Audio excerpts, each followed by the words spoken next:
järgneb julgestusteadanne. Nii, töötab. Tere hommikust kõigile, et oleme küll väikse viivitusega, aga alustame, et kõik kirja pandud 100 inimest ei ole veel kohale jõudnud, aga teie aeg on väärtuslik, nii et meil on rõõm tervitada siin teid sellel olulisel konverentsil. Tere tulemast siis Turunduse 30. aastapäevale pühendatud konverentsile ja päev saab olema sisukas. 30 aastat tagasi siis toimusid pöördelised sündmused kogu Eestis ja loodi 1992. aastal siis Turunduse õppetool Tallinna Tehnikaülikooli majandusteaduskonnas. Ja kui veel täpsemalt, siis toimus käitisökonoomika ja tööstusökonoomika vist oli. Tööstusökonoomika kateeder. Kes seda nüüd täpselt mäletab, tööstusökonoomika ja juhtimise ja organisatsiooni või oli see organisatsiooni ja juhtimise kateedri ümberkujundamisel. Igal juhul kujundati seal struktuure ümber, mis oli täiesti tavaline sellel ajal. Aga sellest ajast täpsemalt mäletab meie praegune dekaan, professor Enn Listra ja palume tema siis lahkelt seda konverentsi ka ametlikult ja suure pauguga avama. Professor Enn Listra, pauh!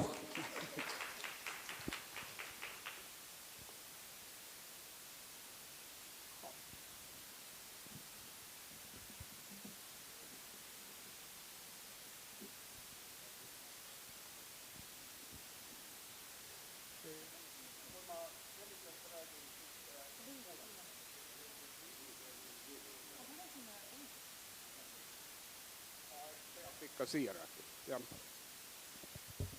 Ma jooksen taga ringi, ma ei oska paigale alla hästi. 30 aastat. Ja see 30 aastat on turunduse inimeste jaoks tegelikult väga oluline number. Kõik sai alguse siis. Minu jaoks on see täpselt sama oluline number. Ka minul saab 30 aastat Tehnikaülikoolis täis.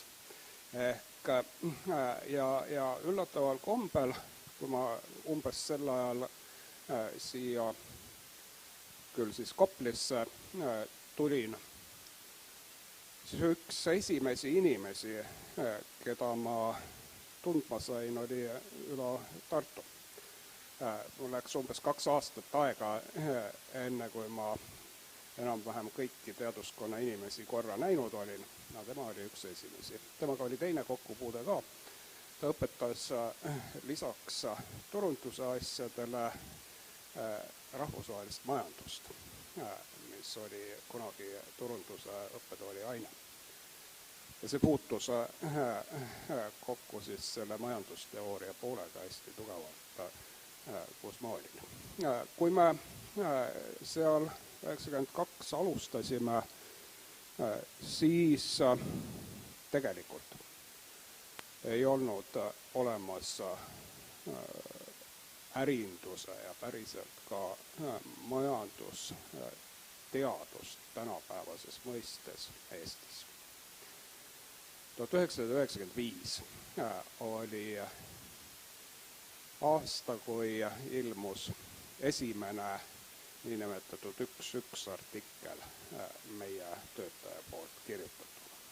Ehk me alustasime suhteliselt keerulisest situatsioonist, aga tänast situatsiooni kirjeldab see esislaid. Ja see on täpselt nii, nagu seal kujutatud. Ja loomulikult oleme meie see vares, kes on kivi peal. Ja teised varesed ei ole kivi peal. Kõige selle sees ja koos on siis kasvanud ja arenenud meie turunduse valdkond.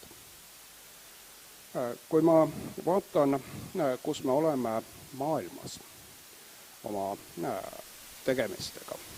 Maailmas on umbes 20 000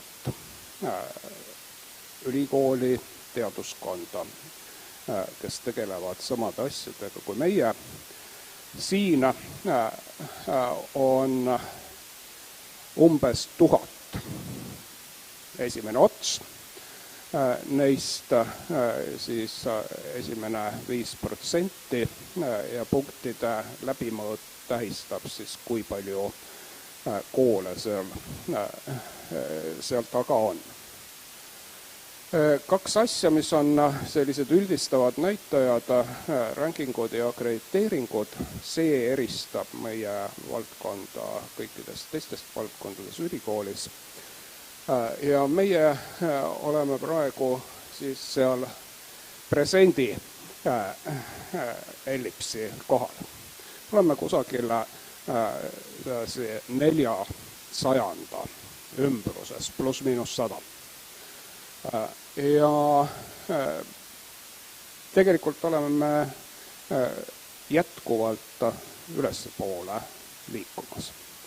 Nii et tulevik on liikumine sinna vasakusse ellipsisse. Vasak, kõige kõrgem punkt, roheline, sisaldab eneses Aalto ülikooli majandusteaduskonda. Ehk kui Eesti majandus tulevikus oleks konkurentsivõimeline, siis meie peame olema konkurentsivõimelise hariduse andjad.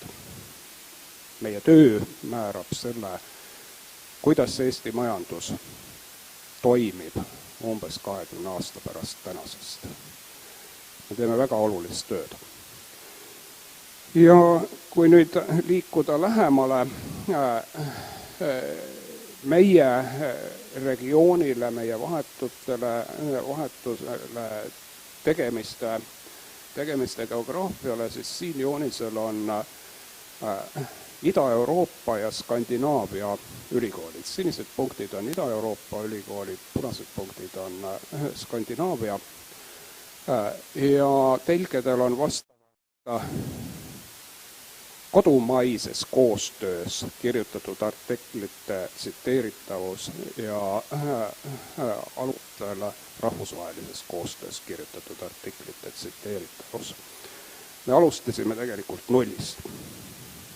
Ja praegu me oleme seal, kus on see lilla suurem punkt. Ehk me oleme tänaseks Ida-Euroopa ja Skandinaavia vahepeal oma teaduse tegemisega, mis on tohutu kiire areng. Ja nüüd me jõuan siis turunduseni.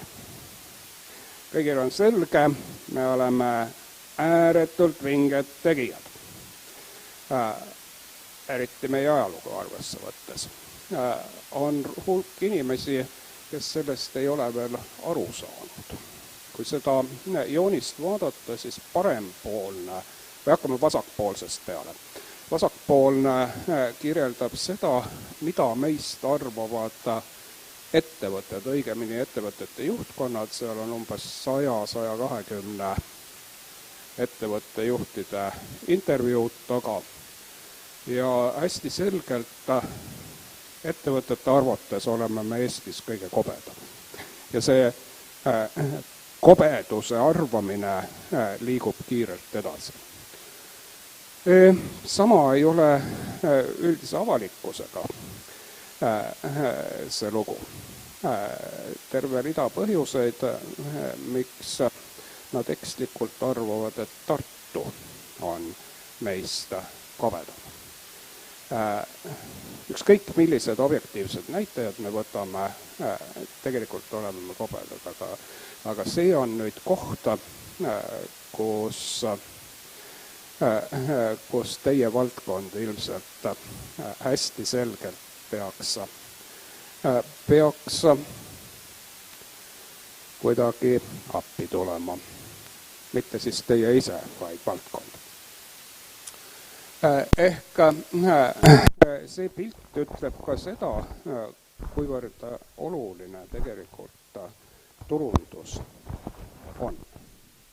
Sa võid olla väga vinge, aga kui millegi pärast sa välja paistad teistmoodi, siis see vingus ei jõua sinna, kuhu ta jõuda võiks, jõua avaldada. Et ma soovin teile siis jõudu selles, et te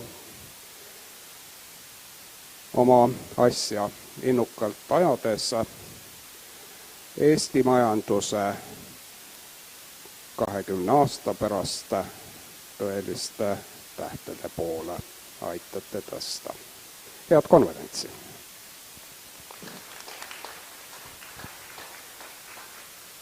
Suur tänu, professor Enn Listra, meie toreda ülevaate eest. Suur tänu. Ja järgmisena on sõna majandusteaduskonna ärikorralduse instituudi direktoril Dr Mari Avarmaal.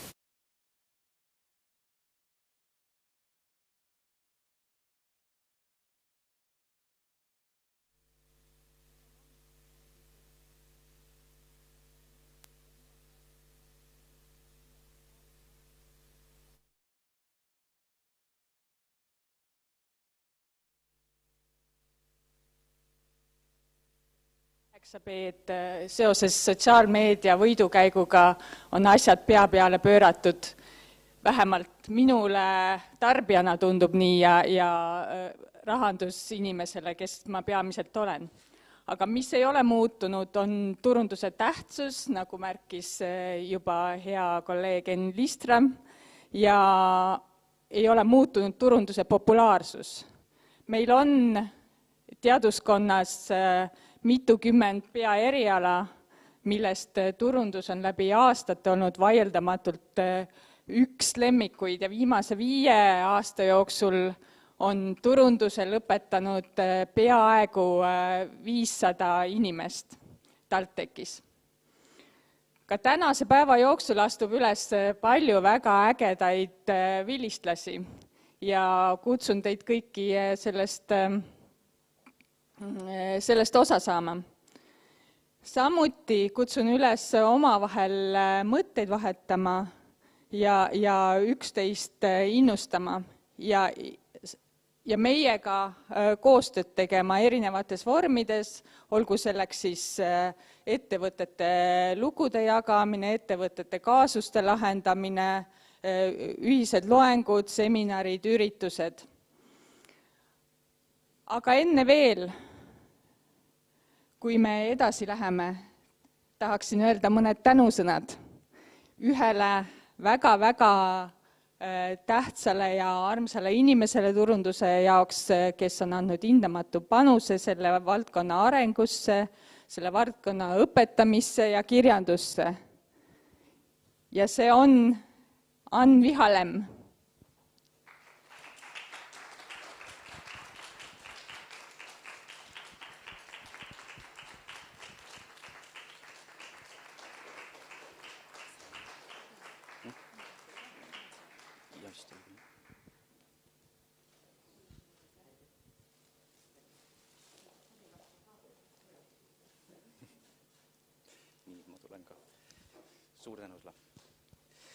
Aga jah, suur tänu doktor Ann Vihalemmale ja tegelikult suur tänu ka Mari Avarmaale ja Enn Listrale nende südamlike sõnade eest siin selle 30 aasta kohta, et neid mälestusi on jah meil üsna pikalt, Ennul vast isegi kõige pikemalt, jah. Nii, aga aitäh, aga järgmisena saab sõna Dr Iivi Riivits-Arkonsuo. Turunduse valdkonna tänane juht. Aitäh eelkõnelejatele. Ma natukene täiendan, jagan oma mõtteid, mis mul selle konverentsi ettevalmistamise käigus on tekkinud. Ja tõsi, turunduse õpetamisest 30 aastat, ma usun, et üks osa saalis olijatest ei olnud siis veel sündinudki, kui õpetama hakati turundust. Aga See konverents võiks olla pigem edasivaatav, mitte tagasivaatav. Kui me konverentsi ette valmistasime, siis korralduskomitees läks liikvele selline jutt, et keegi oli tõlgendanud seda turundus 30 turundus 3.0-na ehk marketing 3.0, jah? Ja see mõte meeldis mulle väga, sellepärast, et tegelikult see, mida me õpetame, see, mida me uurime, see, mille kohta on tänased ettekanded, ongi pigem ja mitte pigem, vaid ongi täiesti uus turundus. Sellepärast, et kui me vaatame praegu siin olevaid ettekandeid, mis kohe tulevad ettekandmisele, märksõnad, kliendi kogemus, kliendi kaasamine, kõik see digitaalses keskkonnas, sellepärast, et digitaalne keskkond võimendab ja võimaldab seda kõike teha. Elamusturundus, sealt edasi teenuse disainini, samuti kultuuriliselt erinevad keskkonnad, sellepärast, et meil on esinejate hulgas vilistlane Jaapanist, vilistlane Indiast, meie peaesineja Linda Hollebeek on praegu Uus-Meremaal hoopis, kus ta resideerub. Edasi koostöö ja koosloome ja väärtuse loomine, see käib läbi peaaegu kõikidest ettekannetest. Nii nagu kliendi kogemus ja kliendi kaasamine käib läbi peaaegu kõikidest ettekannetest. Ja selle päeva lõpetab ennem Reinu case-klassi või case study juhtumi uuringut. Ennem seda on üks põnevad ettekanded on kõik. Aga kuna selle autor ei saa kohal olla, esinemine toimub online'ist, nii nagu mõne ettekande puhul siin veel, et kõik ei ole kohal, tõenäoliselt ka meie registreerunute hulk oli suur, aga siin füüsilises ruumis praegu nii väga palju meid ei ole, ma loodan, et konverentsi jälgitakse online'is. Aga tagasi selle viimase ettekande juurde, see puudutab turundaja rolli, turundaja ja ettevõtja rolli, turundaja ja juhi rolli ja üksteisest arusaamist. Nii et nii palju ma ütleks omalt poolt konverentsi avamiseks. Nüüd jääb mul natukene aega, mis me teeme. 7 minutit täis rääkida. Nii, aga suur tänu Iivile selle ülevaate eest. Ja võime aplausi teha, kas nüüd 7 minutit just, aga 1 minut 2 ikka, aitäh. Nii, nüüd järgmisena on meil plaanis teha videosild. Ja meil on siis tulemas peaesineja, keda Iivi natuke ka sisse juhatas, meie professor, kes igapäevaselt siin majas küll ei resideeru, nagu me kuulsime, ta ühendub meiega Uus-Meremaalt, aga Linda Hollebeek on siis selline teadlane, keda on nimetatud 1 top 200 asuvaks turundusteadlaseks ja tema uuringud puudutavad peamiselt kliendi kaasamist. Nii et tema ettekanne ongi siis täna ka sellest, et milliseid uuringuid ja kuidas on läbi viidud kliendi kaasamise valdkonnas. Me kohe vaatame, kas äkki ta on meil juba olemas, et me oleme natukene mõned minutid ajakavast ees. Ja nagu te ilmselt teate, siis üle maailma vaatab YouTube'i vahendusel seda üritust ilmselt üle 1 miljoni vaataja ja pealtvaataja, et sellepärast ma arvan, et keegi ei pahanda, kui ma aeg-ajalt inglise keelele üle lähen. Nii et proovime siis. For the next presentation, we have our good colleague who belongs to top 200 most referred and most accepted influential marketing researchers from all over the world. Professor Linda Hollebeek is the keynote speaker of our conference, and she is going to tell us about one of the recent hot topics in marketing, that is customer engagement. Professor Linda Hollebeek is, like you already heard, 17,000 kilometers, about 10,000 nautical miles away from us. There's a time difference, 12 hours with Tallinn, and while we are enjoying a nice autumn weather here, Linda is enjoying spring. So, Linda, do you hear me? Linda has not joined the call yet. Okay. I hope that we don't have to wait for 12 hours.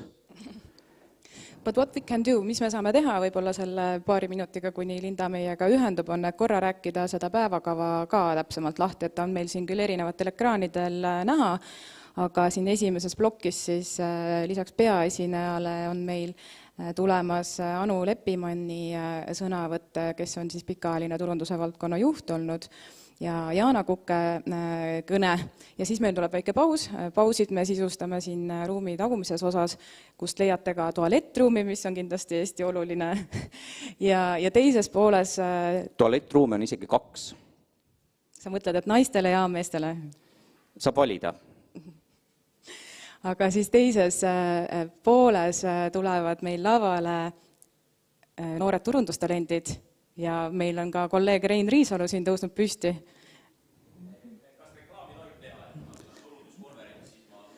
Nii, aga soovib Rein teha reklaami. Ma väga tänan. Teadupärast, eks ju, kinos pannakse kõige paremad kohad tahapoole ja konverentsil, mida kaugemale läheb, seda paremaks läheb. Ma väga loodan, et ma näen teid kõiki kella 1 siin samas, kui me teeme ühe näidis case-klassi Tehnikaülikooli tudengitega, ehk teiste sõnadega, et me sõna otseses mõttes kutsume teid kõiki sulatusahju vaatama, kuidas sünnivad need talendid, kes selle maja siis õige varsti lõpetavad. Mul on üks väike väljakutse nendele, kes julgevad sulatusahju kõrvalt astuda ise sulatusahju. Et kuna arusaadavalt meil on niisugune lakoonilise jutuga kolleegid, kes suudavad ajakavast ees olla, ma ei ole ühtegi konverentsi näinud, kus kohas see võimalik on, siis mul on loomulikult kaasas need kaasused, millest me hakkame rääkima, või täpselt üks kaasus. Ja ma olen suhteliselt kindel, et paljudel inimestel teie hulgast, kui mitte raamaturiiulil, sest raamaturiiulil me täna hoiame, eks ju, neid asju, mida me välisreisidelt oleme nipsasjadena kaasa ostnud, et palju sinna neid raamatuid enam ikka ostame, eks ju. Aga kuskil nagu mingisuguses digikogus, kuskil arvuti kõvaketter, vabandust, pilves, eks ju, on teil selline nimi nagu Jamie Oliver. Ma panen teile veel üks 5 lehekülge Jamie Oliveri teemat näppu ja siis te saate lugeda seda, mis hakkab kell 1 juhtuma.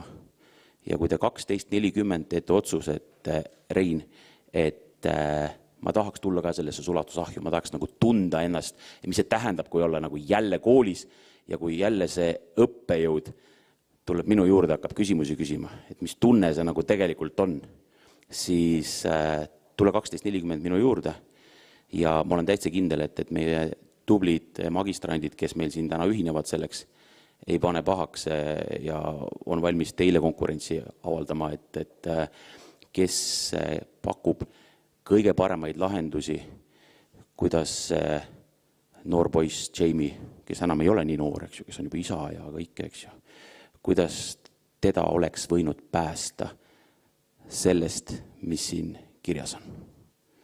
Nii et kui te leiate mahti nende hetkede jooksul, kui on väiksed pausid, seda natuke sirvida ja kes on kiire lugeja, teeb endale need asjad selgeks ja ütleb, et okei, mul on plaan ja sul on julgus, siis tule vaatame, mis sa siin teed meile. Okei? Nii et turunduskonverents, jagan igale ühele siis vana kooli kohaselt näpu vahele paberit, võtke seda kui reklaami ja kuna me oleme teatanud, et see on reklaam, eks ju, siis me oleme selles mõttes nagu seaduse kohaselt käitunud, et kui te tulete mingile meediaüritusele ja seal öeldakse, et reklaami paus, eks ju, siis nüüd saab see läbi. Aitäh! ja igas reklaamis peab olema üks korralik soundtrack ka ikka taustaks, et siis Martään ahju lõõmavas tules näed Rein Riisalut, kes teeb tööd. Aitäh, Rein, selle ajasisustuse eest. Nagu me näeme, siis mitte kõik meie kolleegid ei ole nii lakoonilised ja me tegime juba sissejuhatusega Lindale ära, nüüd me oleme saanud ühenduse. Äkki Rene, tahad veel Linda, sõna? Do you hear me? Okay, yes, we can hear you and floor is yours. So, Professor Linda Hollebeek, please. Oh, thank you so much for the introduction. Hi, everybody, and welcome to this event. My name is Linda Hollebeek. I'm a professor, an affiliate professor of marketing at Taltech, and have been in this role for the last 3.5 to almost 4 years now. And I'm very honored to be presenting at today's conference. And what I would like to share with you is about my research journey, starting from my PhD in 2009 through to today.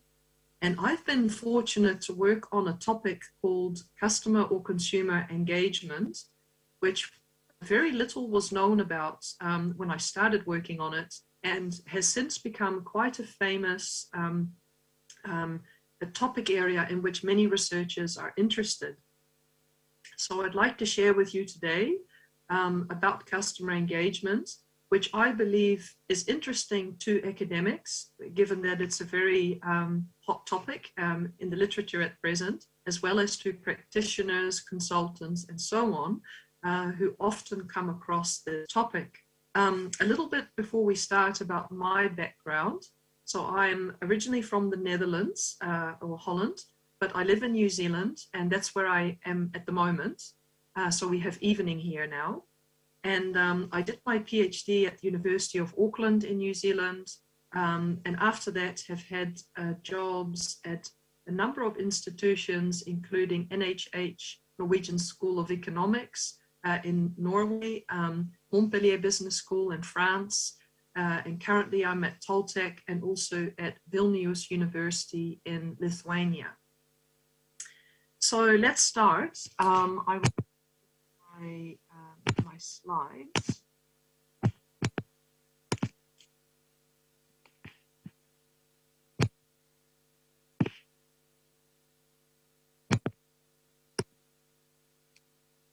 So can everybody see the slides?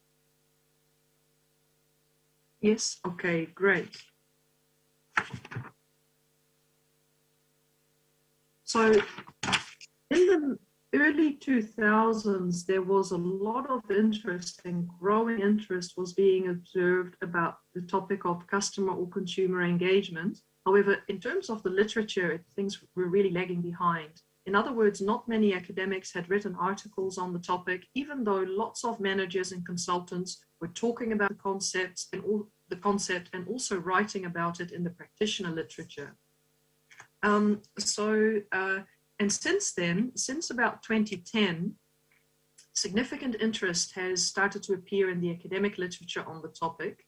And this has been greatly facilitated by the Marketing Science Institute, based in America or the US, having included customer engagement as an important research priority area since 2010. And every 2 years, these research priorities come out. And since 2010, they have consistently listed customer engagement in it. There have also been numerous special issues and roundtables on customer engagement, including in many different journals, many different special sessions at conferences and events and so on, all together showing the interest in the topic and the growing relevance it's starting to have in the literature. However, so what we are starting to see now, and many works have been published on customer engagement, but what we're starting to see in recent years is that because different authors have taken different theoretical perspectives, they have looked at customer engagement from different angles and so on. So what we're starting to see is fragmentation in the body of work, which means that authors are often taking context-specific meanings of customer engagement that suit their particular context, but may not transcend or generalize to other contexts. And this is a bit of a problem. And so therefore, Different authors are using their own interpretation of customer engagement, their own unique measures of customer engagement, and so on. So what we're seeing is that the findings cannot be compared against each other easily, given that authors are using different understandings of what customer engagement is. So what is needed now, given the state of the literature, is that we need to take stock of the overall body of customer engagement literature and to identify key themes and patterns in it that transcend context, that transcends specific authors' understanding of what customer engagement is or how it should be measured, and thereby really trying to get a feel for what is this concept and where is it headed in the next few years. So the third point there on the slide is saying, therefore, an overview of customer engagement research is required. And in response to this gap, what we do in this project is we map out the overall intellectual structure of customer engagement in order to get a better understanding of what the concept is. So in terms of an agenda, first of all, as noted, we map the customer engagement literature's evolutionary path. So how did it start out? What were its major topics and subtopics? How did these evolve over time? And overall, what topics and themes do we have in this literature stream? To do so, we use bibliometric and network analysis, and I'll show you some of the findings and the maps later on in this presentation. And then secondly, what we do is we conclude and say, what can we learn from these analyses? So first of all, before I go to the empirical study and the findings, I'll explain a little bit more about what is customer engagement, which I think can be very useful for you, whether you're a practitioner, a student, an academic, and so on, given the huge interest in this topic and the fact that editors really like it. They like seeing work being published on this topic, and overall, it's a very hot area to be in at present. So, okay, what is customer engagement? Well, there's a bit of a debate about this, which means that not all authors are agreeing about what customer engagement is, how it should be defined, and so on. So there's two examples listed on the slide here. The first definition by Kumar et al. 2019, and Kumar being a very prominent marketing scholar. They define engagement as a customer's volitional or voluntary investment of operant and operand resources into their brand interactions. So operant and operand, for those of you that may not be familiar with the literature on service dominant logic or SD logic, operant resources with a T refer to knowledge and skills that a customer has. So these can be cognitive, emotional, or behavioral types of knowledge and skills. And the second type, operand resources ending in a D, refers to the more tangible or equipment-based resources that customers may have. So for example, if a customer is looking up movie session times on their smartphone, they are using their operant resources with a T in terms of their reading skills and their skills in terms of how to find the right information. And they are combining this with an operand resource, being their smartphone in this case, helping them to identify the information. So that's one example of a definition of customer engagement. A second one that's also quite well followed and well cited in the literature is by Brody et al. 2011, which is one of my PhD papers from about a decade ago when I was a PhD student. And in that paper, we define customer engagement as a psychological state that occurs by virtue of the customer's interactive experiences with an object or agent. So what we see is that while these definitions are different, what's very common across these two definitions, but also across many others in the literature, is the idea that customer engagement centers on a customer's interactions with an object. Quite commonly, that object will be the brand. It can also be a firm, an organization, an employee, a website, and so on, or perhaps a service robot. This object that the customer engages with is known as the engagement object, while the person who is engaging, so the customer or the consumer, is known in the literature as engagement subject.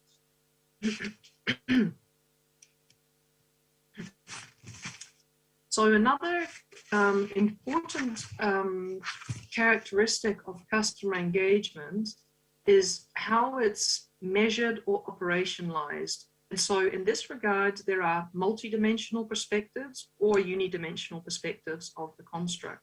So a multidimensional perspective refers to those authors that are viewing customer engagement comprise not just one dimension, but multiple facets or multiple dimensions. So for example, Vivek et al. 2014, they developed a three-dimensional measure of customer engagement that comprises, as shown on the slide, conscious attention, so a cognitive dimension, enthused participation, a behavioral dimension, and third, social connection, or like an emotional/social dimension. And then Hollebeek et al. 2014, this was a scale I developed as part of my PhD studies. In that paper, we suggested engagement to comprise also three components or three dimensions. The first one being cognitive processing or a cognitive dimension, the second being affection or an emotional dimension, and the third being activation or a behavioral dimension. So what we see is that even though these authors, or these two examples, Vivek and Hollebeek, suggest different dimensions of engagement, there is a parallel across these authors in terms of both of them viewing engagement to have cognitive, emotional, and behavioral components. And that view is very common in the literature, very widely adopted. On the other hand, there are also authors that view customer engagement just to comprise a single dimension, and those that adopt that view usually highlight the idea of engagement behaviors or behavioral engagement. And the idea here is that even though these authors realize that engagement might also comprise cognitive or emotional aspects, ultimately it is the behavior that really is observable, that's visible to the firm. It is also the customer's behavior that generates money or revenue for the firm. So these authors, taking the unidimensional perspective, argue that the behavioral dimension of engagement is really key. It's really the most important dimension. And both views have been used in the literature, have been operationalized and tested in empirical studies, and have shown to have validity. Customer engagement can also be viewed from different perspectives, including a customer perspective or a firm perspective. So most studies take a customer's or consumer's perspective in that they look at the psychological impact or the psychological resources that are being utilized when a customer engages with a brand or a firm. This is a very common perspective. And quite often what these studies do also is they look not just at a customer's engagement itself, but also what this does, what sort of effect this has on the customer himself or herself. So for example, how does customer engagement drive customer loyalty? Or how does it drive the customer's word of mouth? Or how does it drive their brand attitude, and so on? On the other hand, there are also authors that take a firm perspective of customer engagement, which tends to center more on the monetary benefits of having an engaged customer or an engaged customer base. So, for example, in what way or to what extent does customer engagement help generate more revenue for the firm? How does it help build share of wallet, profitability, and so on? In this regard, taking a firm perspective, Kumar et al. 2010 propose 4 different aspects of customer engagement that generate value for the firm in 4 different ways. So the first one being customer lifetime value. So this relates to the amounts of purchases that a customer makes from a firm. So in other words, to what extent do they bring in revenue into the firm, thereby offering value to the firm?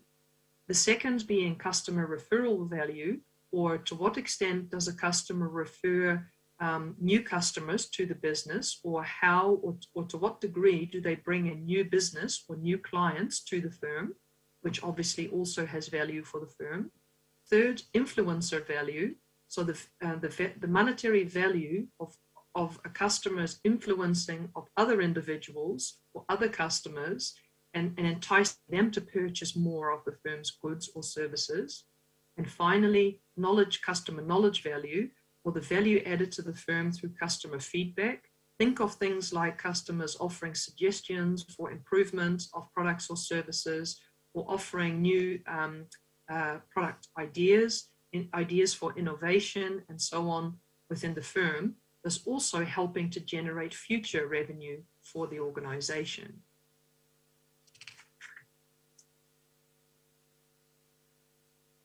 Then we have, in terms of reviewing the literature on customer engagement, we have an important aspect, which is online versus offline engagement. And what we see is that most studies seem to study either online engagement or offline engagement. Some will also merge the two and look into a combination of online and offline engagement, which is also interesting because a customer may be highly engaged online, but then not actually purchase more of a product, or perhaps not purchase any of the product at all. So these are also interesting questions. In terms of online engagement, the online context provides a relative ease of collecting data. So it's easy to track and measure people's engagement, whether it's through neurological equipment being utilized to track their eye movements and eyeballs and so on, or whether it's tracking their browsing and purchase histories online and so on. However, having said that, offline engagement is also common, including sectors like hospitality and tourism, which has a significant cluster of customer engagement research. But there are also things like public transport, engagement in the nursing home or rest home context, gyms, hairdressing, retailing, and so on.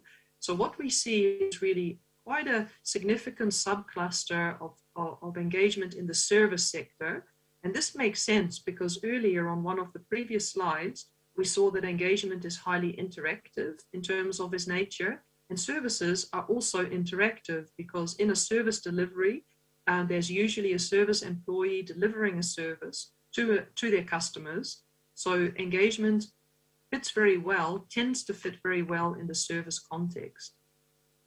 In terms of online engagement, this is also a very interesting and rapidly evolving area because initially the literature tended to be looking at engagement in contexts like social media and online brand communities. So when I was doing my PhD, I was working on those areas, and there were others with me and after me that looked at various different dynamics of engagement in that context. But because the digital context and the online context is evolving so rapidly and new tools and technology are being added all the time, there is a lot of scope here to do more work, including lots of future work in this area. Think of platforms like AI-based, machine learning-based, deep learning-based platforms, service robots, augmented and virtual reality, gamification, mobile apps, and so on, and many, many others, which are all helping to engage customers better. And so what's interesting is to look at, because even though many, many firms are investing huge amounts in developing their digital platforms or adopting digital platforms, to some extent, we don't know very much about the return on investment of running those platforms. And so ultimately what managers need to decide is it really worth us having these platforms, or which platforms should we have, which ones are worth investing in, and which do we not, perhaps don't need. So there's a lot of scope there in that area, and we'll see a bit more about that later on in our findings. So now, having given you a quick overview of the customer engagement literature, so what is engagement and what are some of its characteristics, I'll now move to a brief high-level outline of the methodology that we adopted to run this research project, which centered on bibliometric and network analysis with a focus on network analysis. So what these techniques do is they enable us to map out and chart the intellectual structure of an entire body of literature, in our case, the customer engagement literature. What we did is we extracted the data from Scopus, as shown on the bottom of the slide. And Scopus is a database developed by Elsevier, started out in 2004, and it's one of the most comprehensive databases of articles that are out there. And so other authors have commonly used Scopus to do similar works. And so what we did is we adopted Scopus and relied on its quality standards for the inclusion of a large number of articles. So then we selected the articles, and then we used VOS Viewer with R software. And together we created two-dimensional bibliometric networks, or maps. And these networks they're quite visual. We'll see one in a minute. And so the internode distance is really telling in these networks, because the closer that different nodes are to one another, the more thematically they are related to one another. The further away they are from each other, the less they are related. So what we did is, so we went to Scopus, the database, as noted, and we first started to put in our keywords of interest. We first selected a start year, publication start year of 2005, and we went right up to 2020. We started with 2005 because that was the year in which one of the first works on customer engagement was published. And in 2006, there was another one or two, and so on and so forth. So hence we selected 2005. We went up to the end of 2020 because we collected the data last year. So hence 2020. We used, in terms of selecting the journals, we used the Australian Business Deans Council rankings, which are an Australian widely used ranking system of journals. And we limited our search to the A-star and A-ranked journals on that list, which are, with A-star journals being the top journals and A-ranked journals being kind of like the sub-top journals, which are still very respectable and reputable and so on. And this gave us a wide variety and a broad range of journals to work with to ensure the inclusion of a large number of customer engagement articles to run our analysis with. We then used 7 keywords in order to identify the articles in our sample, including, of course, customer engagement, then also consumer engagement, customer and consumer brand engagement, engagement behavior, both with American and UK spelling, user engagement, and online engagement. So by having these 7 keywords, we ensured a broad coverage of any articles related to engagement in different ways. So we found by applying these criteria, we found or we identified 706 articles by looking at in all these different journals, by looking at the paper title, the abstract, and the keywords of each article, generating a total of 706 articles. And more interestingly, in terms of the results, here is our key results. So this is a network map, as mentioned earlier. And what it shows is 5 different clusters or 5 different themes or thematic clusters of customer engagement literature. So here we're really getting to the nitty-gritty of what has been happening in this literature stream in those 15 years. What are the key themes? So the first theme, cluster 1, shown in red at the top of the figure, we titled it Customer Engagement Measurement and Methods, shown in red. This cluster contains 32 articles, and what we see is some of the names that pop up in that cluster. So there's the Sprott et al., there's the Hollebeek et al., Dwivedi, and so on. And so what all these articles have in common is that they developed a measurement scale of customer engagement, or they did some other type of empirical study on customer engagement, usually using experimentation or structural equation modeling or other forms of typically quantitative analysis. What we also see in this cluster is that, as mentioned earlier, there is a significant presence of customer engagement work in the travel, tourism, and hospitality literature. And a lot of the works from that sector or those sectors also sit within this red cluster, indicating that in travel research, most of the publications on engagement are empirical in nature or quantitative in nature. The second cluster is shown on the bottom left of the figure in the dark green color. We titled this cluster Online Customer Engagement, as also discussed in our literature review, and this cluster contains 22 articles. Here, the essence of this cluster is customers' digital or online interactions with brands or with employees or with firms. So it's about these digital platforms facilitating customer brand interactions.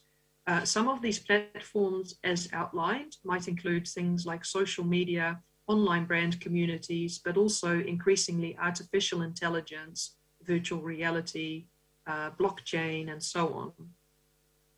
What we also see in this second cluster is that even though people, the literature traditionally assumes that when people engage more with a brand, or the more engaged they are, the more positive it will be for the firm, or the greater the benefits to the firm. So in other words, the more engaged my customer, the greater the profitability from that customer, or the greater the positive word of mouth from that customer. But what we see in this second cluster is that it's not always the case. Sometimes people might be engaged, but they might be engaged in a negative way with the firm or its offerings. And this might happen through negative word of mouth, through trying to sabotage the brand, through stealing from the brand, or in some other way harming or hindering the firm's operations and its revenue. So this idea of negative engagement is also quite significantly present alongside positive engagement in this second cluster. And finally, in the second cluster, what we see is, as mentioned earlier in the review as well, is that while online customer engagement initially seemed to center on websites, online communities, and social media, increasingly it's about things like machine learning, artificial intelligence, and blockchain, and so on, showing a significant evolution of the types of technologies that are being examined in this cluster. Cluster 3 is shown in blue on the right-hand side of the figure, and this we titled Customer Engagement's Value Co-Creating Capacity. This cluster also has 22 articles, just like the second one, so it's of the same size. And in this cluster, this cluster examines the ability of customer engagement to create value or co-create value with different stakeholders or actors. Given the presence of, the authors shown in that blue cluster, many of them adopted as a theoretical lens for their work, they adopted SD logic or service dominant logic, introduced by Vargo and Lush in 2004 in the Journal of Marketing, and subsequently being adopted to a significant extent in the literature. So SD logic is all about service. It is saying that every offering that comes to market is a service, not just pure services like selling airline tickets or hairdressing services or insurance services, but really even a carpenter selling a table is effectively selling a service, because it is his skills and expertise that by which he is able to make that table, and so therefore he is also in essence selling a service. That's what Vargo and Lush argue in SD logic, and SD logic has found a huge following within customer engagement. There were some early customer engagement authors like Brody et al. 2011 that adopted SD logic to inform or to frame customer engagement. And so hence the emergence of this cluster, owing to the strong link between customer engagement and SD logic. What we also see though in this cluster, even though the cluster is titled Customer Engagement's Value Co-Creating Capacity, so co-creation and value creation, it can also be about value destruction. So sometimes a set of actors or stakeholders come together and for whatever reason they don't get along and they co-destroy value rather than co-create value. So this, like with cluster 2, online engagement, this idea of negative engagement or co-destruction of value is also present in this blue cluster alongside the more positive expressions of engagement. Then cluster 4, in that sort of light green color in the middle of the figure, we titled it Customer Engagement Conceptualization. And this cluster contains 17 articles, so it's about the same size as the other green cluster and the blue cluster. And what's interesting about this cluster number 4 is that it borders each of the other clusters. So it sits right in the middle and it touches or borders on each of the others, showing that each of the others have some important conceptualization or definitional aspect to them. And this makes sense because conceptualizing customer engagement or defining customer engagement and working out what is customer engagement, what is included in the scope of engagement and what isn't, where are its theoretical boundaries. This is obviously an important task for a new concept in the literature where authors are trying to solidify, delineate, and justify a new concept. And so, for example, in cluster 1, the measurement and empirical research and methods cluster, if I'm developing a scale to measure customer engagement, I will also need to first define customer engagement, hence a link from cluster 1 to cluster 4.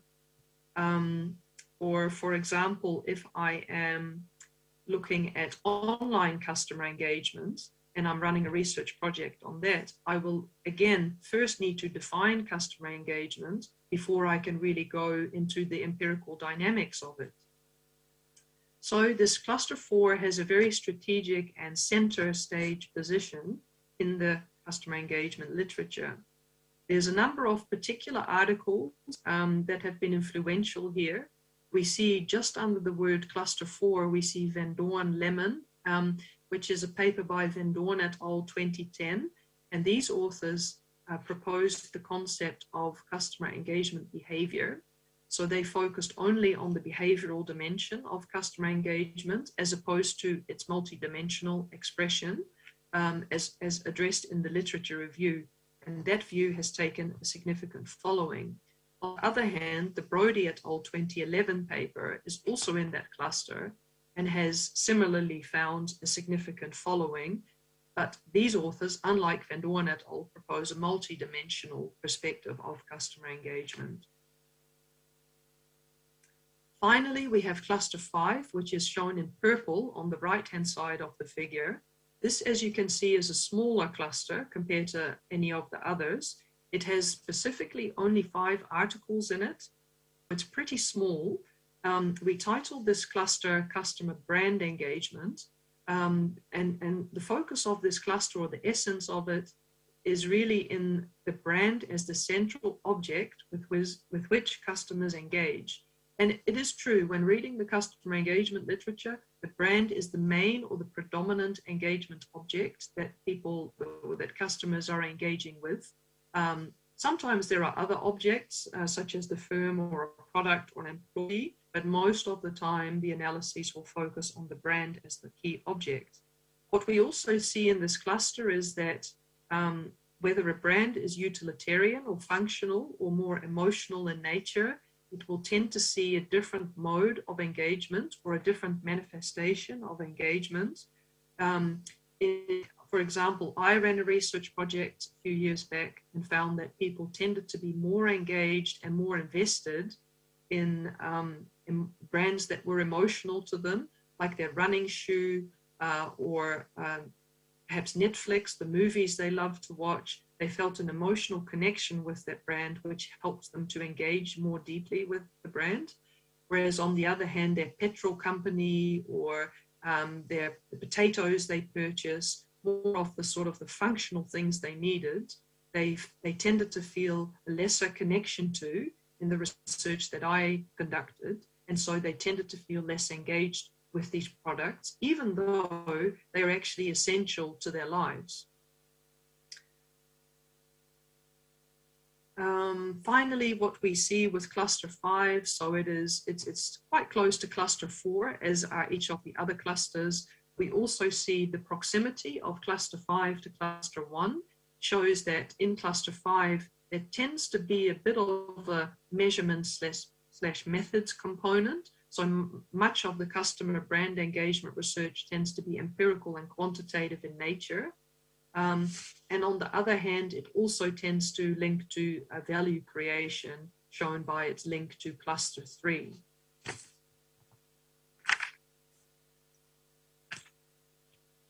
So in conclusion, having mapped out the customer engagement literature, we conducted this project because we observed a growing level of fragmentation in customer engagement research, meaning that authors are often each going their own way and leading to a lack of commonality in their findings. So we try to establish this kind of commonality through our analyses reported here.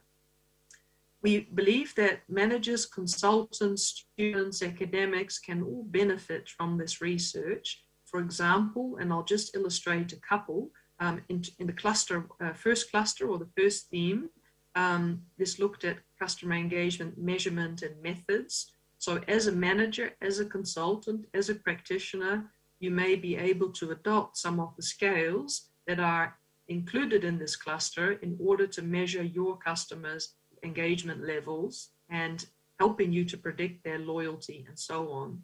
Theme 2, online customer engagement. It is found in the literature that higher online engagement tends to foster customers' higher engagement with brands. So if you can capture them online, if you can get them to be sticky on your pages and so on, it will tend to translate into a higher conversion rate and higher monetary spend.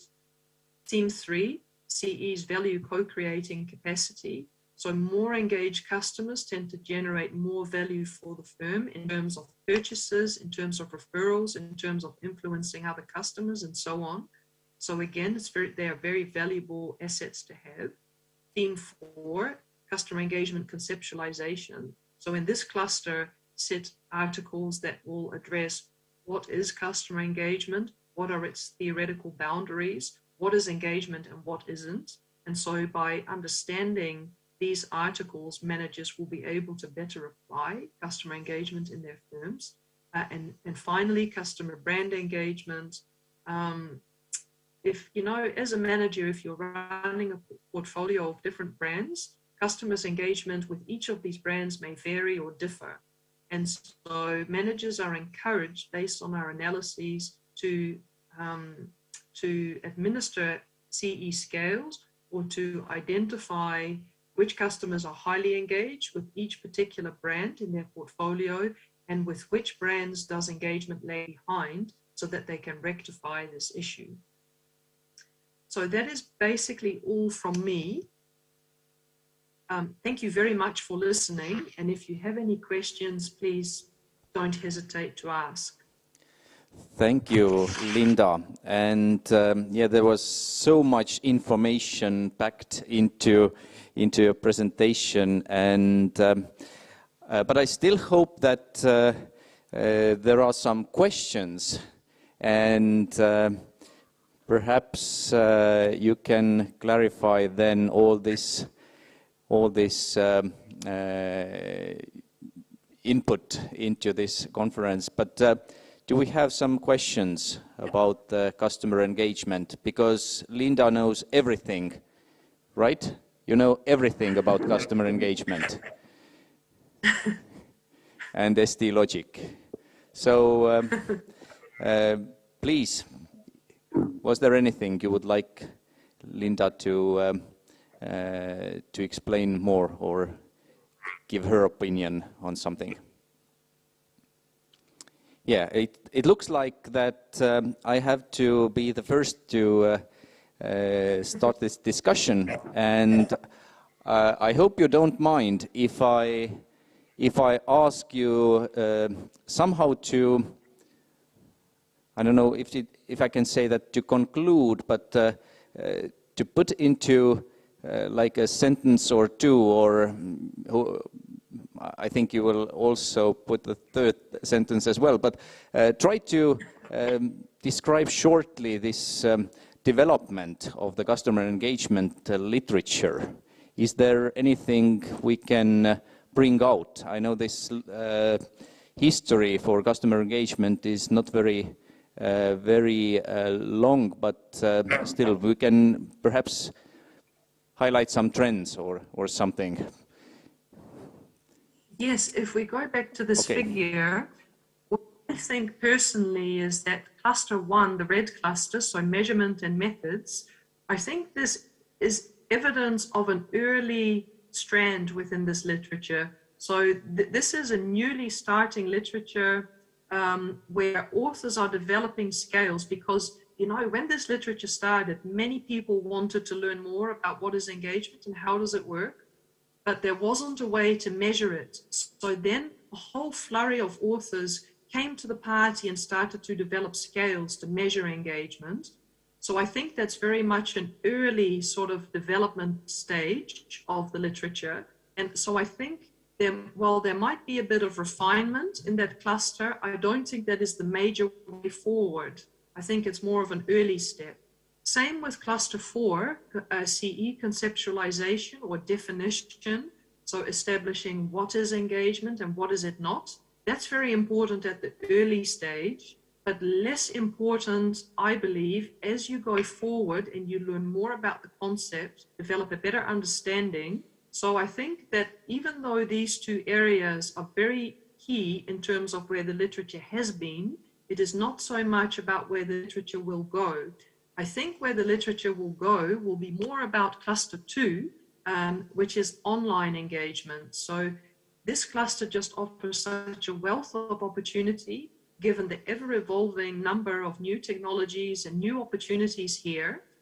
And some of these technologies also interlock and work together, like AI and blockchain. So then what is the combined effect of these technologies on engagement?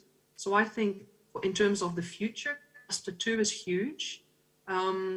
It's probably the biggest one out of the 5 identified here on this map. Thank you, Linda. Yes, you brought out the point, and I was expecting kind of a similar trend that in the beginning, with all the concepts, we were trying, or the scientists, researchers, trying to define what it is and explain what it is, and then how to measure that, and then we move to finally how to apply that.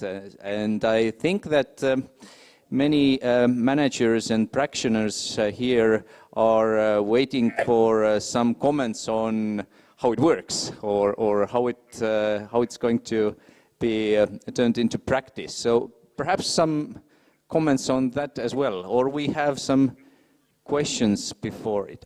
We have a question.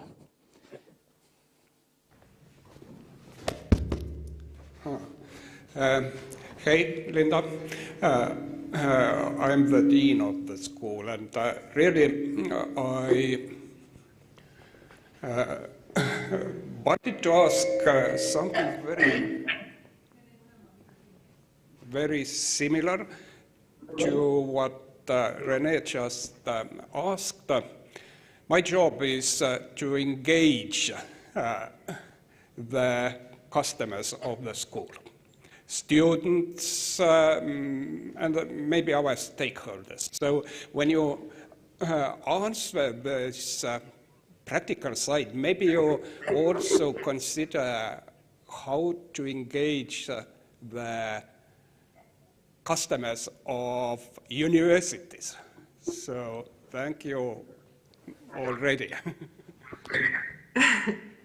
Yes, thank you so much. The education context has its own unique literature. So actually, when I started working on customer engagement in 2009, I initially, because of the lack of information within the business discipline, I went to many side disciplines, including student engagement and employee engagement and so on, to try and get some insights about what is the core of engagement. And so I became aware of this huge literature on student engagement.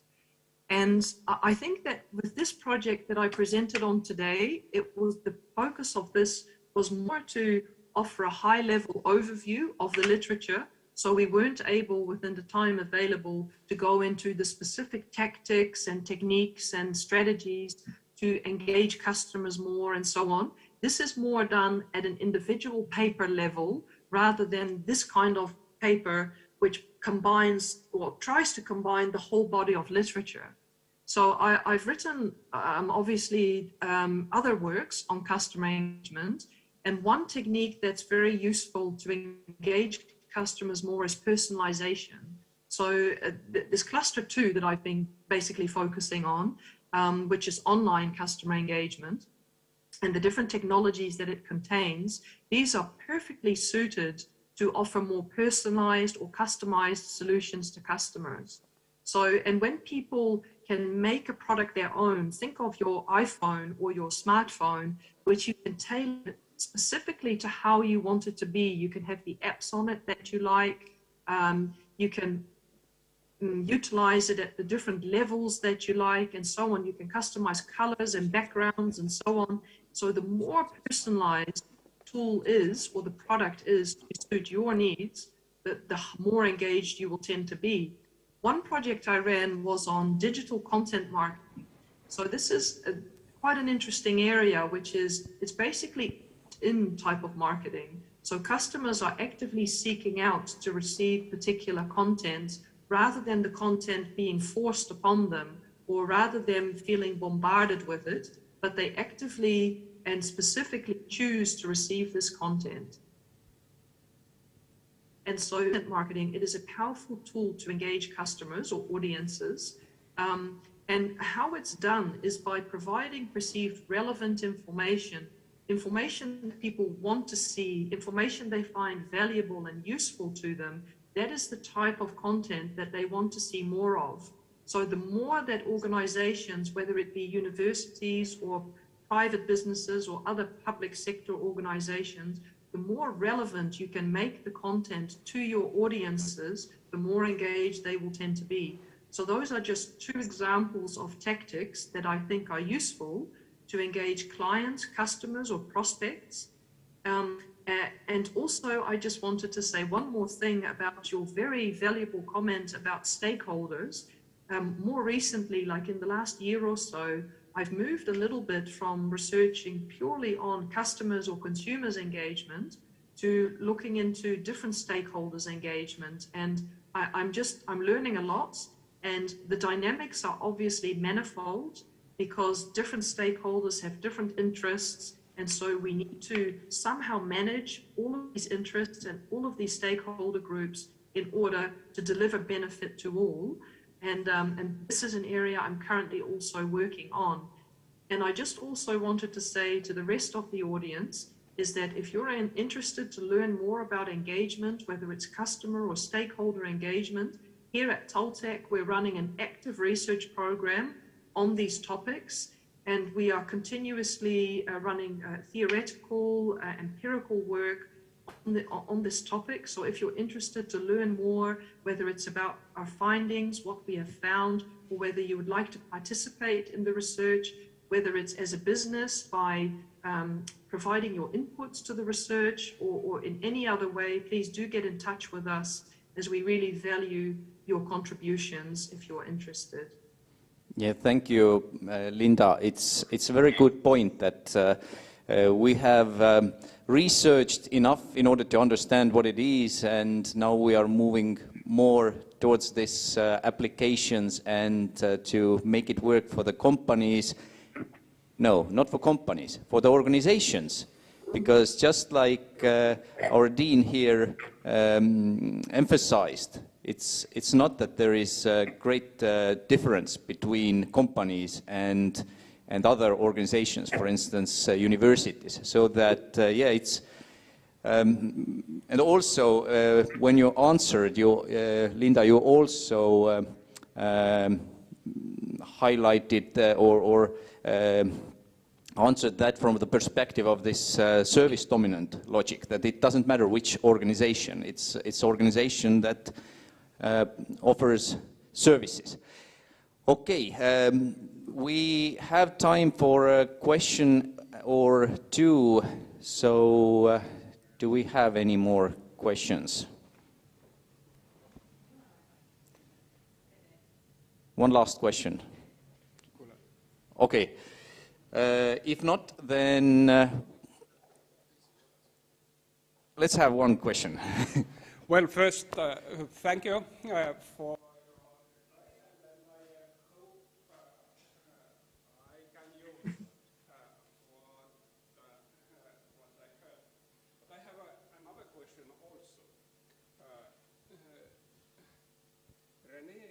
the beginning said that you know everything about so I guess even before you started this study, you had a kind of picture how the result could look like. Now, please think back and imagine that you are a doctoral student and you start reading into your future research area. Now, looking back on this research, what you would suggest to doctoral students, how they could get in fastest way this big picture of their area? So, thank you. Yes, thank you. That's a good question. I was in Europe recently and I traveled and visited schools in different countries, and I would give a talk usually and work with colleagues on projects. And one thing I noticed was that in many of these schools in different countries that the supervisors had students conduct a bibliometric and network analysis of their topic area. So whatever topic they were working on for their PhD, the supervisors would get them to do this kind of analysis on, with the argument being that it's a good way and a fast way to learn about a topic area, the evolution of the topic, and thereby getting to understand it better, and then later try and publish on that. So I reflected on that, and I do think it's a valuable tool when you're starting out. It's anybody can do it. If you have the right software, anyone can do it. It's not particularly difficult, and it is a good skill to have. And then in addition to that, there is in the literature, there's a bit of a surging interest in work on systematic literature reviews, bibliometric work, meta-analysis, and so on. So there's a lot of special issues that are being run on that are seeking submissions using this kind of a method and so on. So I think not only can using this method equip students with a good understanding of a literature area and thereby sort of fast tracking their PhD, but also when they try and publish the work, there will be lots of opportunity to do so. So I think it could be a win-win for them to start out by doing this kind of work. Thank you, Linda. And I would also add here that it's kind of like a commercial break, but why not that now we have, you've seen that we have this experience and we have this expertise, and it's now the message for all the organizations, the managers of the organizations, that please, you can consume our service. So whether it's research or consultancy, it doesn't matter. So that we are here and we can provide these services, and with the services, it's another topic soon to be here presented. But thank you, Linda, once again. Let's make an applause. Thank you very much. And we're changing the language now as well, as we're turning on to next topic. Meie järgmine esinemine on nüüd pisut võib-olla sammukene tagasi ajas sellesse aega, kui me veel siis kliendi kaasamisega siin palehigis ei tegelenud, vaid tegelesime siis muude vingete kontseptsioonidega ja mäletate vast sellist aega, kus elamusturundus oli kõva sõna ja täitis kogu meediaruumi. Nii et meie järgmine esinemine on just nimelt elamusturunduse teemal. Hiljem me jõuame teenuste juurde tagasi. Ning elamusturundusest räägib meile siis järgmisena doktor Anu Leppiman ning me rändame siis nüüd ruumis ja rohkem ajas, nii et meil on üks selline varem ette salvestatud esinemine. Doktor Anu Leppiman, palun.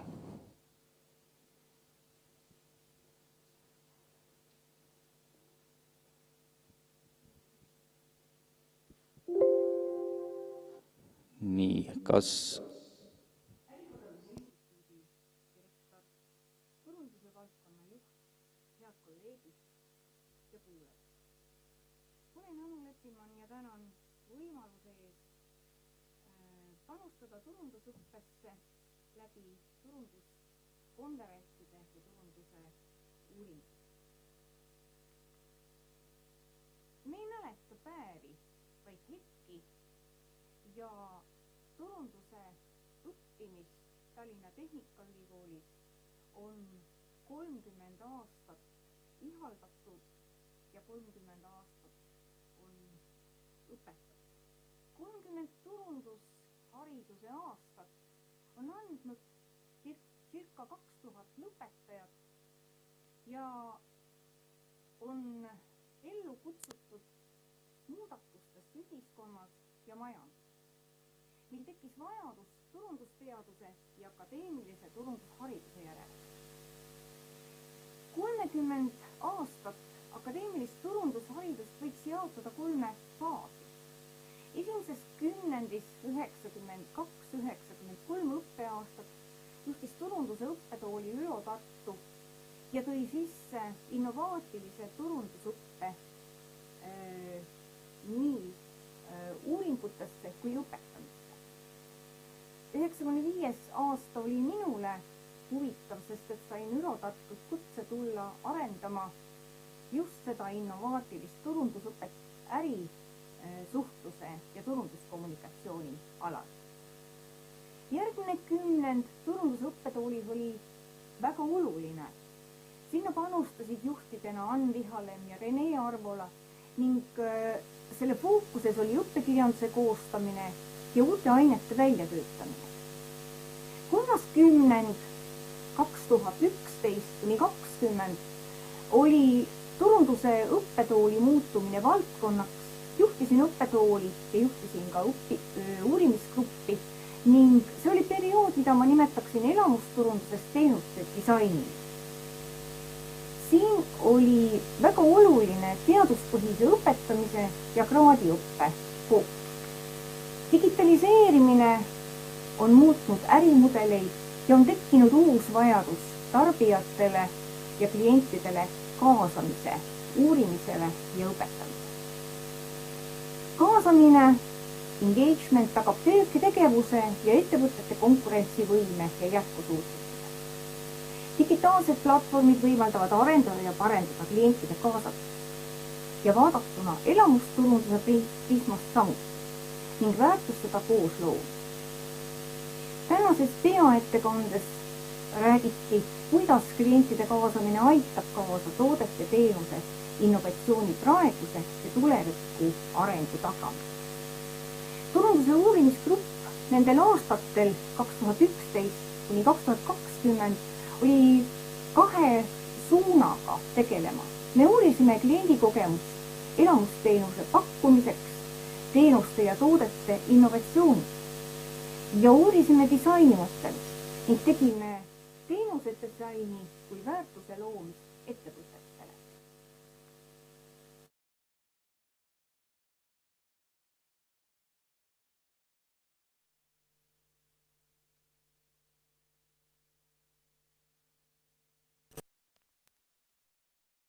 ära lahenda probleemi inimestele, vaid lahenda see koos inimesega.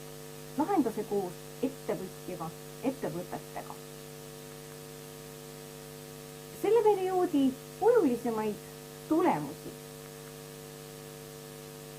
võiks välja tuua uute õppeainetena 2012, 2013 ja see areng kestis 7-8 aastat, mil õppeainest, mis oli väga populaarne, sai elamusturundus ja teenusedisain ning aastaks 2021 uue õppeainena teenusedisain, mille areng praeguseni jätkub. Teine oluline samm oli 2020 veebruaris avatud disainilabor. Disainilabor, mille juht Jana Kukk täna räägib ka veel eduteguritest, mida disainilabor on koos tudengitega teostanud, aitab erinevatel organisatsioonidel lahendada väljakutseid.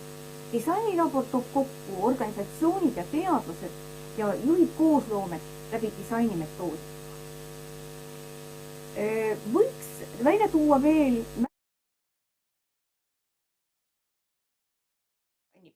projekti. Rahvusraamatuga väga edukas koostöö alates aastast 2019, Tallinna lennujaam, pangad ja nii edasi. Veel disainiõpet väärtustas kindlasti parimate tulemuste presenteerimine igal aastal rahvusvahelisel teenusedisaini konverentsil. Seda nii uurimistulemuste, artiklite kui ka parimate bakalaureuse tööde, magistritööde ja mõistagi doktoritööde osas. Välja võiks tuua ka kraadiõppe tulemusi. Elamusturunduse teenusedisaini teemal on nendel aastatel kaitstud üle 30 magistritöö ja väärtusliku panuse on andnud ka 3 kaitstud doktoritööd elamusturunduse ja üldse turunduse õppe arengusse.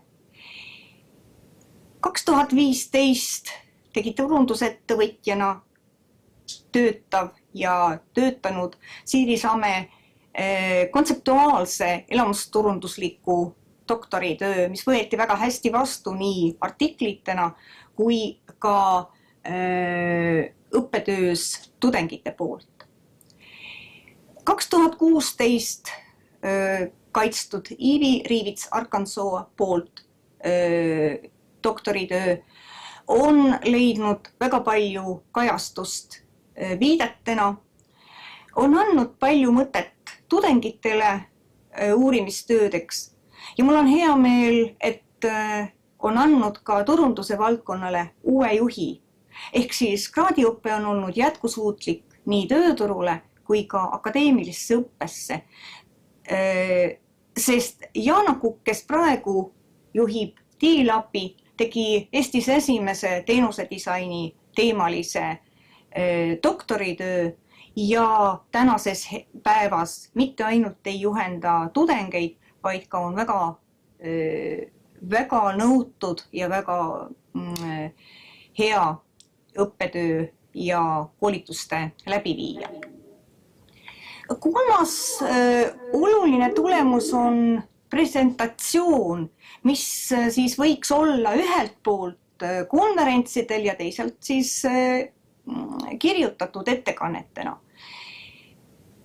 Oleme konverentse teinud aastast 2013 ja kui konverentside sisule vaatasin, siis konverentsid on just olnud sellises dünaamikas, et me oleme uurinud ja rääkinud muutuvast tarbijast, muutuvast turunduses, läbi elamuse turunduses, läbi sellest, et tarbijast saab ise turundaja ja sellest, et elamusdisain turunduses on uus väärtuste loomine ja need viimased konverentsid Rahvusraamatukogus on andnud palju kõneainet ja mõtteainet selleks, kui tähtis tegelikult on turundus.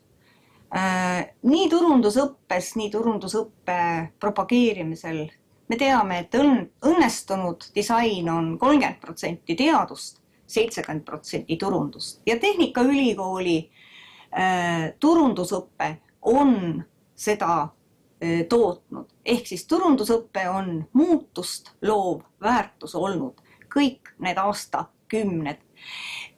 Mõõdik oleks see, kust kuhu me midagi oleme saavutanud ja võin hea meelega ja uhkusega öelda, et edukas õppeasutus on see, mis demonstreerib, mida õppija suudab tema poolt pakutavate teadmiste, kogemuste või oskuste toel saavutada.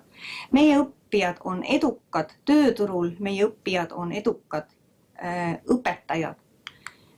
See koostöö on olnud viljakas. Ma tänan kõikide nende aastakümnete eest ja soovin turunduse valdkonnale, uurimusele ja õppijatele edu edasiseks. Aitäh sulle, Anu. Nii, Anu kadus nüüd ära, aga Anu tegelikult rääkis väga hästi sellest, kuidas üks asi on teiseni viinud ja siis võib-olla võiks öelda isegi, et juhatas sisse lausa järgmise teema ja järgmise esineja, et meil on siis järgmiseks järgmisena kutsume siis esinema D-Labi eksperdi Jana Kukke.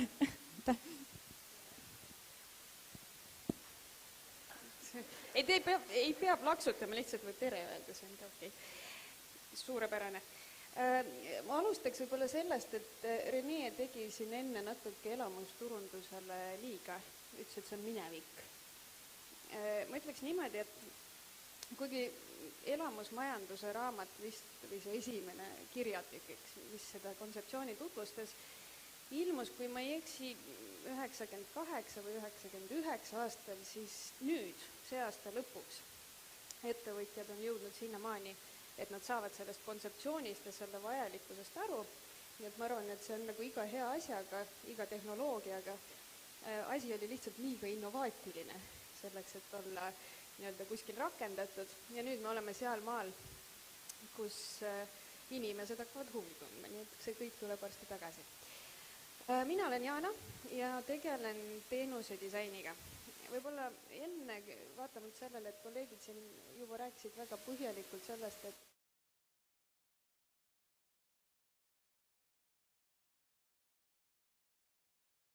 hästi pragmaatilises keeles. Turundust tekitas või vajadust turunduse järgi tekitas see, et ühel hetkel tootmine muutus liiga lihtsaks. Ehk siis tootmist automatiseeriti, asju oli väga lihtne turule tuua suures koguses ja kui enne seda sa ei pidanud väga pingutama selleks, et kogu oma toodangut ära müüa, siis 20. sajandi alguses järsku tekkis olukord, et pidi hakkama siis kuulutama või veenma inimesi selles, et tule osta. See asi kestis suhteliselt pikalt, kuni sinnamaani, kus 20. sajandi lõpupoole järsku inimestel oli kõik olemas. Ja kui sinnamaani ettevõtjad pääsesid suhteliselt lihtsalt sellega, et nad tootsid seda, mida oskasid või pakkusid seda teenust, mida nad oskasid, võtsid võib-olla mõnel hetkel kliendid tagasisidet arvesse, natuke võib-olla midagi parandasid ja jätkasid samas vaimus, siis ühel hetkel, kui turg oli üleküllastunud, siis ütleme niimoodi, et klient enam ei tahtnud alluda provokatsioonile, turundaja provokatsioonile ja niisama tulla midagi tarbima. Ehk siis tuli hakata otsima võimalusi, et kus on see tühi koht turul, mis kliendil täpselt puudu on ja see ongi see, millega teenuse disain tegeleb. Ehk siis 90ndate lõpust kuni tänaseni see teenuse disaini metoodika ehk siis tööriistakast, mis aitab klienti kuulata ja kujundada siis oma väärtuspakkumist selle järgi, mida klient päriselt vajab, kuigi ta võib-olla ise ei tea või ei oska seda sõnastada ka, mis ta vajab. Mis selle mikriga täpselt juhtub praegu? ei oska öelda. Aga see on siis natuke selline loogika selgitus, et miks turunduse valdkond teenuse disainiga tegeleb ja kuidas see kõik on seotud selle eelneva tööga, mida siin kolleegid just tutvustasid. Aga nagu Anu juba mainis, mõni aasta tagasi, täpsemalt, kui ma ei eksi, siis jaanuaris või veebruaris 2020 sai asutatud selline üksuskeha nagu teenuse disainilabor, mis oma mudelilt natuke jälgib seda, mida tehakse Stanfordis T-Schoolis, kus on avastatud selline põnev tõsiasi, et meil on olemas terve hunnik teadlasi erinevatest valdkondadest, nii nagu Tehnikaülikoolis, inseneridest majandusteadlasteni ja seal kõike vahepeal. Ja meil on terve rida ettevõtteid, kes tegelikult saaks väga hästi kasu nende inimeste. Et huvitav, kuidas me saaks need omavahel siis kokku tuua ja mingisugust sünergiat luua. Ja Stanfordis avastati, et tegelikult seesama disainimetoodika on suurepärane vahend selleks, et seda arutelu tekitada. Mõnikümmend aastat hiljem me siin mõtlesime ka, et kui neil nii hästi välja tuleb, et prooviks äkki ka, et miks meie siis halvemad oleme. Ja nagu Anu siin juba natuke ka oma ettekandes mainis, see töö käis ju varem, eks ju, et see ei saanud päris 2 aastat tagasi algust. Et sellele eelnes teenuse disaini ja elamusturunduse õpetamine, mis mängisime tudengitega kõik need tööriistad läbi hüpoteetilistel case'idel ja siis ühel hetkel tekkis selline mõte, et huvitav, et kui me siin nagu nii palju aega kulutame sellele kõigele, et tudengid teeks need asjad läbi ja nad teevad ju päris kliendi uuringud, nad lähevad ju päris inimestega rääkima ja modelleerivad seal mingeid lahendusi. Et äkki see saaks olla mitte väga hüpoteetiline, vaid annaks väärtust mingile organisatsioonile. Ja siis, kui see mõte tekkis, siis kuidagi nagu pool juhuslikult sattus meie juurde Rahvusraamatukogu, kellest sai kõige esimene katsejänes, kellega see asi läbi prooviti ja selgus, et täitsa töötab. Sellest ajast alates neid organisatsioone, kusjuures ma seal lõpus näitan, kes kõik need partnerid olid olnud, aga ma isegi praegu peast ei oska öelda, kui palju neid organisatsioone on olnud. Tudengeid on olnud sadades ja sadades, kes seda programmi on läbinud. Aga ütleme niimoodi, et me oleme teinud siis mingid järeldused. See formaat on suhteliselt standardne, ehk siis meil on mingi kogus tudengeid, see varieerub, sõltuvalt sellest, kui palju mingis aines või mingis aastakäigus tuleb. On olemas teatud formaat, kuna ülikoolis mina tahaks seda teha päevad läbi terve semestri, aga öeldakse, et ei saa, et peab piirduma 8 nädalaga, siis mingisuguse arvupäevadega. Uskuge või mitte, see on mingil veidral kombel inimesed tulevad väga meelega laupäeval kohale, istuvad terve laupäeva, tegelevad selle asjaga, et me ei ole päris saanud, aga eelmisel laupäeval nad ei tahtnud ära ka minna. Kell oli 6:30 ja mina tahtsin väga koju minna, nad kuidagi ei lahkunud. Ja formaat siis eeldab, et ettevõte tuleb ja räägib, mis neil siis võib-olla vajab parandamist, ma ei taha öelda, et halvasti on, aga et millega nad siis vaeva näevad. Ja 8 nädala jooksul, mis on oluline, et nad ise mängivad ka kaasa.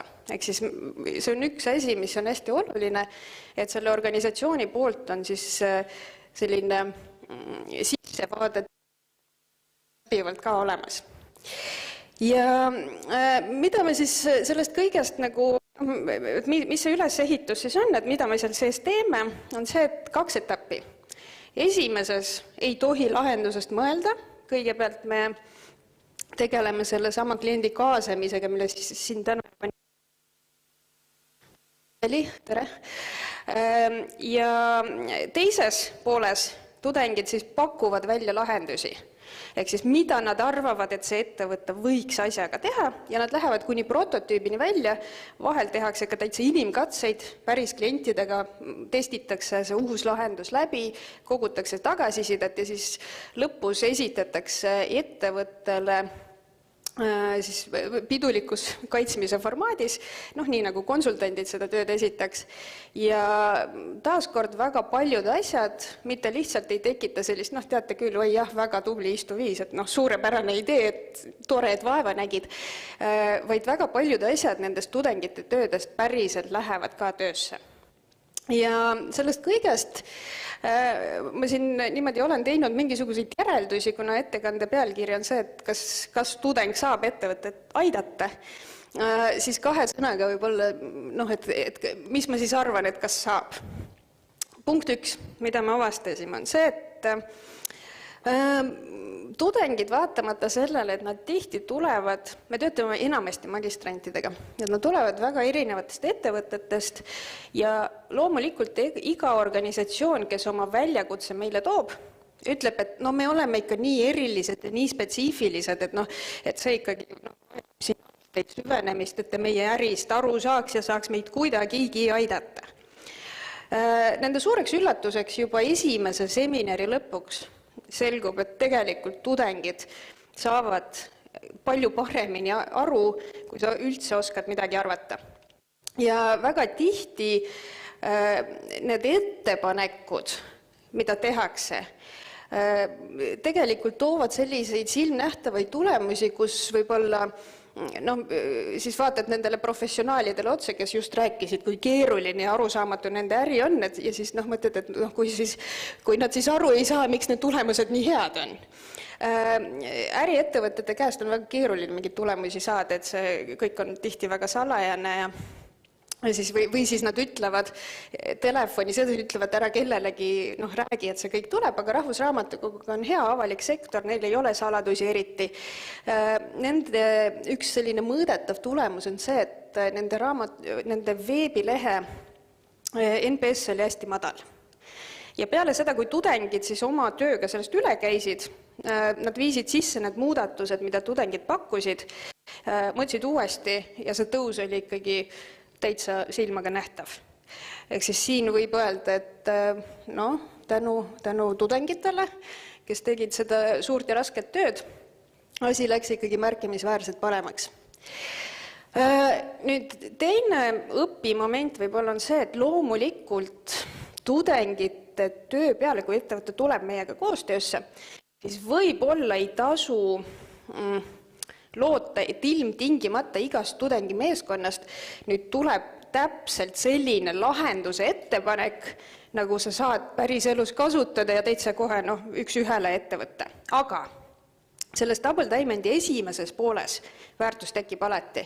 Ja see esimene pool, ma tuletan meelde, see on see uuringu koht, kus tudengid teevad väga põhjalikku, loomulikult lahendusi nad pakuvad nii nagu oskavad ja vahel võib-olla see lahendus ei olegi realistlik või ei sobigi põhjusel. Aga see, et nad räägivad sinu klientidega ja see, mis infot nad tagasi toovad, kui ausalt kliendid neile oma muredest räägivad, või oma soovidest, et see on täiesti märkimisväärne. Ja ma siin ühe grupi puhul tegin väikest matemaatilist harjutust, et mis asi see on, mida ikkagi ettevõte meie käest kätte saab, siis kujutage ette, et kui sul on 35 tudengit, kes kõik eranditult peavad viima läbi, mina teen sellise neile suunitluse, et vähemalt 2 kliendi intervjuud peab igaüks ära tegema, aga nad tavaliselt sellega ei piirdu. Nad lähevad hoogu ja seal tuleb, et ma tegin 5, sest et oli nii põnev ja kõik see muu. Siis kui seda kõike nüüd konverteerida mingisugustesse konsultantide töötundidesse, et kui te tulete seda ostma kusagilt eraettevõttesse, tegelikult on ikka väga-väga suur maht, aga see kvaliteet ei ole ühestki otsast halvem. Nüüd teine või kolmas tegelikult punkt või õpimoment on see, et see ei tööta päris siis, kui sa lihtsalt tuled, püstitad ülesande, lähed minema ja tuled semestri lõpus tagasi. Meil on juhtunud, enamik meie koostööpartneritest on väga huvitatud ja nad äärmiselt tahavad ise kaasa teha, kohal olla ja panustada, arutada. Vahel juhtub selliseid olukordi, kus seal ei ole lihtsalt võimalik. Ja siis seda vahet kvaliteedis või tulemuses on väga palju näha, et tudengitel on loomulikult ka kurb, et keegi nagu nende tööst liiga palju huvi ei tundnud, aga ka ettevõtte ise võib-olla ei suuda sellisel juhul seda sisendit liiga hästi rakendada. Mis te näete siin pildi peal, lisaks sellele, et seal on mina ja Anu, eks ju, seal nurgas, see on Tallinna lennujaama projekt. Tallinna lennujaam sattus meile patsiendiks 1 kuu enne koroonapandeemia algust. Nad jõudsid oma väljakutset tutvustada, teha seda avaloengut ja siis maailm läks lukku.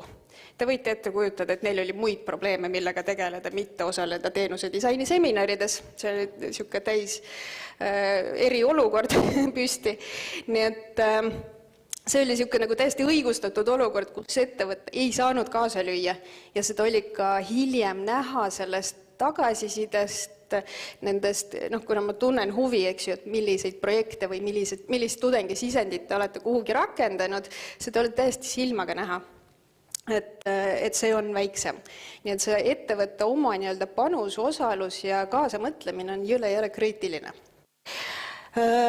Me võtame minimaalselt 5 töötajat, ehk siis see on niisugune, kuna on tavaliselt minimaalselt 5 tudengitiimi, siis iga tiimi juures on eeldus, et oleks nii-öelda see ettevõtte, ma isegi ei kasutaks enam mentor, sest tavaliselt ta nagu väga ei mentorda, vaid ta mõtlebki võrdväärsena seal kaasa. Nüüd on tekkinud ka olukordi, kus ettevõte tuleb väljakutsega, kus ma ei oska sellega mitte muhvigi pihta hakata. Eelmisel aastal kevadel meil tuli Päästeamet ukse peale.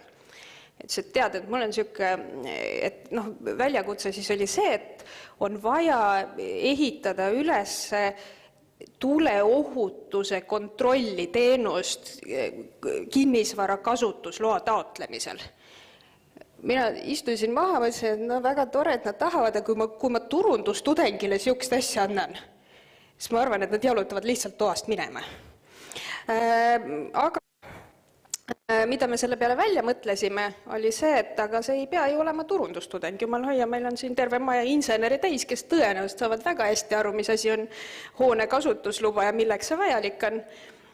Meil on terve rida IT-spetsialiste, kes saavad aru, kuidas IT-süsteemid ja igasugust registrid töötavad ja me ajasime kokku selle väljakutse lahendamiseks üle maja täiesti niisuguse vaba õppe raames täiesti erigrupi, kes tegeleski Päästeameti challenge'iga ja ütleme niimoodi, et hiljem mulle kirjutasid ka nende õppekavade juhid, kes küsisid, kuule, et mis sa arvad, kas seda ainet saaks nüüd nendele ehitajatele äkki nüüd nagu niisuguseks programmi ka lisada, et tundub, et see nagu läks neile niimoodi korda, et ka ehitajatel või ehitusinseneridel läheb teenuse disaini vaja. Ma ei tea, mis me sellega teeme.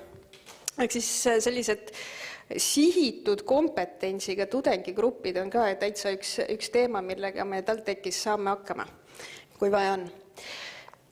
Ja viimane õpimoment, mida tegelikult toovad välja praktiliselt kõik koostööpartnerid, kes on selle programmi läbi käinud, on see, et väga tihti tudengid julgevad teha asju, mida ettevõtte esindajad elu sees ei julgeks. See, mis te näete ekraanil, see oli EAS-i ülesande püstitus ja EAS vajas siis abi läbimõtlemisel, kuidas erinevate piirangutega Eesti külastajad ja mitte ainult Eesti külastajad, vaid Tallinna külastajad saavad Tallinnas siis kõiki nende toredate asjadega, mida meil linnas saab teha ja vaadata, kuidas nad sellega hakkama saavad ja kuidas seda teekonda saaks nende jaoks parandada, et kus on väljakutsed. Ja siin ekraanil te näete ühte tütarlast, kes võttis julguse kokku, pani omale siis sellise sideme silmade peale, et mitte näha, mis ümberringi toimub ja üritas siis nautida erinevaid muuseumi, muuhulgas tervisemuuseumi, siis ilma selleta, et ta näeks, mis ümberringi toimub, selleks aru saada, kuidas see pime külastaja siis, või nägemuspuudega külastaja, kuidas ta hakkama saab. Nüüd edasi läheb paremaks. Tudengid küsisid, et aga kas me eelarvet saaks? No, mis te tahate? Ma tahaks ratastooli rentida. Ma ütlesin, jumala eest muidugi võtke. Siin on siis üks julge noormees, kes proovis ühistranspordis, protoavastuskeskuses ja Tallinna vanalinnas täpselt samamoodi seda teekonda läbi teha, aru saada, millised väljakutsed seal ees ootavad ja kuidas siis sellega nagu töötada, milliseid ettepanekuid saaks teha, et see asi toimiks. Ja selgus, et väga palju on selliseid täiesti asju, millega sa ei tule selle peale enne, kui sa seal ratastoolis istud, ehk siis väike nüanss,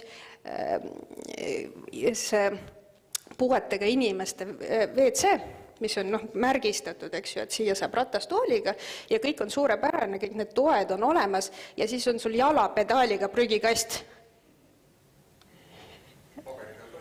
Selles mõttes kõik on nagu hästi, eks ju, aga sa silmaga seda ei näe, eks ju, sa pead tõesti selles olukorras olema, et sellest aru saada.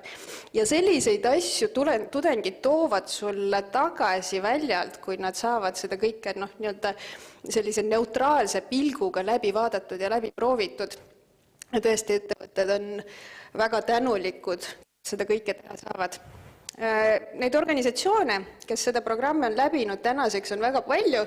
Iivi eile mu käest küsis, et kuule, aga siin nagu hakkavad ettevõtted varsti otsa saama, et see on enam-vähem kogu Eesti turg, ja mis sa edasi teed. Ma võin teile öelda, et tänaseks on siin päris mitmed on juba tulemas tagasi. Ehk siis ettevõtluses, eriti suurettevõtetes või organisatsioonides, ka avaliku sektorit on palju, ega need väljakutsed kuskilt otsast nagu läbi ei saa. Tuleb kohe järgmine uus, eks, ja kui tudeng sul ühe teema ära katab, siis neid valdkondi on veel. Ehk siis ma väga sellepärast ei muretse, et me selle turu kuidagi ära kataks. Samas me praegu siin natuke vaatame ka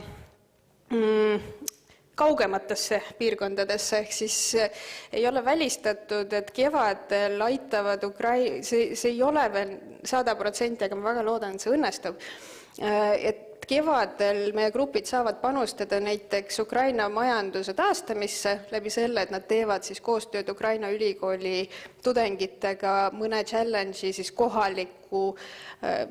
sealse siis kohaliku omavalitsuse väljakutsete lahendamise tarbeks ja ega siin ka teised välisettevõtted ei ole ka ju täiesti kättesaamatud, nii et ma arvan, et kui see ring ükskord saab täis, siis neid väljakutseid, mida TTÜ Turundus ja ka ülejäänud maja tudengid saaksid ära lahendada, ma arvan, et nendest puudust ei tohiks olla.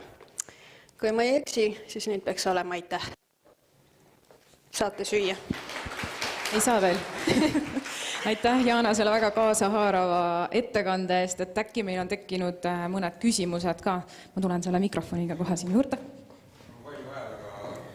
Internetis ei kuule. 2 küsimust. Üks on see, et äkki sa tood mõned näited, mis päriselt on ka rakendatud. Ja teine siis see, et tegelikult ei ole ju väga palju ettevõtteid, vaid enamik paistsid silma on kas avalikud või poolavalikud. Et kuidas erasektorit rohkem kaasata saaks? Ma alustan lõpust. See, et avalikku sektorit on teenuse disainis palju, see ei ole ainult Taltechi pilt. See on üldiselt see turu olukord, sest mingil põhjusel, mida ma tõenäoliselt ei oska praegu niimoodi nimetada, on avalik sektor Eestis väga teadlik teenuse disaini tarbija. Üldse, kui suurt pilti vaadata, just olid Eesti teenuse disaini auhindade jagamised, kus erasektori kategoorias jäeti auhind jagamata, sest et töid ei olnud, oli küll 3 tööd esitatud, aga need ei olnud sellised, et kohe annaks auhinna, eks ju. Ehk siis avalik sektor on üldse selline väga aktiivne selles temaatikas, nad on hakanud hoolima kasutajast ja me aitame neid väga-väga hea meelega, seda enam, et ka Nurkse instituudi tudengid saavad sellist ainet oma programmis nagu avaliku sektori disainilabor, ehk siis sinna nad sobivad täiesti suurepäraselt. Nüüd reaalsetest näidetest nii palju, et tegelikult tudengite ettepanekul on väga palju lihtsustamist toimunud. Me väga tihti lõpetame mingite digikanalite disainiga, kaasaegne majandus, eks ju, iga asja võiks olla äpp. Ja siin on näiteks siin nendest partneritest, kes siin olid, Swedbank eelmise aasta näide, kes sisuliselt, nad ise arvasid, et see protsess on neil väga lihtne, et sa hakkad kliendiks asumise teekond ja tänu tudengitele siis ütleme nii, et mõned ettepanekud võeti vastu ja muudeti see, et kuidas see protsess, kliendiks hakkamise protseduur välja näeb. Nüüd viimasest Eesti Energia oli ka üks selline huvitav seltskond. Nüüd nende käest ma sain sellise tagasiside, et nad seal pilgutasid silmi, vaata kõikide nende suurettevõtetega, nad ei tohi öelda enne, kui mingi asi turule tuleb, aga nemad pilgutasid silma ja ütlesid, et rohepöörde teenus, eks teenus, millest tegelikult mitte keegi, mitte muffigi aru ei saa, et mis asi see on, eks see on nii suur, keeruline ja see on B2B teenus, et seda on väga keeruline kuidagi läbi mõelda mõistlikult. Nad ütlesid, et see tagasiside, mida tudengid kokku korjasid, et see oli ikkagi siuke nagu väga suur osa sellest, mis läks sinna töösse. Ehk siis ma arvan, et sisuliselt igast sellest käigust, igast grupist, ma arvan, et ma julgeks öelda, et umbes 20% nendest asjadest, mida tudengid toodavad, nad lähevad niimoodi üks ühele töösse ja see tagasiside, mida nad korjavad, et see viisil või teisel rakendatakse kindlasti ka kusagil mujal. Ja seda huvi näitab see, et see sama Eesti Energia projekt, kaitsmised olid laupäevasel päeval peale lõunat, ehk siis võiks arvata, et inimestel on midagi paremat teha, aga Eesti Energia juhtkond istus Zoomis ja kuulas. Et ma vaatasin järgi, mul on isegi väljatrükk kusagil olemas, et nad päriselt olid online ja nad täitsa küsisid küsimusi selle kohta, mida tudengid esitasid. Nii et ma arvan, et siin on ikkagi seda üleminekut praktikasse on päris palju. Jana sellele vastuse eest, meil on veel küsimusi. Mul on sihukene küsimuse ja vastuse segu. Et vastus, ma hakkan vastusega peale. Anu küsis, et mis sa peale hakkad ja sa alustasid oma juttu tegelikult eelmise sajandi algusega.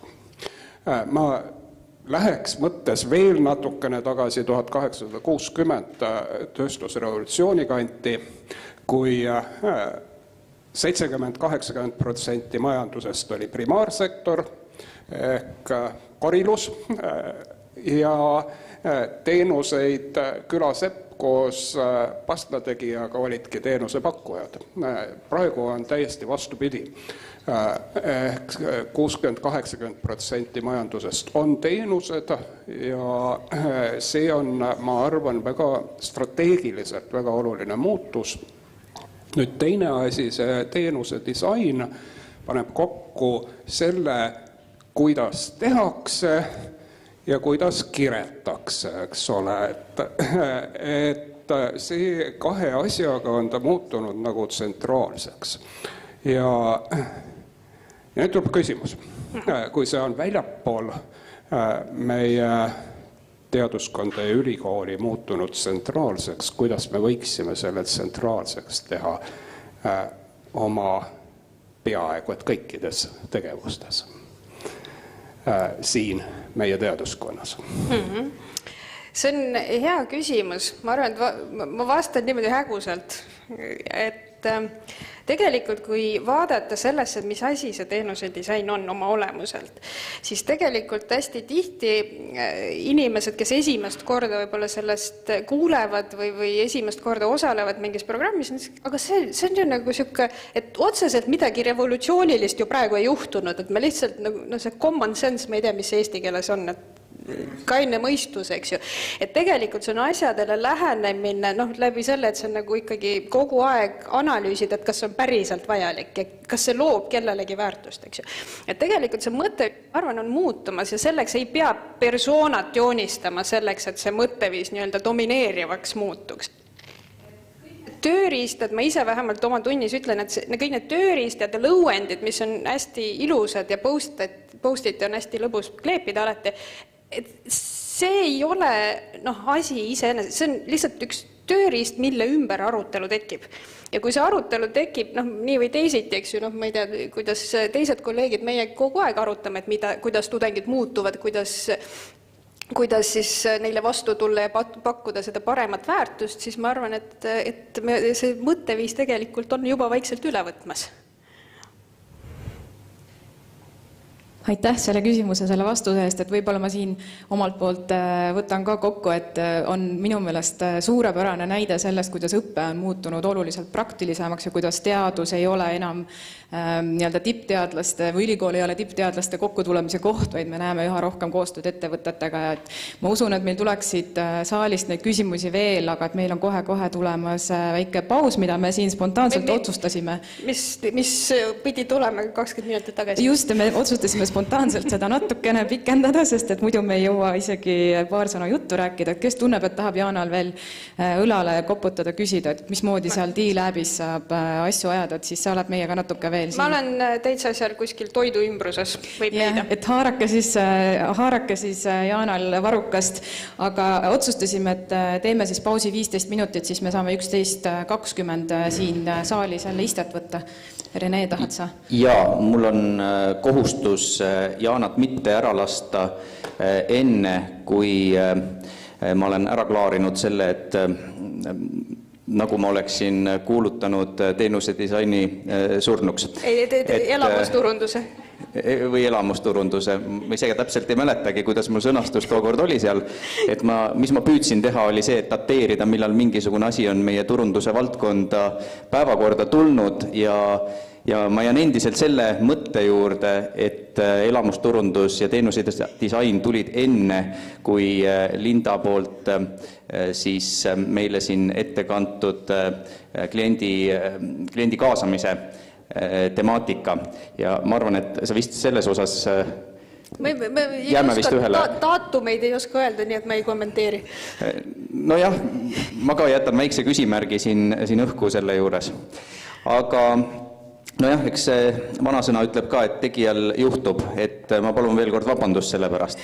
Aga vanasõna ütleb ka, et kes ei tee, see ei söö, või oli vastupidi, et kes ei söö, see ei tee.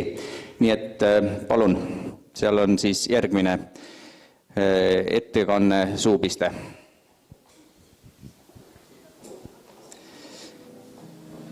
Ja õige pea me siis naaseme jälle videosillaga ja seekord siis teises otsas Jaapan.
Astuge julgemalt, astuge julgemalt.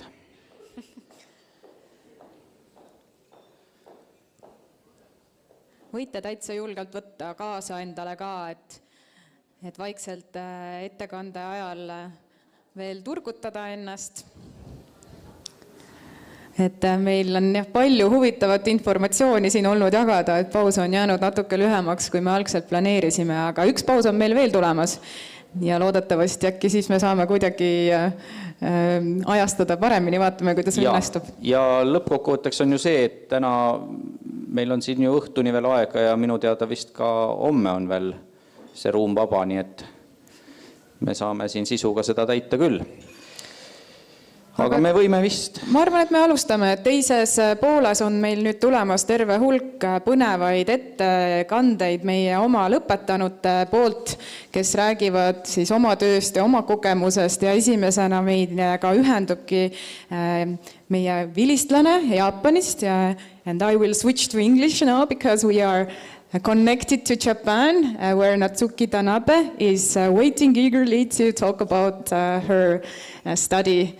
Thank you, Natsuki. The floor is yours. Konnichiwa. Konnichiwa. Hello, everybody. I hope you hear me well and then everything is all right.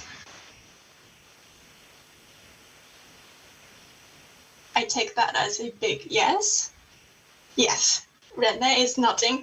Okay, lovely. So let me start my presentation. Okay, so hi everybody, greetings from Japan, as you may have assumed from the title and the name. My name is Natsuki and I am speaking to you guys from Japan today. I will be walking you through the green consumer behavior of young Japanese, partially in comparison of that of Estonian or Europeans in broader sense. Before getting into the topic, allow me to make the most of the opportunity and introduce a bit about myself. My name is Natsuki Tanabe. I was born and raised in Kobe, Japan. If you've ever heard of the place, it's around here. And you probably wondered why did I choose to study in Estonia at Taltech. Well, that was because when I was looking for university in Europe, Estonia caught my attention, obviously with its highly advanced IT tech. Apologies, it wasn't because I was a huge fan of Balto, who is the famous Estonian smallest law in Japan. Ever since I graduated Taltech in 2021, I have started working for a very well-known Finnish company, Wolt, in Japan. How many of you knew that Wolt is already in Japan as well? Then I saw my career opportunity at LGC, which is a British company for a life science. In there's a brand called Informed, where we test a sports supplement against WADA prohibited substances. So I am working in that field, daily communicating with customers and help them get on board onto a program. This field indeed is something I didn't expect I would be in, the anti-doping, especially because I'm not an athlete or anything, but I find it quite interesting and fun, and you never know what the future brings to us all. Also, as a final note, I had been doing karate since I was 7 years old. This is a picture when I performed at Taltech International Dinner, exactly where you guys are right now, and won prize. Anyway, when I was in Estonia, I saw how many people bring in their own shopping bags to supermarket, regardless of whether they're purely for the environment or to save some penny, and how green consumption and green marketing is rising its importance. Back in Japan, surprisingly, we have just started charging for plastic bags at stores. Green movement is not so much focused as it is in Estonia. But as you may be aware, the recent globalization has made the world smaller and smaller. Hence, the world trend is getting more similar. When thinking about that, do you think Estonian and Japanese are different or similar? For the sake of the study I have conducted, I have narrowed its focus down only to young generation. So what do you think? Well, I would say we're both a bit shy, but other than that, how about the green consumer characteristics, green consumption patterns, and green marketing? Please have some thought in mind, and let's see if your guess is correct in the later slide. The more background of why I was curious about that. Since I am as nerdy as I can be, I have done some extensive research. Spoiler alert, this is purely to get a good grade on my thesis, but all I could find was either European, Euro-American or Chinese context only. You may think Chinese and Japanese are the same. Well, I kind of take it, but it's as different as Estonian and Russian. And young generation tend to be more flexible in terms of their mindset and their disposal income. So don't be afraid of young Japanese. We're not full of some lies. We're the same as you guys. However, there are some minor points to put in mind. As Professor Rein has kindly made me realize the other day, even in the youngest generation, the segmentation of mindset can be also observed. One is extremely traditional and conservative, room to two only in Japan, and others like me who want to see the world and quite flexible. But I chose this generation anyway, since we're the future of Japan, and for the purpose of the study, I had easier access to them to get the data from. After this presentation, you will have some knowledge about the green consumption in Japan, and if this is going to be the next trend in Japan and you want to by any chance do some business here, as a green pioneer with your already cultivated experiences and knowledge in Estonia, you sure will thrive in Japan, taking this as a big advantage. So please may I have attention moving forward as well. So as I have briefly touched on the previous slide, I have taken advantage of my graduation thesis to do the research on green consumer behavior of young Japanese and see how this brings to me. In this slide, I will walk you through how I gathered information to get the conclusion. Bear with me, it will be a bit academic. So green consumption has started and been performed in many countries from many years ago, especially in Europe. That means there are a whole bunch of papers available for me to start with. One advantage of choosing the young generation was that it was rather easier to get in contact with them through a social networking service and ask them to fill in the questionnaire online. In this study, I was aiming to see if the existing theories about green consumption can also be applied to young Japanese. So I used the deductive approach. A non-probability judgmental sampling method allow me to have control over food to send a questionnaire to. I chose 19 to 25-year-old Japanese. And what did I find? We as marketers, our goal is almost always the final purchasing to happen. Here it's called green purchasing behavior, in short GPB, the ultimate goal of the scheme, so we want to achieve this one. But in order for the consumer to perform GPB, what do we need?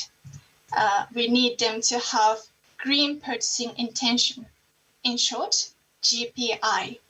As the name suggests, this is the intention of a consumer to buy green or go green, having positive influence to the GPB. But where did that intention come from?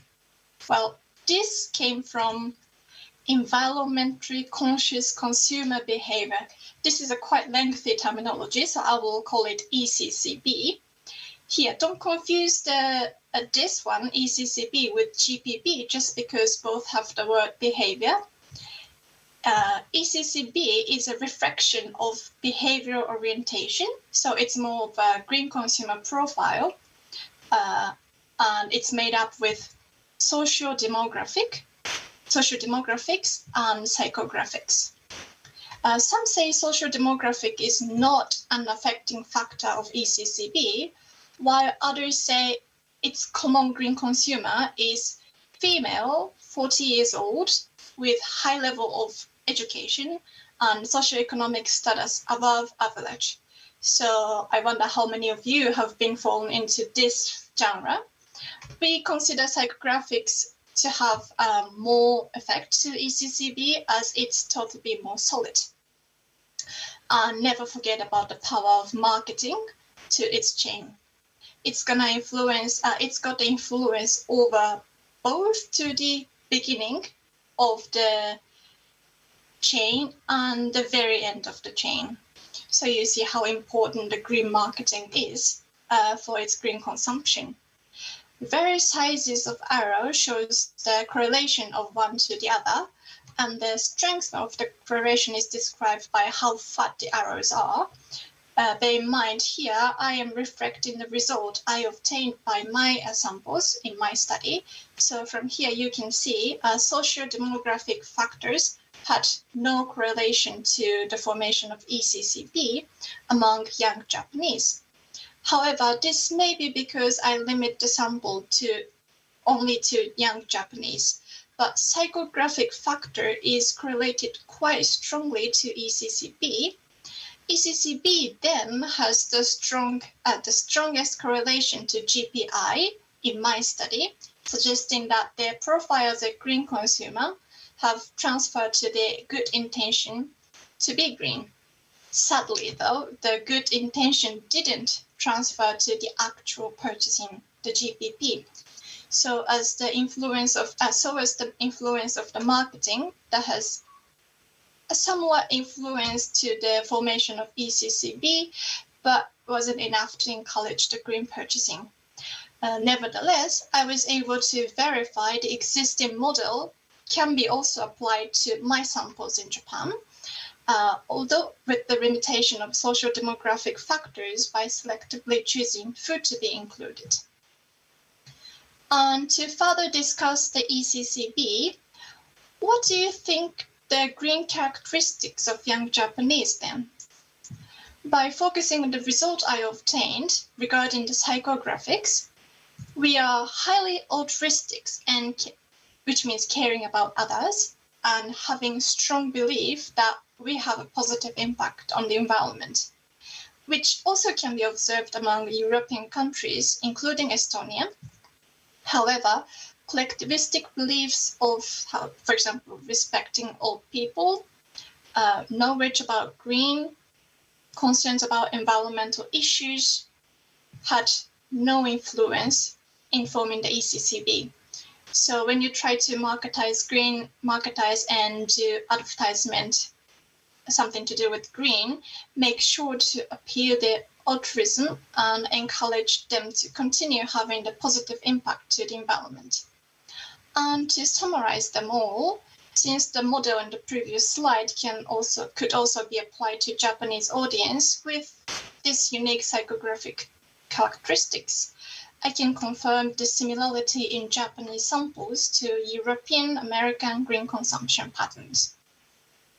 However, as I have mentioned several times, the little correlation has been observed from GPI, the good intention, to GPP, the actual purchasing. I would suggest a few points how we can thrive in Japan as a green business. Although my study shows that young generation is quite keen for the green consumption, like in any other European countries, please note that they're not homogeneous, as I said. Some are quite conservative, unlike Estonian, where although the land is much, much smaller than that of Japan, people are more open to globalization and then keen to go out. So keep that in mind. How can we succeed as a green pioneer in Japan? I suggest you trigger altruistic mindset of Japanese and appreciating their positive intention to behave green first. As a marketing professionals like yourself, it's definitely worth investing time and resource on green marketing practices, like promoting sustainable packaging, adding more value to existing eco labels, or create other labels that shows environmental friendliness. And always important to know the bottleneck. For what I found, from what I found in my study, it is that how little the good intention of green purchasing transferred to good green purchasing behavior, the GBP. So the takeaway message of my presentation is that green marketing in Japan is still quite immature, but with potential to grow with proper targeting and marketing strategies. And now you are the expert of who young Japanese consumers are and what the green consumer behavior of them are like. So hopefully in the future, this will somewhat be helpful for your business, or even if not, knowing about the other part of the world make you understand your target consumers better sometimes. So hope it was insightful to you all. And thank you so much for listening. Thank you, Any Natsuki. questions? Yeah, thank you very much. It's definitely a very, very important and hot topic. Green transition is something that we are almost all at some point working on, and you did it already a little bit earlier than maybe other students. So last spring was the time when you graduated. But we have time for one question. So is there anyone who is really eager to ask something about green consumer behavior in Japan?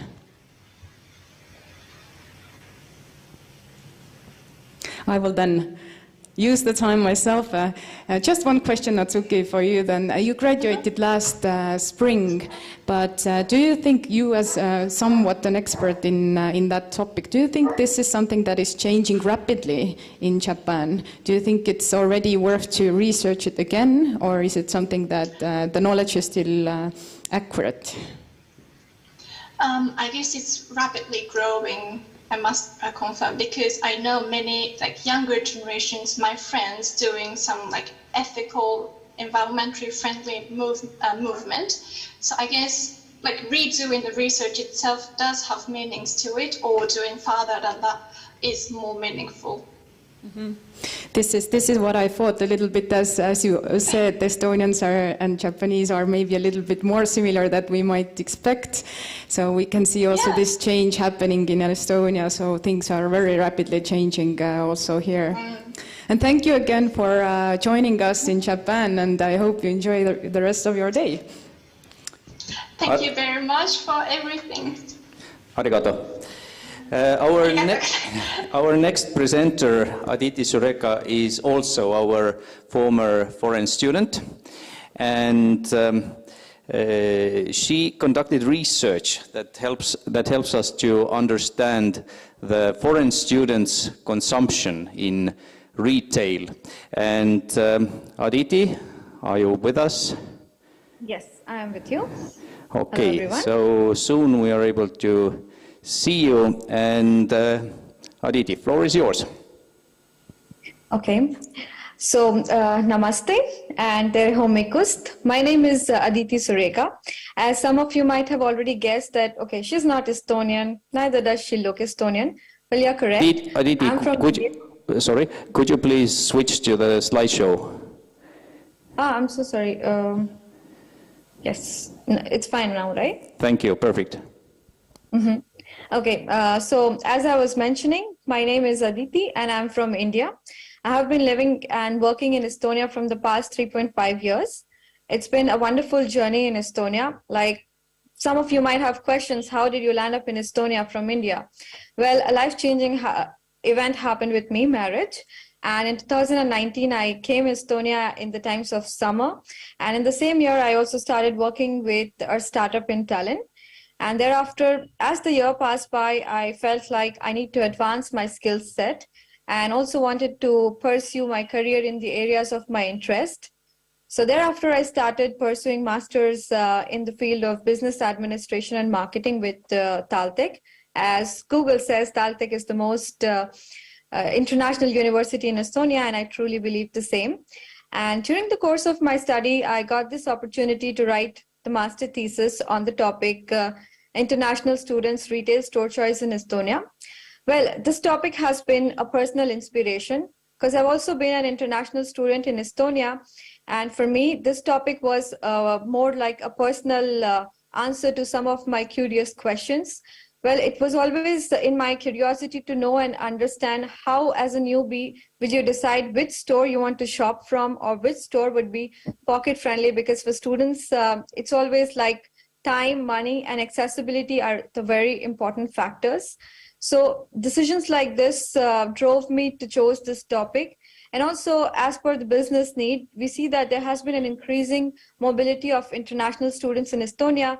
Like more than thousands to 10,000 students every year come to Estonia to study and build their careers. So I thought that it would be an interesting topic. And also, due to the fact that we have limited study on the subject, it would add to the literature in the context and perspective of an international student.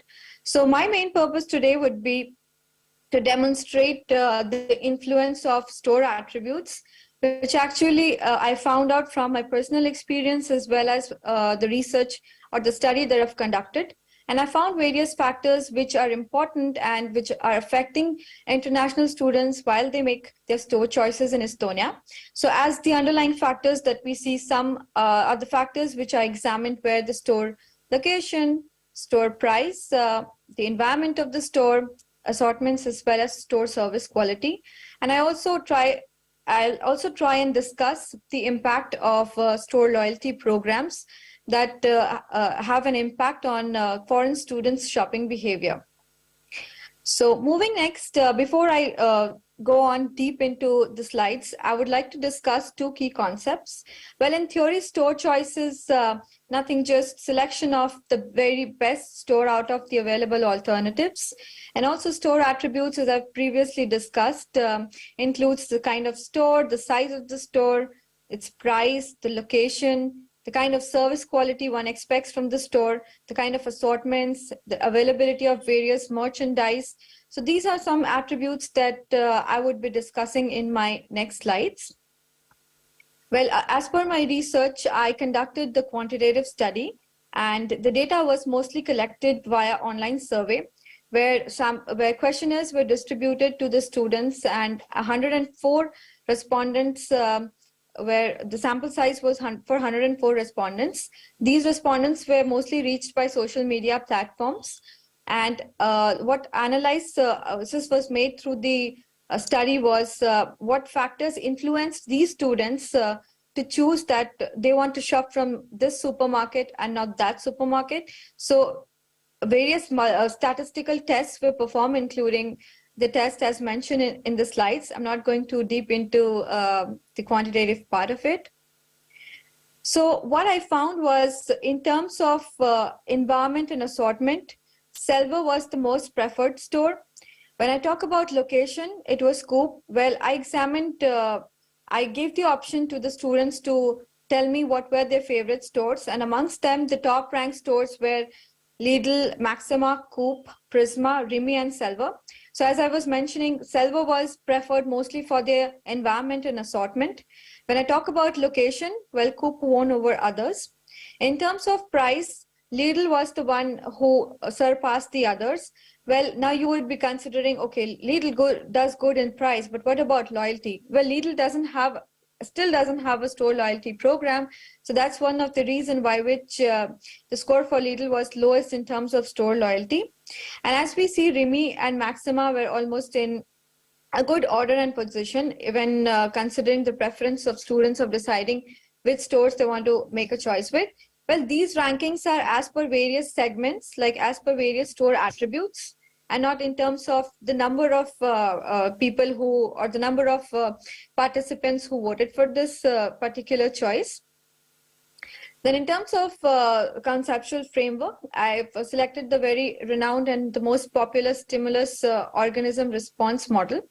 Well, what this model is basically, it examines what store attributes. So in my case, the store attribute here means the stimulus, and the stimulus, like what store attributes impact international students who are the organism, and the response is either they select the retail store and make shopping there, or either they reject it. This particular model has been developed by Mehrabian and Russell, and it helped me, and in my study it helped me to find out what store attributes triggered foreign students in making choice where they could decide that whether they should go for the store or they shouldn't go for the store. Well, talking about the results, this quite may look a bit complicated, but yeah, just a very brief idea about what I've come across. There were 6 hypotheses, out of which I found to have like 6 hypotheses consisted of the attributes which I have previously discussed in my slides. Very surprisingly, I found that store service quality was not an important factor for foreign students, while store location, environment, assortment, store prices, and loyalty program were something that had an impact on such students. To have a very simpler picture, the one in greens were the one which foreign students found to have their significant influence, meaning foreign students found to have influence from these factors when they were deciding which retail store they want to shop from.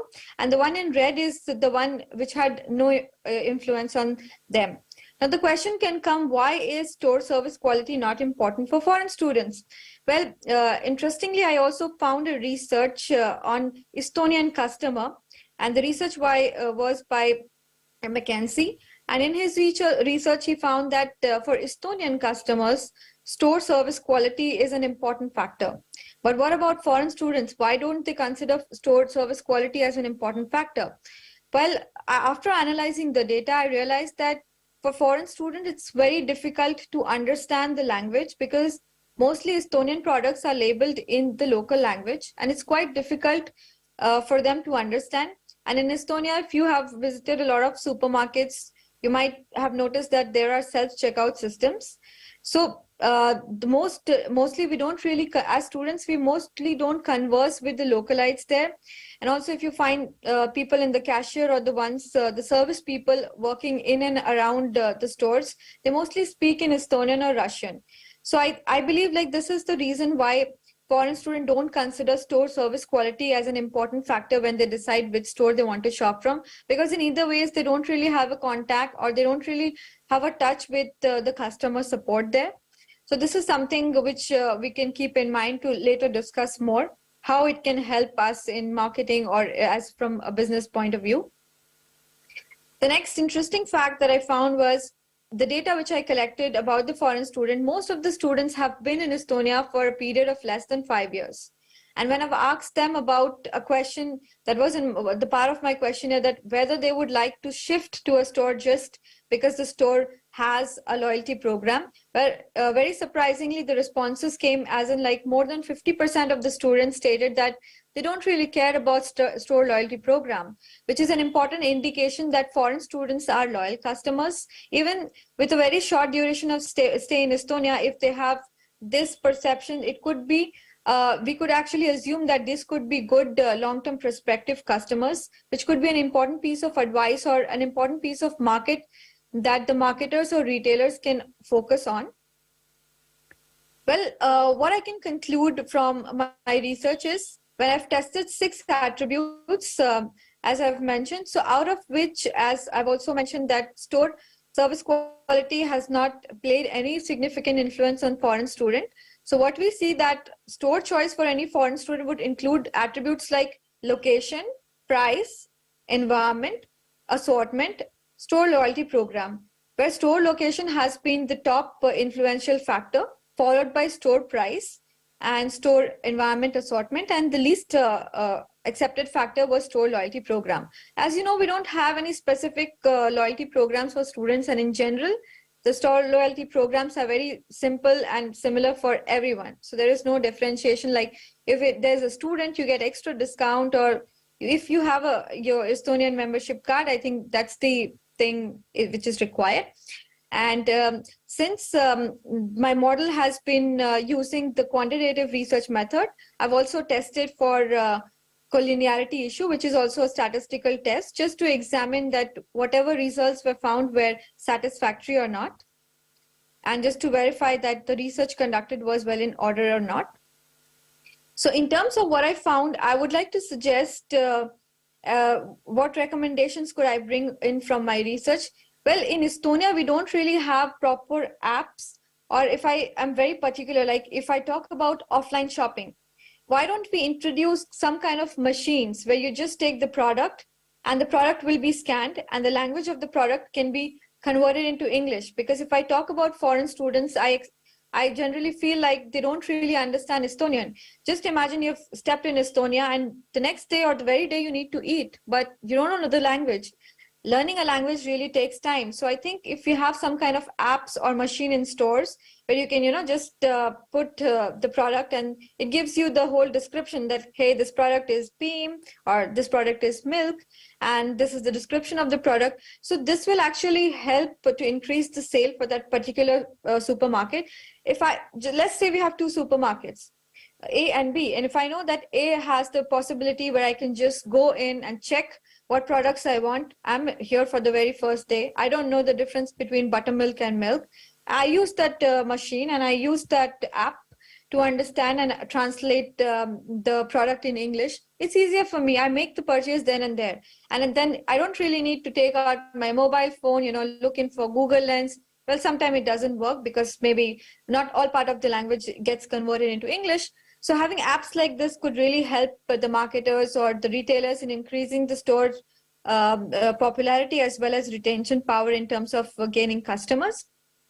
Also, when I talk about people, well, of course, employing people who have different kinds of language skill is a costly affair. But if I talk about the current scenario in which the packaging of the Estonian products is mostly in the local language, if we cannot have, the in-store apps or machines just for the go, we can have some people who would be able to assist these students, because I myself face problems like that. Sometimes my internet is not working. Sometimes there are other problems. So it's quite difficult to find people who can understand your language. So I think this is also something which we can look into. And very next, earlier some days, someone was telling me that, hey, did you know that Prisma has this counter? There are tags where Prisma provide you a list of products, the only products that you get in Prisma at the cheapest if you compare to the other store. Well, I didn't know about it. So what I also felt like this was something which I didn't think back then, but I think now, having better sales promotion techniques would be something, a very good add-ons, because there are so many offers, there are so many promotions. But what if the students don't know about it? What if the people are not aware about what advantage you're providing to them? So I think having better offers can actually help as students to be aware of what promotions or what special prizes we can get. This can also help in increasing the value proposition of the product, making it more marketable, more sellable, and of course, more profit to the supermarkets. So in terms of future recommendation, well, in my research, the main target students were from Estonia. How about trying it with the other Baltic states or countries? It would be nice to also try other store formats, because I know that the local produce is very famous in Estonia and also in the Baltics, and also we can try conventional stores. So it will be very helpful in giving a comparison and contrast of how things are changing across various store formats.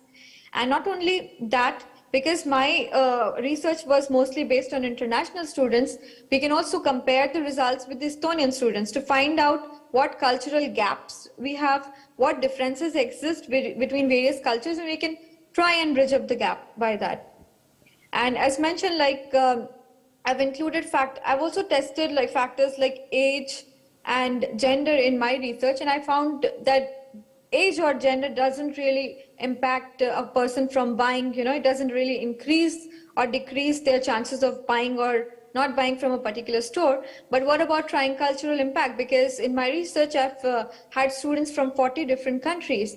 So what about asking them what really they expect from a country, or what kind of religious belief could impact their choices from a store, or what kind of income level could actually change their perception from buying a store, whether they look in for more quality product or whether they look in for more quantity over quality. So things like that can really help in understanding what perceptions and what behavioral outcome we can have from the target market. So yeah, this is basically it from my side. And yeah, thank you for listening, and really up for questions from all of you. Thank you. So let's make an applause. Aditi, you very nicely turned our attention to this and retailers' attention to this customer segment or customer group. And I believe that retailers actually do not very often see those perspectives that you actually made obvious. So these are like really simple things or little details, and you also brought out here very practical suggestions and recommendations. Do we have questions to Aditi? If not, I would like to ask a question or rather a confirmation to be assured that this is the way I see it. You were researching and focusing on the foreign students, and what you brought out is the cultural difference. Well, this is not a heterogeneous group, you know, and what is that particularly would be like a future recommendation for the further research from this perspective, that it's a culturally heterogeneous segment? What would you suggest from this point? Okay, since not everyone is equal, not everyone has the same perception, not everyone, maybe in a same cultural group, there can be various subcultural groups as well. But I think having a brief idea about what is important for, as a foreign student is very important. For example, if I talk about myself. So I come from India, I love mangoes. And if you ask me, okay, which store would you choose? Which store would you go and purchase? Well, I would select Rimi because they sell mangoes. So for me, the store which takes care of me, the store which takes care of the things I like would be the store I would go for. Not only in terms of my liking as an Indian, but also in terms of culture. If I know that, okay, this store can provide me something which helped me retain my cultural identity. For example, you know, the famous cuisines from my culture. If I can find those products in a particular shop, I would definitely opt for it. So I think it's not very easy for retailers to, go hand in hand and ask people, hey, what is your cultural expectation from our shop? But I think having some kind of surveys, having some kind of focus group where they can actually try and, engage with us. They can come to the universities and engage with the students, try and understand what students are actually expecting and try and understand our pain points from mostly. So I think first the big problems and then maybe the small problems. Is it kind of like a suggestion not to focus so much on the quantitative approach, but more like to qualitative approach? Like, as I mentioned, I think the first and foremost barrier that I see is the language barrier. When I open up any website, I don't find any product in English. It's a very big problem because those products are labeled in Estonian. So how can I actually convert those labels in English? I can definitely translate pages from Google, but it's not very easy to translate a particular picture. Now you can tell me that use Google Lens, but sometimes Google Lens don't work. I'm in a hurry, I need to eat something, I need to rush. And I'm a vegetarian. What if I get? What if I mistakenly end up eating a non-veg food? You know, it's just an example. So actually, these issues are not very complicated. These are really simple things. So Exactly. try to imagine if you Google what does merevaik means and what to do with it. So thank you, Aditi. It would be nice to continue with the discussion, but we need to move on. Thank you. Applaus Thank you so Aditile. much. Meil on täna valitud ju kõige huvitavamad teemad ja kõige paremad lõputööd, et järgmisena meil on jällegi selline siis teema käsitlusel, mis on igati päevakorras. Tuleb rääkima värskelt sel kevadel magistrikraadi teeninud Luisa Rõivas, kes räägib siis suunamudimisest ja influencer turundusest, et annan sõna sulle, Luisa.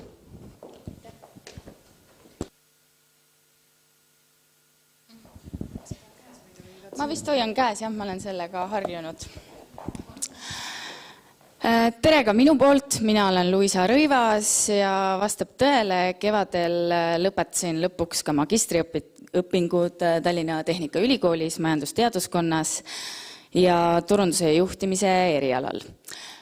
Minu lõputöö teemaks oli Eesti koolinoorte arusaamad influencer turundusest läbi sotsiaalmeedia ja täna mind paluti rääkima influencer turundusest sotsiaalmeedias. Minu juhendajateks olid Anu Leppiman ja Iivi Riivits-Arkonsuo ja mul on täna väga suur rõõm selles väga ägedas seltskonnas siin väikest lava nii-öelda jagada ja peab ütlema, et uued väljakutsed on alati olnud minu teema, pannud silma särama, isegi kui võib-olla päev enne Ironmani starti jalg murda. See ei tähenda, et järgmiseks aastaks ei võiks treenima hakata juba homme. Aga miks ma seda uurisin? On see, et eelkõige seotud minu tööga. Ma igapäevaselt juba päris pikka aega töötan televisioonis ja seda sotsiaalmeedia toimetajana, tehes erinevaid teleprojekte, nagu näiteks Eesti otsib superstaari, Masterchef Eesti, mis tuleb eetrisse tuleval pühapäeval. Ja kindlasti ka see fakt, et ma ise olen seda kõike praktiseerinud juba pea 4 aastat. Huvi noorte vastu on samuti suur, mul kasvab kodus 3 noort inimest, üks neist varateismeline ja kui ma hakkasin seda teemat uurima, siis kahjuks neid uurimusi Eestis oli vähe, mujal maailmas juba päris palju, nagu ikka trendid meieni jõuavad väikese viibega. Hakkasin seda vaikselt uurima ja kõige olulisem põhjus oli ka see, et Eesti noored on just need, kes mõjutavad seda influencer turundust kõige rohkem. No, üsna loogiline vastus on see, et nad ju ka tarbivad seda kõige rohkem. Nad veedavad kõige rohkem aega seal.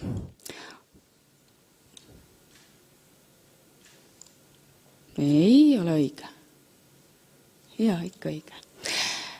Selle töö eesmärk oli siis teada saada, millised on Eesti koolinoorte arusaamad influencer turundusest ja millist sisu nad ootavad, mis on see, mis silma särama paneb, miks nad sinna tagasi lähevad, miks nad neid konkreetseid sotsiaalmeedia platvorme kasutavad ja mida sealt ootavad.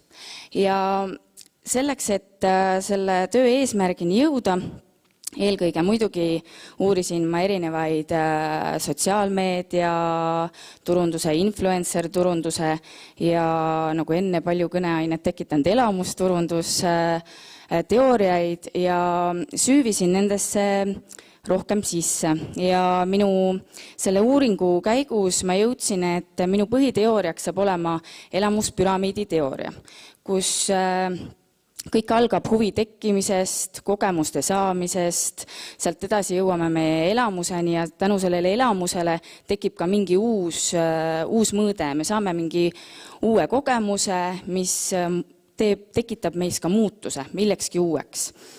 Aga kui ma seda kõike uurisin, siis leidsin ka definitsiooni influencerile sotsiaalmeedias ja selleks oli sotsiaalmeedia platvormi kasutaja, kellel on potentsiaal tekitada kaasatust, juhtida vestlust või müüa tooteid teenused ette nähtud sihtrühmale. See oli siis teoreetiline vastus sellele. Aga selleks, et ikkagi teada saada, mida siis Eesti koolinoored arvavad asjast, pidin ma ka nendega kohtuma.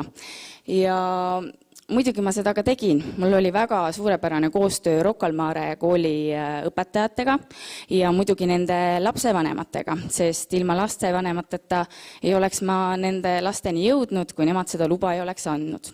Ja mul tõesti oli nendega väga-väga tore kohtumine ja seda ilma lastevanemateta. Ma sain nendega kohtuda silmast silma ja nad isegi avasid mulle oma nutitelefone, näitasid, mida nad seal teevad, mida nad sealt otsivad, kuidas nad järgmise sammuni või järgmise influenceri või sotsiaalmeedia tegelaseni jõuavad.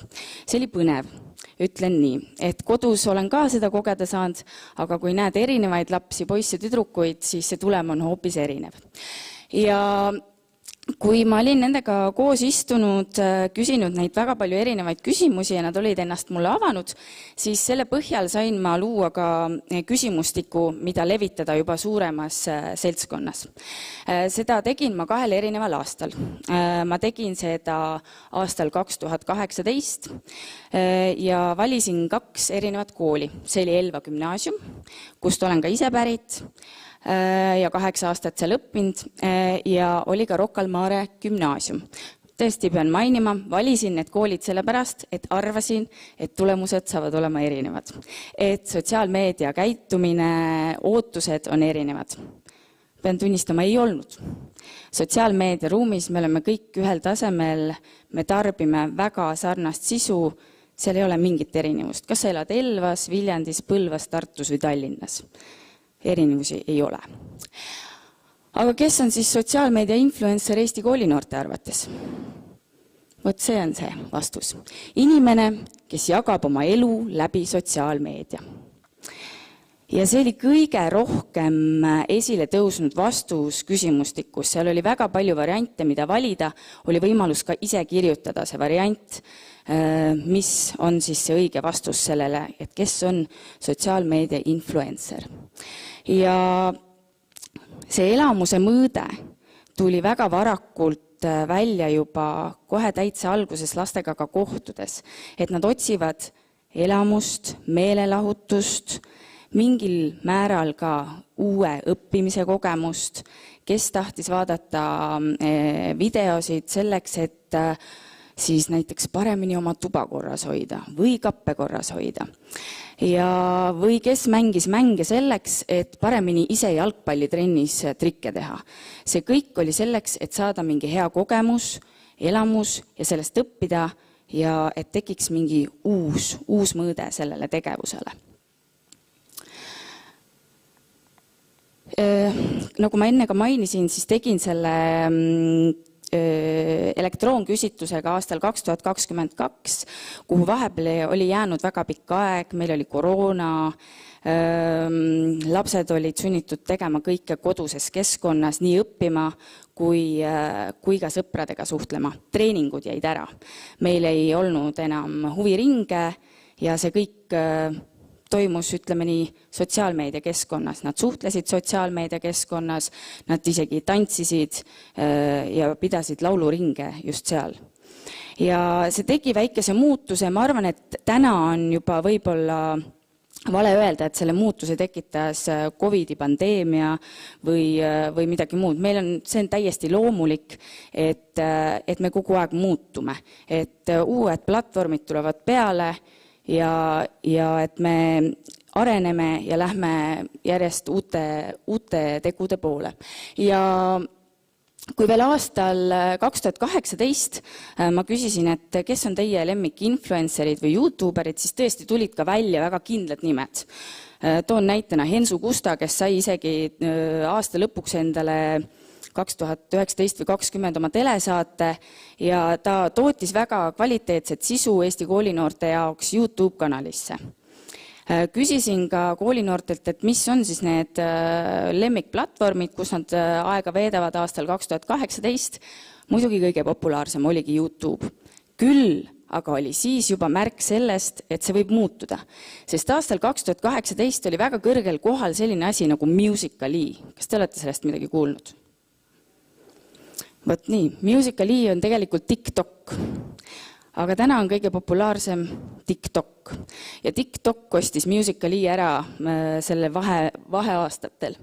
Ja tegelikult lapsed juba aastal 2018 teadsid, et see on kõige popim.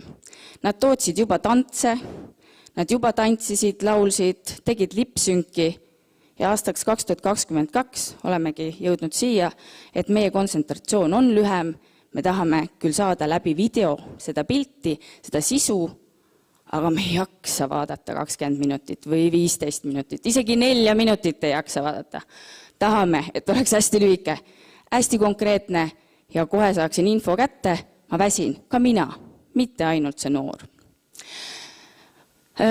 Tuli veel välja ka seda, et kui aastal 2018 ma võisin öelda, et seal oli Marti Hallik, Maria Rannaväli või Hensu Kusta väga populaarsed, siis aastal 2022 seda ei tule välja. Sellepärast, et meil on kõige populaarsem TikTok. Me swipeime, me muudkui swipeime, aga swipe'ides ei tule ainult Marti Hallik sinna. Sinna tuleb väga palju muud sisu, mis annabki meile selle pildi, et enam ei ole kindlaid influencereid, keda me nii konkreetselt jälgime, sest me näeme väga palju erinevat sisu väga paljudest erinevatest riikidest. Aga mis oli välja toodud, oli see, et pigem jälgib Eesti koolinoor ja ma ei saa öelda, et ainult koolinoor. Ma täna juba sellel alal nagu rohkem praktiseerides võin öelda, et ka vanemad inimesed jälgivad mikroinfluencereid. Need on need, kes mõjutavad neid rohkem. Miks? See on see, et neil on juba loodud oma kogukond, kelle jaoks nad toodavad pidevalt sisu. Nad on seda teinud juba aastate jooksul, olgu selleks 3000 jälgijat või 5000 või 10 000. Aga see mõjutab seda jälgijat rohkem, sest ta on temale lojaalne. Ta tunneb ennast, et ta samastub temaga palju lihtsamini. Ta on justkui nagu sõber kõrval korterist või kõrval tänavast või ta on pärit ka Elvast või Tartust või Põlvast või Viljandist ja ta samastub temaga rohkem. Ja see kuulus influencer, ta võib olla 50 000, 60 000 jälgijat, aga ta ei suuda mõjutada teie ettevõtte just seda kogukonda. Aga see ongi tänane väga oluline ülesanne, et kui te tahate influencer turunduse abil midagi müüa, teenust pakkuda, siis te peate eelkõige teadma muidugi, kes on teie kogukond. Kes on teie jälgijad, kes tahavad teie toodet või teenust tarbida. Ja siis leidma selle mikroinfluenceri, kes on juba loonud selle kogukonna enda ümber. Ja ta on teinud seda ilma, et ta midagi reklaamiks. Aga turundaja ülesanne on leida nüüd see mikroinfluencer ülesse ja kasutada nii-öelda oma käepikendusena teda ära. Jah, see on ka rahaline reklaam, aga jällegi agentuur sealt vahelt tihti kaob ära. Et ka agentuur pakub teile erinevaid variante välja, aga tihti on see tee palju lühem, ei pea nii kaugele minema. Mis on kurb võib-olla pisut, on see, et meie Eesti koolinoor ei tea, et kas see reklaam peab olema kuidagi märgistatud või mitte. Seadus ütleb, et peab. Kurb tõsiasi on jällegi ka see, et kui Promoti platvorm tegi turundajate seas küsitluse, siis aastal 2021 selgus, et 13,5% turundajatest kontrollib, kas see on märgistatud või mitte. See on päris pisike protsent.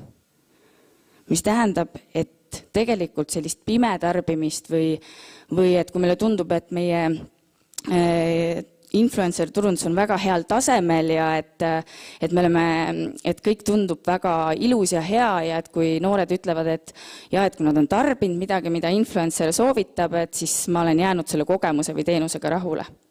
Tegelikult me isegi ei tea, et kas ta märkis, et see oli teenus või toode, sest me ei kontrolli seda. Uudised. Minul käivad paberlehed. Ma lähen hommikul postkasti, teen endale kohvi ja loen ajalehti. Vist enamik ei tee seda teist. Isegi ma olen päris kindel, et enamik teeb Delfi lahti, vaatab sealt või postimees.ee. Tänane Eesti noor ei kirjuta delfi.ee sinna.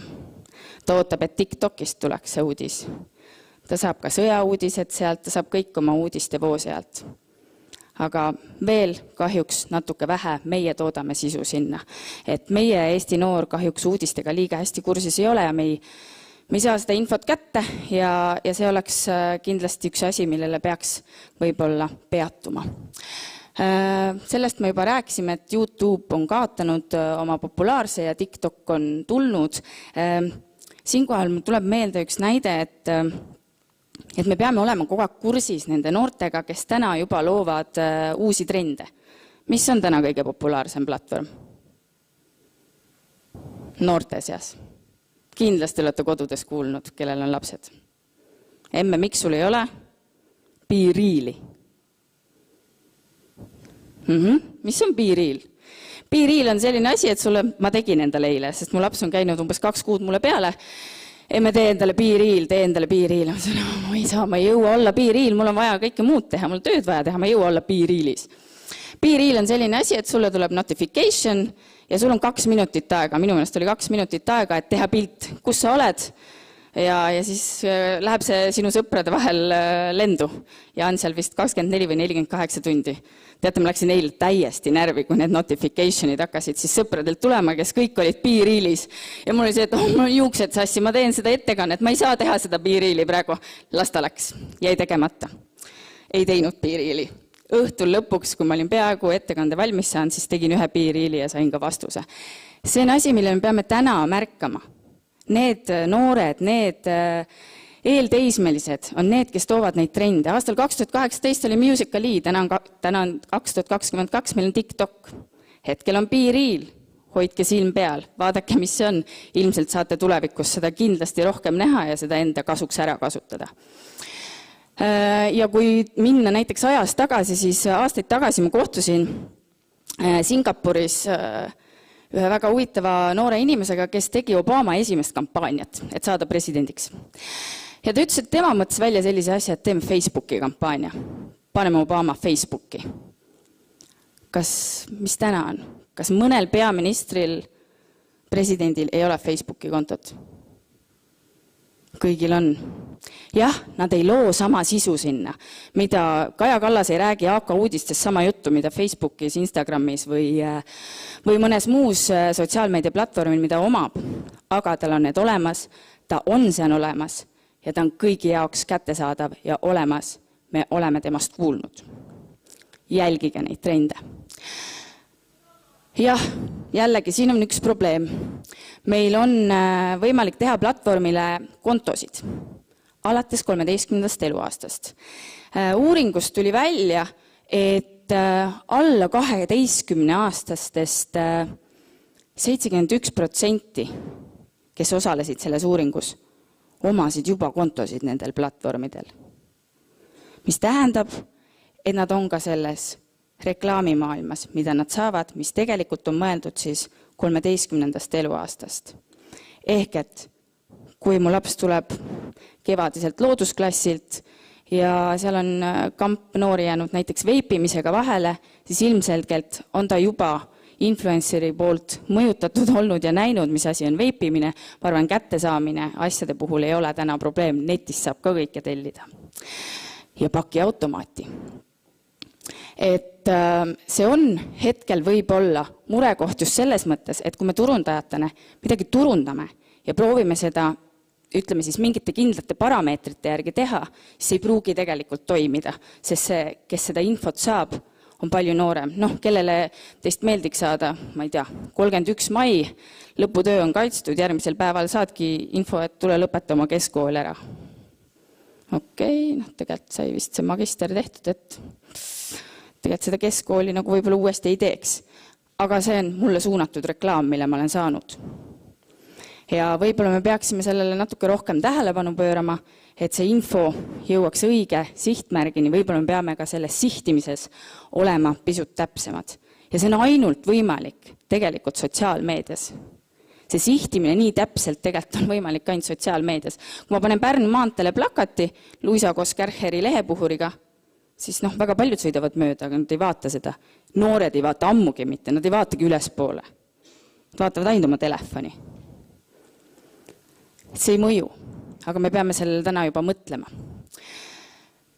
Ja selleks, et üldse kasvatada brändi või ettevõtte kogukonda, nagu ma ütlesin ka, me peamegi täna tundma täpselt seda enda kogukonda.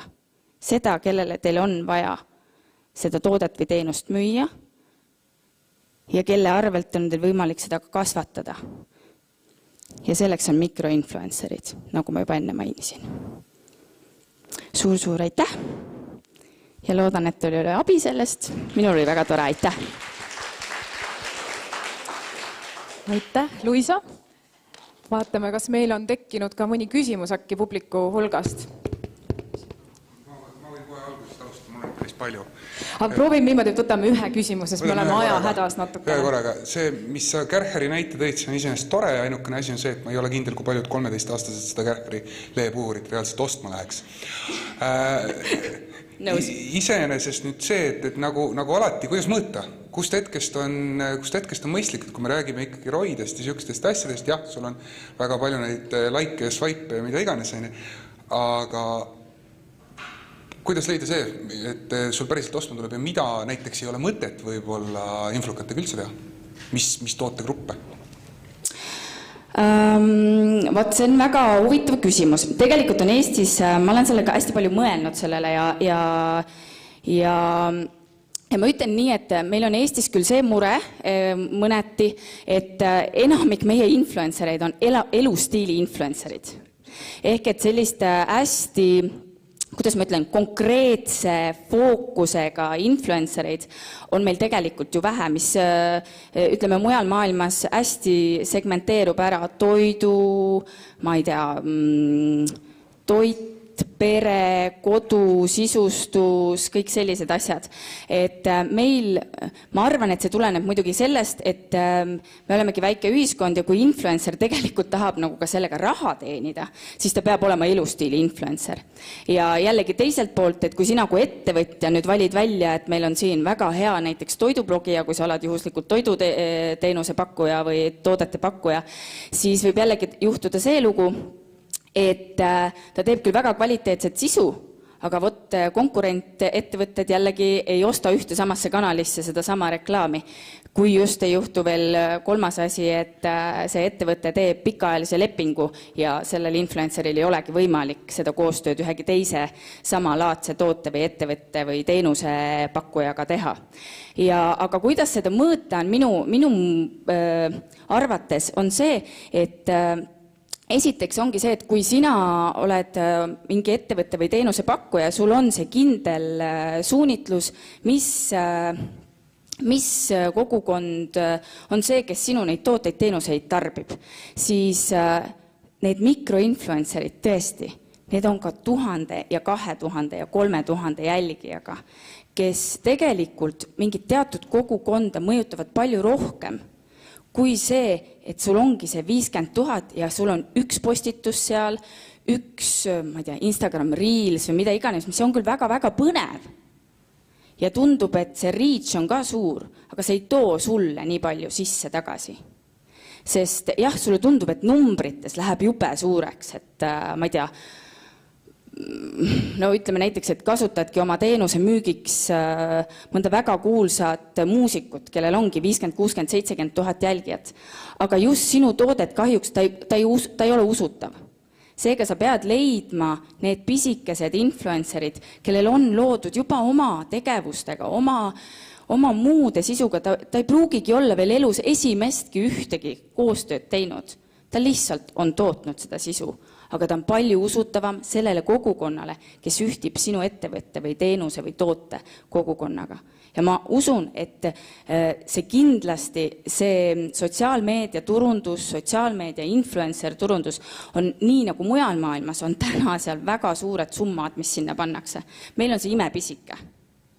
Aga no kahjuks on ka see, et kui selle sama pildi või selle teenuse või toote sa paned täna paberajalehte, siis jah, ma ei usu, et sa saad ka sealt selle kliendi. Sest keegi ei osta enam ajalehti ja peab ütlema, et need tulevad ka nii kuramuse hilja sinna postkasti, et ei saa hommikul enne tööd neid lugeda, et näeks seda pilti. Järelikult ma olen juba õhtul, olen peale tööd kodus ja ei tule poest läbi ka, et seda pilti oleks näinud hommikul ja oleks saanud nagu osta selle toote või teenuse. Et see enam ei toimi sellisel määral, me ei mõjuta enam suuri gruppe läbi lehereklaami. Me peame hakkama muutma oma suunda, me peame hakkama vaatama mujale. Ja neid platvorme on väga palju. Ma tean, et see diskussioon võiks minna pikalt edasi veel. Ma näen, et Luisal on palju infot selle kohta, aga ma pean lõpetama selle diskussiooni praegu, et meil läheb lihtsalt aja on nii suur juba. Et aitäh, Luisa, selle põneva ettekande. Ma olen veel täna siin, et võib tulla küsima. Saab tulla küsima. Suur aplaus veel Luisale ka. Eesti keeles YouTube on YouTube on nüüd ma olen kuulnud. YouTube.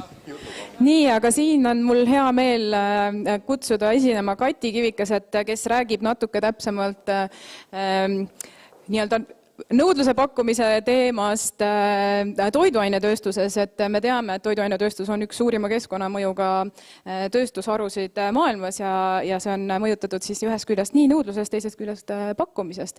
Aga et kuidas siis ärikliendid teevad otsuseid, kui nad tahavad võtta oma tootevalikusse liha taimseid alternatiive, et seda Kati meil kevadel uuris.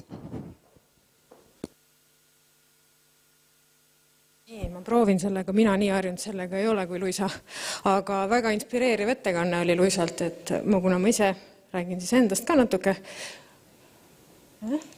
Nii, minu nimi on Kati, tervist, natukene minust ka. Ma töötan siis sellises ettevõttes nagu Paulig ja töötan ärikliendi siis suuna turundusjuhina, Baltikumis juhin oma väikest professionaalide meeskonda ja see influencer turundus ei käi ka meie valdkonnast kaugelt mööda, et kindlasti sooviks Luisaga sellel teemal paar sõna vahetada. Aga minust natukene töötan hetkel Paulig ja Santa Maria kaubamärkidega just nimelt ärikliendi valdkonnas ja toitlustusvaldkonnas ja olen sellel alal tegutsenud niimoodi 17+ aastat ja siis minu lõputöö on tingitud sellest osaliselt, et kui ma lõputööd kirjutasin, siis me tegutsesime ka sellise kaubamärgiga, mis tootis taimset liha alternatiivi ja see oli siis kaerabaasil toodetud toode nii-öelda. Nüüd hästi kiiresti kohv, toit ja minu enda töö on minu 3 suurt kirge ja nendega ma siis toimetan. Miks ma siis just selle teema valisin, nagu ütlesin, et esiteks ärikliendiga töö on minu suur kirg ja teiseks sellel ajal lansseerisime seda toodet ja ma ei tahaks öelda, et see läks untsu, see lansseerimine, vaid see lansseerimine ei läinud siis ootuste kohaselt ja ma soovisin väga teada, millest see probleem siis oli ja miks see ei läinud nii. Meil läks hästi, aga me ei jõudnud oma eesmärkideni. Ja teine põhjus oli hästi isiklik, kuna ma ise armastan palju restoranides käia, kohvikutest käia, ma liigun palju ringi ja vahel sooviks ka süüa alternatiivset toitu, siis ma märkasin sellist asja, et hästi üksluine on valik toitlustuskohtades. Jah, sa saad vegeburgerit, jah, sa saad vegevrappi, aga sellega tihtilugu asi piirdub ja sellepärast siis soovisin seda lähemalt vaadata. Natukene siis lihatoodete alternatiividest ka. Nii, et mis need siis on? Nagitsad, beefid, kõike tehakse taimsetest toorainetest järgi tänapäeval. Kui seda valikut edasimüüjate juures vaadata, siis see on päris mitmekesine. Sa näed nagitsaid, sa näed rebitud tooteid või siis sellise hakke kujul, sa näed hakkliha, sa näed kõike. Aga kui ma lähen jällegi, nagu ma ütlesin, toitlustuskohta, siis seal ma näen burgerit, wrappi, that's it. Ja mitte midagi rohkem sa sealt tihtipeale ei näe ja kui ma tarbijana lähen mõnda peenemasse restorani, siis tihtipeale ma ei näe seal isegi neid, vaid tihtipeale sa näed seal grillitud kapsast või midagi muud, et sul ei olegi nagu üldse võimalust seda alternatiivi maitsta. Ütlen võib-olla ennetavalt ära, ma jätsin oma sellest uurimusest välja siis nüüd need kohad, mis on ainult vegantoidule spetsialiseerunud, sellepärast, et nende motivaatorid ja mõjutajad seda vegan alternatiivi pakkuda on hoopis teistsugused. Ja minu siis uuringus osalesid täitsa sellised kohad, mis tavapärasest, kus kõik inimesed käivad.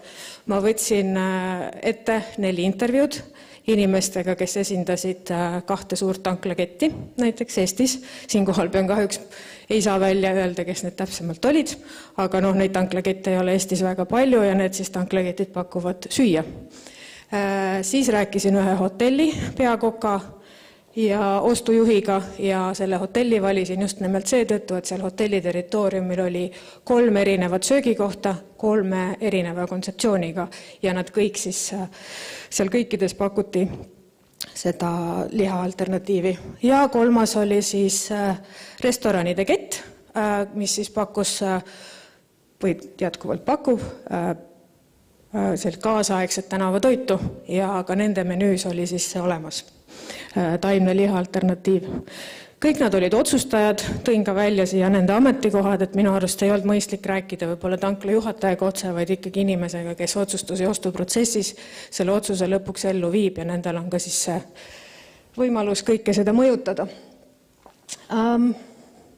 Aga mis need peamised mõjurid siis olid? Peamised mõjurid olid eesmärkidest, kontseptsioonist ja protsessidest tingituna ja enne kui üldse tootevaliku protsess hakkab, on neil alati üks eeldus. Ja eeldus on nendel kohtadel alati see, et välja valitud toode peab maitsema absoluutselt kõigile. Ei ole seda, et nad väga kitsalt sihiksid seda toodet ainult veganit, see on esimene kriteerium. Nad annavad tihtilugu järgi hinnas, nad on nõus maksma natuke kõrgemat hinda, aga peaasi, et see maitse on hea. Nende intervjuude käigus ma kordagi ei kohanud sellist väljaütlemist, mul savib, mis asi see on, peaasi, et odav on. Seda ei olnud. Nende soov on pakkuda väga head asja just selle austusest oma kliendi vastu ja nad saavad väga hästi aru, et kui nad pakuvad midagi, mis ei maitse hästi, siis nad kaotavad oma kliendi, et nad mõeldaks hästi palju ette ja seda oli väga tore kuulda. Sobilikus tehnoloogiliste protsessidega on järgmine asi. Välja tuli see eriti tanklakettide puhul, et valik on suur, pakutakse palju, aga nad ei saa seda pakkuda, sellepärast, et see toode ei sobi nende protsessidega. Väga lihtne, et külmutatud pihv näiteks peab valmima 30 sekundiga selles kiirahjus, mida nad kasutavad. Ja sellist toodet on väga-väga raske leida ja Eesti turul praktiliselt hetke seisuga, siis kui ma seda tööd tegin, sellist toodet ei olnud. Kas ta ei sula ära see toode seal 30 sekundiga või ta kuivab ära ja ei maitse hästi. Et see oli selline leid. Ja kui ei vasta kriteeriumile toode, kas ei sobi kontseptsiooniga, ei sobi maitse poolest või siis tõesti, et hind on nii kõrge, et sul äriliselt ei ole enam mõtet seda toodet sisse võtta, siis otsustatakse üleüldse see menüüst välja jätta. Ja tihtipeale just põhjusel, et soovitakse ikkagi kliendile kõige paremat pakkuda, et keegi ei taha pakkuda kas siis kehva toodet või siis mitte teenida tulu. Sellepärast, et ärikliendil ja teenindusettevõtetel ikkagi on peamine eesmärk tulu teenida.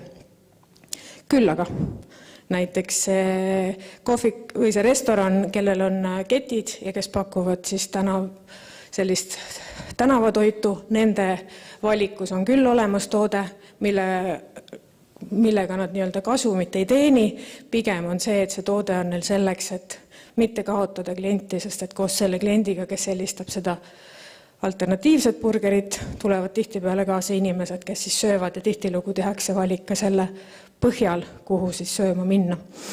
Edasi siis ootused koostööpartnerile, kõik teada-tuntud tõde, aga tuli ilusti välja isegi minu sellise üsna pikaajalise kogemuse puhul, siis oli hea äratundmise koht, peeglisse vaatamise koht, et kõige olulisemaks peetakse seda, et koostööpartner tunneb valdkonda, koostööpartner tunneb tehnoloogilisi protsesse ja ei tule sulle pakkuma sellist asja, mida sina oma äris kasutada ei saa.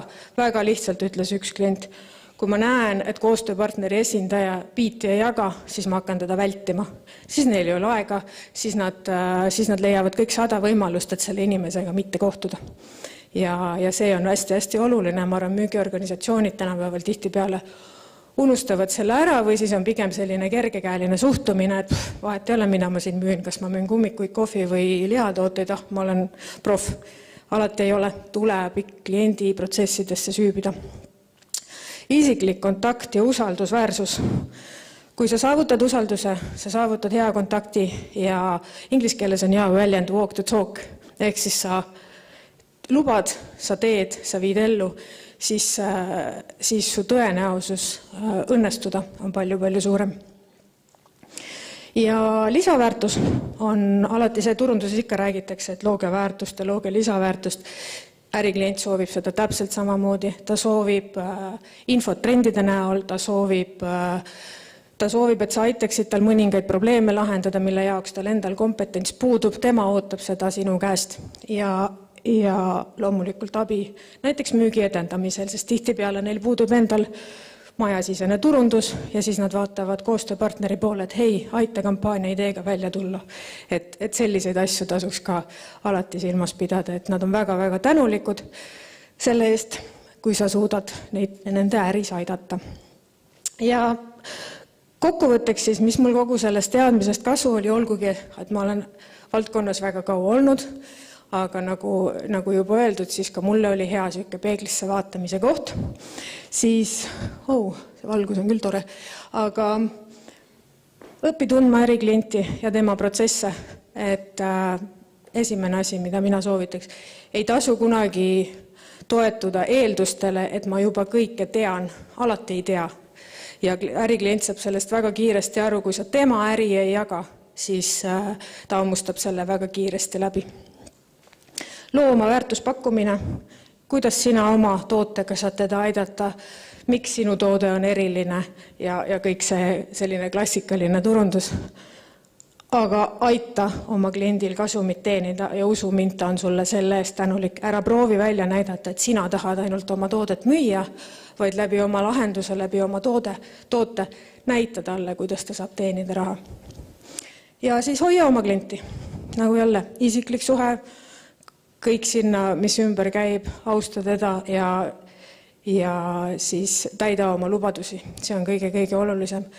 Ja lõpetuseks ma võib-olla ütleks nii palju, et siin valdkonnas on hästi palju uurida edaspidi ka, sellepärast, et tehnoloogilised protsessid arenevad, tooted arenevad, et väga palju võimalusi on siit veel ka edasi minna ja minu jaoks, kuigi väga palju oli siin õpikutarkust, aga väga hea selline koht, kus siis natukene, kuidas sõnadesse panna, pean ennast järjekordselt kordama, jällegi peeglisse vaadata ja mitte eeldustele alati toetuda. Aitäh! Aitäh, Kati! Väga põnev teema, väga tore ka kuulda, et sa said sellist praktilist kasu sellest tööst, et ei ole ainult, et teenid kraadi, aga et selle töö tulemused on läinud ka nii-öelda viljakale pinnasele. On. Kas on tekkinud mõni küsimus äkki publikul? Vabalt, väga tore, meil on alati keegi küsimus. Tere, Kati, aitäh ratsionaalse või siukse praktilise ettekande eest akadeemilistele asjadele vahelduseks. Küsiks siin koha peal ära, et kuna oled teemas pikalt sees olnud, et see mitte liha tooted, kellele need suunatud on? Sest osad veganid ütlevad, et neile ei meeldi juba ainuüksi tekstuur ja need, kes liha söövad, mille pärast nemad peaks seda tarbima? No, miks mina näiteks tarbin seda, et ma tahan vaheldust. Ma tihtilugu tunnen seda, et ja mina söön kõike, et ma ei soovi näiteks liha süüa täna. Teine, ma arvan, on väga palju jätkusuutlikkuse ja keskkonnamõjuga seotud. Ja kuna see on väga kasvav trend igas mõttes, siis inimesed muudavad oma tarbimisi juba puhtalt selle keskkonnamõju pärast. Küsimus ja mul on ka natuke võib-olla vastust ja kommentaar, et tegelikult turunduse valdkonna uuringud ja nii-öelda selline igapäevane tegevus on ka vähemalt osaliselt uurimisgrupi näol väga palju seotud jätkusuutliku toidu turundusega ja tarbijakäitumise uurimisega, nii et mul on omal eksperdina selles valdkonnas ka natuke teadmisi olemas, et tegelikult väga paljud ettevõtted, kes siis teevad sellist väga lihasarnast toodet, teevad seda tegelikult just sellele segatoitlasele, kes tahab vahetevahel süüa kliimasõbralikumat ja tervisesõbralikumat toitu ja säästa võib-olla loomi, aga kes ei ole veganid. Et veganid ise, nagu sa ka ütlesid, ei pruugigi neid tooteid väga armastada, sest nad on liiga sarnased lihale ja nad ei taha seda toodet süüa.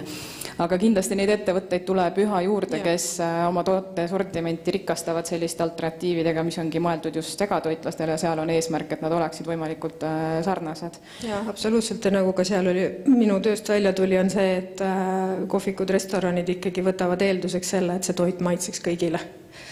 Mitte ainult kitsalt veganitele, sest jätkuvalt see grupp on väiksem, aga nad püüavad ikkagi võimalikult kõiki kätte saada sealt oma toodetega. Just, ja on hästi oluline, et see toit oleks maitsev, eks ju, et nagu nad ütlesid, et siis on võimalik saada halba taimset toitu, nagu ka igasugust muud toitu on võimalik saada halba, et siis see tooraine, see nõue toorainel on see, et ta oleks maitsev ja toidu puhul see on alati kõige olulisem tarbijakäitumise mõjur ka. Just. Aitäh, Kati, ma tean, et sul on tihe graafik, ma loodan, et sa jõuad, teeme veel ühe aplausi. Väikene meene on sulle ka üle anda, aitäh sulle, ma ei saa sulle kätt suruda, aga ma sa emban sind korra. Mul oli suur rõõm juhendada seda tööd, et mul oli hea meel Atit uuesti näha. Aga annan sõnajärje Reneele, kes annab ise sõnajärje edasi. Jah, aga enne kui me sõnajärje üle anname, tuleb mul edastada üks hoiatus, et tähelepanu, järgnev ettekanne ei sobi neile, keda võib häirida Eesti turundaja hoiak seoses hirmu kasutamisega reklaamis. Sest just täpselt seda Liis Keel oma lõputöös uuris ja nüüd näitab meile ka selle töö tulemusi. Liis Keel, palun.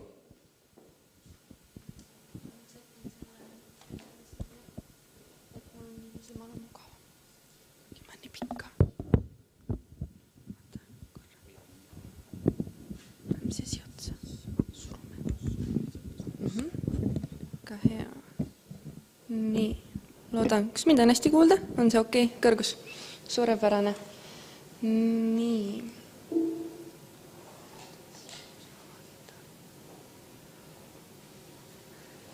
Jah, mul läheb vist tegelikult eluks ajaks meelde selline situatsioon, kus ma olin kuskil 9-aastane, vaatasin elutoas telekat ja sealt tuli reklaam, kus üks noor naine jooksis pargis ja talle hüppas peale selline mega suur, paks ja kole puugi animatsioon.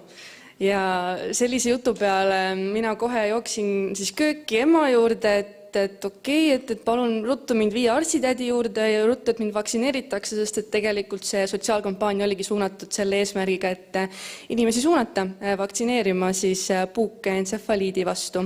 Et ma ei tea, kas võib-olla kellelgi teil on ka oma elus selliseid näiteid tuua, kas siis lapsepõlvest või ka täiskasvanu east.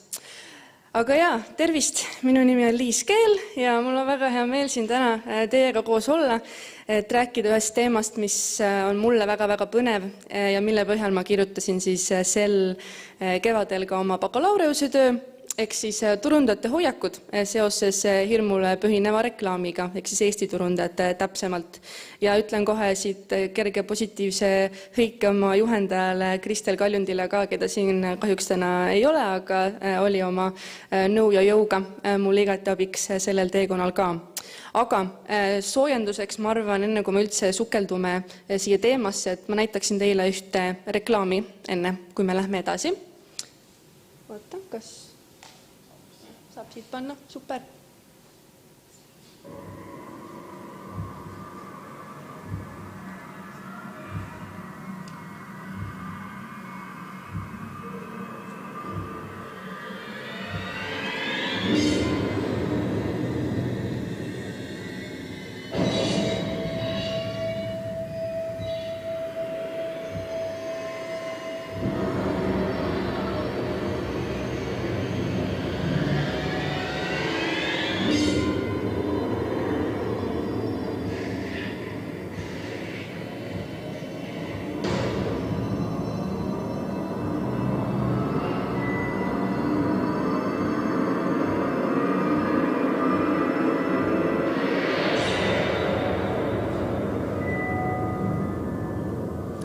See oli siin nüüd üks mitmetest näidetest ühest sotsiaalkampaaniast. Muidugi neid hirmupõhiseid reklaame on hästi palju erinevaid ja on intensiivsemaid ja vähem intensiivsemaid erinevate sõnumitega. Aga mis see hirmul põhinev reklaam tegelikult üldse on? Et see ongi siis lihtsalt öeldes reklaame, mis on tehtud hirmuemotsiooni toel, et inimesi siis mõjutada oma ostuotsuseid muutma või siis midagi tarbima ja läbi selle siis ka oma turundusalaseid eesmärke tegelikult saavutada. Et ma usun, et see on igati loogiline ka. Ja miks ma seda teemat üldse uurima hakkasin? Minu arvates see on igati aktuaalne, ka hetkel maailmas toimuvate erinevate sündmuste ja kriiside juures, pluss ka tegelikult turundajatel endil on ju väga-väga suur mõjusfäär oma tegevusega, et nad kujundavad ühiskonna hoiakuid läbi oma reklaamtegevuse ja seetõttu oli ka minu jaoks väga tähtis teada saada, milline on nende perspektiiv siis antud teemast ja kas nad üldse on selle peale mõelnud sellise nurga alt. Ja siin slaidi peal näete ka 20-ndates ühte Listerini suvereklaami, võib-olla keegi teist kasutab seda tänapäeval ka, kus on siis, arvatakse, et see on üks esimesi hirmupõhiseid reklaame üldse, et seal on siis see halitoosis või siis halva hingeõhu sündroom, ehk siis, et kui sa seda Listerini suvett ei kasuta, siis sul ei ole sõpra ega kaaslasi, sest et sul on halb hingeõhk, on ju. Mis on väga hea point, suuhügieen on väga tähtis, aga see ei ole tänane teema, aga see on siis selle reklaami siis mõte ka. Ja enne kui ma jätkan, siis võib-olla keegi teist mõtleb, et kes olen üldse mina, noor Saaremaa neiu, võib-olla ka mitte nii suure elukogemusega veel, et sellist teemat uurida, et tegelikult, mis see indikaator oligi, see suur huvi, nagu ma enne mainisin, et mida siis Eesti turundajad, kuidas nad näevad neid eetilisuse või ebaeetilisuse piire hirmupõhise reklaami juures ja selle pinnalt toetudes ma esitasingi või tegitasin omale eesmärgi, mis siis ongi välja selgitada, millised on Eesti turundajate tööalased kogemused ja arvamused seoses hirmureklaamiga. Nii, ja ma viisin läbi siis kvalitatiivse süvaintervjuud ja 8 professionaaliga Eestist ja need on neil niiviisi profiilidena siin ka siis toodud koos siis vanuse, staaži ja samamoodi ka oma ametiga. Siinkohal rõhutan ka kindlasti, et terve Eesti turundusmaastik ei koosne ainult 8 professionaalist, kellega mul oli suur privileeg vestelda, aga ma olen väga tänulik neile, et nad olid nõus minuga sellel teemal rohkem rääkima. Ja jah, nad olid aga väga erinevatel positsioonidel üsnagi turundusvaldkonnas ja 2 siis väga mainekast Eesti loovagentuurist samuti. Ja viisingi siis läbi intervjuud 24 küsimust, näitasin ka vestluse elavdamiseks neile 3 reklaamklippi, kaasa arvatud see, mis ma ka teile siin alguses näitasin, et saada neilt rohkem informatsiooni, rohkem rääkima ja võib-olla nendes endas ka mingeid huvitavaid mõtteid tekitada. Ja selle baasilt viisingi läbi analüüsi ja panin kokku siis mõningased tähtsamad tulemused, millest ma ka kohe teile räägin. 3 uurimisküsimust püsitasin ka, need on siin üleval ka teil kirjas järgnevate slaidide peal, et turundajad, kui rääkida siis eetilisest turundamisest või turundusest üleüldiselt, et siis kindlasti märksõnad ausus ja läbipaistvus olid need põhilised. Kui rääkida spetsiifilisemalt reklaamist, siis mainitigi, et ülitähtis on mitte valeinformatsioone anda, et see on ka igati võib-olla selline nende töö vaates loogiline, et see oli selline esimene asi, mis neil alati meelde tuli, et valeinfo ja valede lubaduste jagamine ei ole lubatud, see on ka meil reklaamiseadusega reguleeritud loomulikult. Ja tegelikult ka selle reklaamiseadus on ka turundajate arvates teinud nende töö palju lihtsamaks, sest et see aitabki neid asju ka reguleerida ja samas annab ka sellise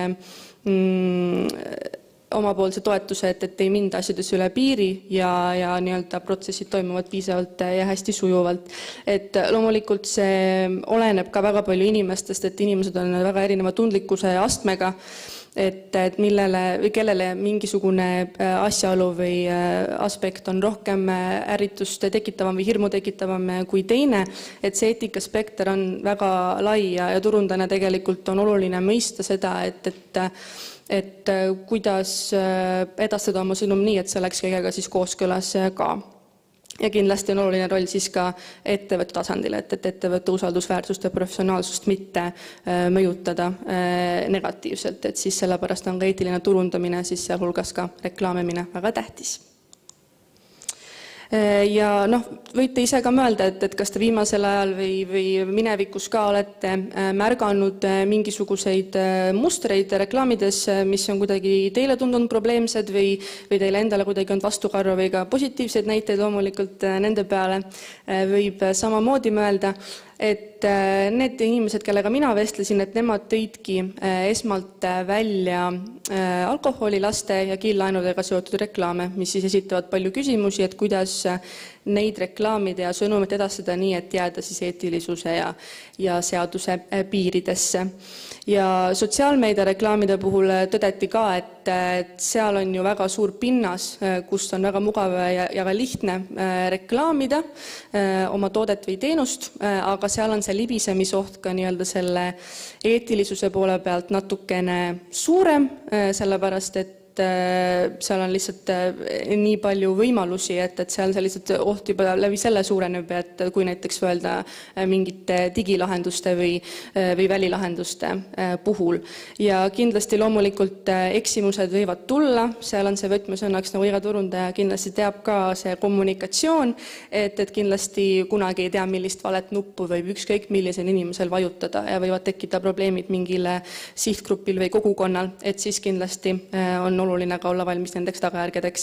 Ja kui rääkida täpsemalt ka hirmul põhinevale reklaamile, et siis arvataksegi, et hirmu pigem kasutatakse kui nii-öelda tööriista, et edastada oma sõnum, aga siiski ollakse arvamusel, et see ei ole piisavalt efektiivne või kõige parem meetod, kuidas seda teha, sellepärast, et olulisem tihtipeale reklaamide juures ei ole mitte nii palju see, mis tunnet see inimesest tekitab, vaid see, kui meeldejääv see tegelikult on.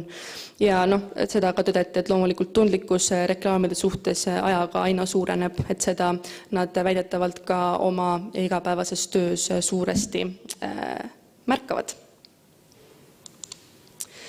Ja tööalased kogemused, ma ise läksin hästi entukalt peale, et äkki antakse mingeid hästi ägedaid näiteid mulle, mitte et ma loodaks, et keegi jubedalt hirmul põhinevat reklaami meil Eestis toodaks, aga valdavalt tegelikult see kogemus meie turundajatel, kellega mina vestlesin, puudub. Et väga suur roll ja väga suurt rõhku pannakse ka sõna jõule reklaamis, et üks turundaja, kes on siis praegu üks projektijuht ühes agentuuris, tõi mulle väga huvitava näite sellest, kuidas neil oli siin nüüd veebruarikuus, kui puhkesid sündmused seoses Ukrainaga, et neil oli üks teravamaitselise snäki kampaania, kus oligi sõna terav, oli nii-öelda selle bänneri plakati peal kirjas või reklaami sees ja neil oli eraldi miiting sellest, et see sõna tuleb eemaldada, kuna see on selline intensiivne sõna ja see jääb nii-öelda inimese alateadvusesse ka. Et see võib kõlada natukene mõne inimese jaoks võib olla ülepaisutatult või mitte ebavajalikult, aga see oli reaalne asi, mille peale mõeldi ja see kampaania tehti siis ka selle baasilt täiesti ümber. Ja muidugi hirmu kasutamisel on ka võib-olla mingid positiivsed tagajärjed, on ju, et kui näiteks sotsiaalkampaaniate puhul kasutada ära, hoida inimesi ära sellest, et nad ei teeks mingisuguseid, juhtuks mingeid õnnetusi või teeks mingisuguseid halbu asju, et seal kindlasti on see nii-öelda ka väga oluline punkt, aga jällegi see piisav efektiivsus selle juures nende inimeste arvates, kellega mina vestlesin, põhimõtteliselt puudub täielikult. Ja üks tsitaat, mille ütles üks intervjueeritavatest, jäi mulle väga kõlama, et saate seda siit ise ka slaidi pealt lugeda, et tõesti see on selline üldine jutt, mida kindlasti kõik endale teadvustavad, et me kõik on pidevas muutumises, kaasa arvatud me ise, et see, mis oli võib-olla eetiline täna homme, või mitte isegi ma ei tooks eetikat siia sisse, või et mis on nii-öelda okei täna homme, ei pruugi enam olla paljud arvates okei ülehomme, sest et juhtuvad erinevad sündmused ja teemad tulevad ka inimestel oma isiklikus elus, et siis kindlasti tuleb olla nagu ettevaatlik ja minu meelest see on väga-väga tabavalt öeldud selle koha pealt samuti.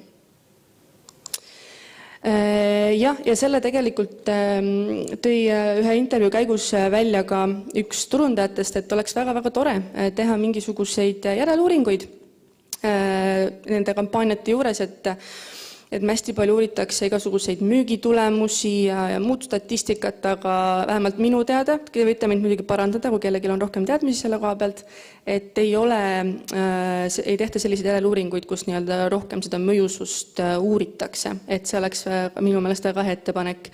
Ja loomulikult see sõnumi edastamise kunst ka, mis ma olen siin välja toonud, et võib-olla oleks ka hea rohkem katsetada seda, näiteks kui me ütleme sotsiaalkampaaniate peale, katsetada seda just, et kuidas nagu näidata inimestele, et kui sa teed seda kindlat tegevust, siis juhtub see hea asi, mitte et juhtub see halb asi, et kuidagi selle peale veidi mõelda. Loomulikult ma ei tea ise, kui mõjus see sellisel juhul oleks, kas inimestele jõuaks see sõnum paremini kohale või mitte, aga see oleks kindlasti asi, mille peale mõelda.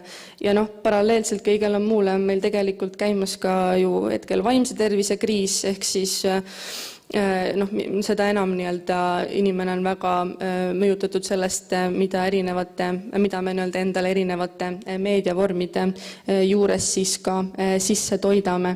Ja minu arvates tulebki eristada hirmu enda õhutamist ja õigustatud mure või hirmu tekitamist siis läbi näiteks planeerimise või ettevalmistuse, et seda on võimalik vältida läbi selle ka või siis minimeerida.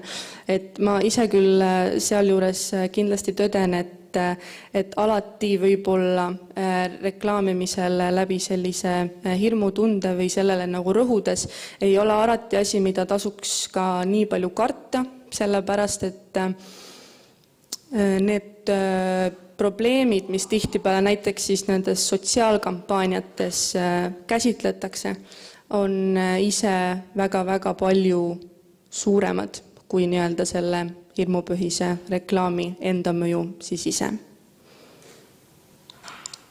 Suur aitäh teile!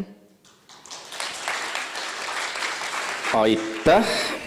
Ja küsimused? Ärge kartke. Nii, üks küsimus tuleb sealt. Tere! Kõigepealt ma tänan, väga põnev ja väga hea kõne oli ja mul on küsimus selline, et kui te nüüd seda hirmu teemat uurisite, et kas hakkas ka võib-olla silma, et millised on need teemad, kus siis seda hirmutamiskampaaniat kõige rohkem nagu kasutatakse või on rakendunud.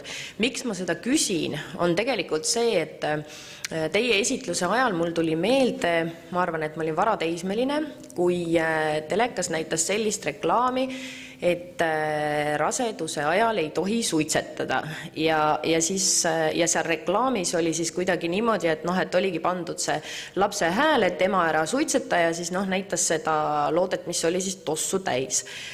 Varateismelisena ma muidugi ei saanud aru, mis see on, aga see jäi mulle ikkagi mälusoppi 20 aastat hiljem ka.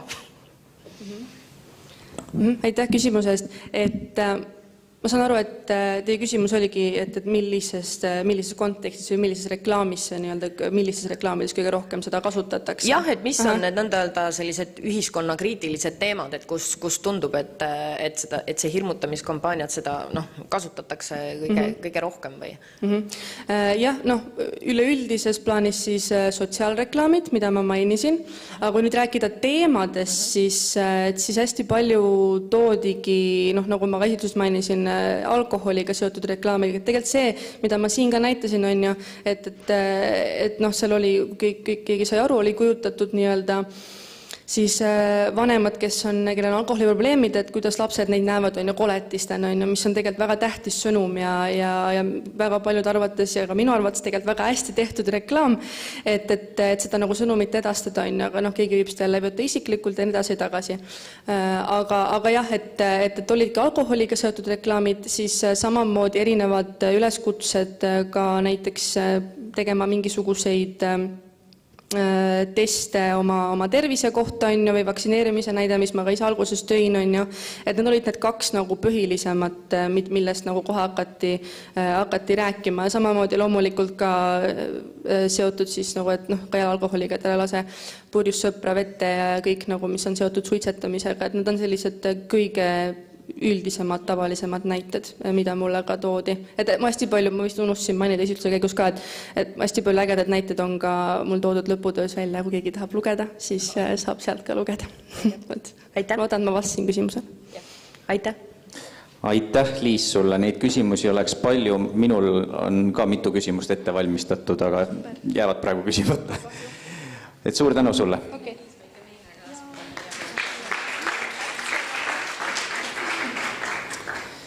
Nii, nüüd oleme aga jälle siis selle hetke tunnistajaks, kus me kasutame ajas ja ruumis rändamist ja see on nii igapäevaseks muutunud, et siis, kui meil on vaja arutada seda peamist küsimust ikka, turunduse seisukohast ka peamist küsimust, et kust turundajad tulevad, siis seda arutelu saame me teha nii, et Eesti kaitsevõime ei kannata.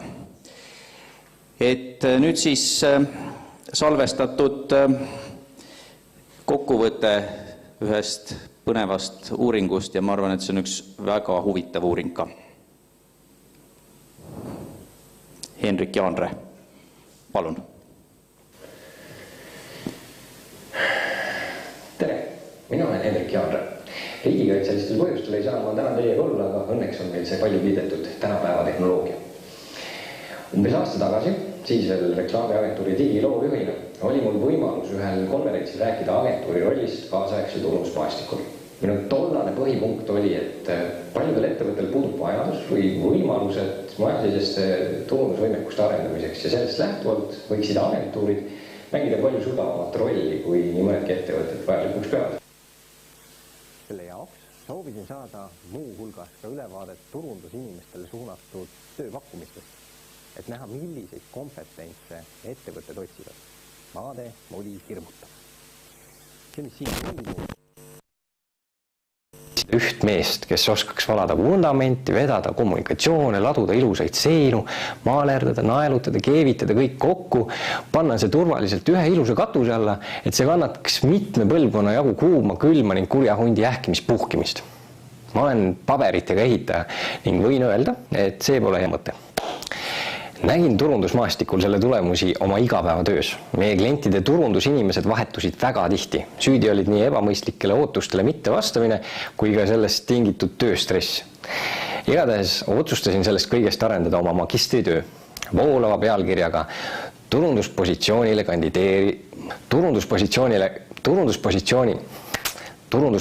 kandidaadile esitatavad kvalifikatsiooninõuded Eesti tööportaalides avaldatud töökuulutuste põhjal vahemikus 01.11.21 kuni 01.03.2022.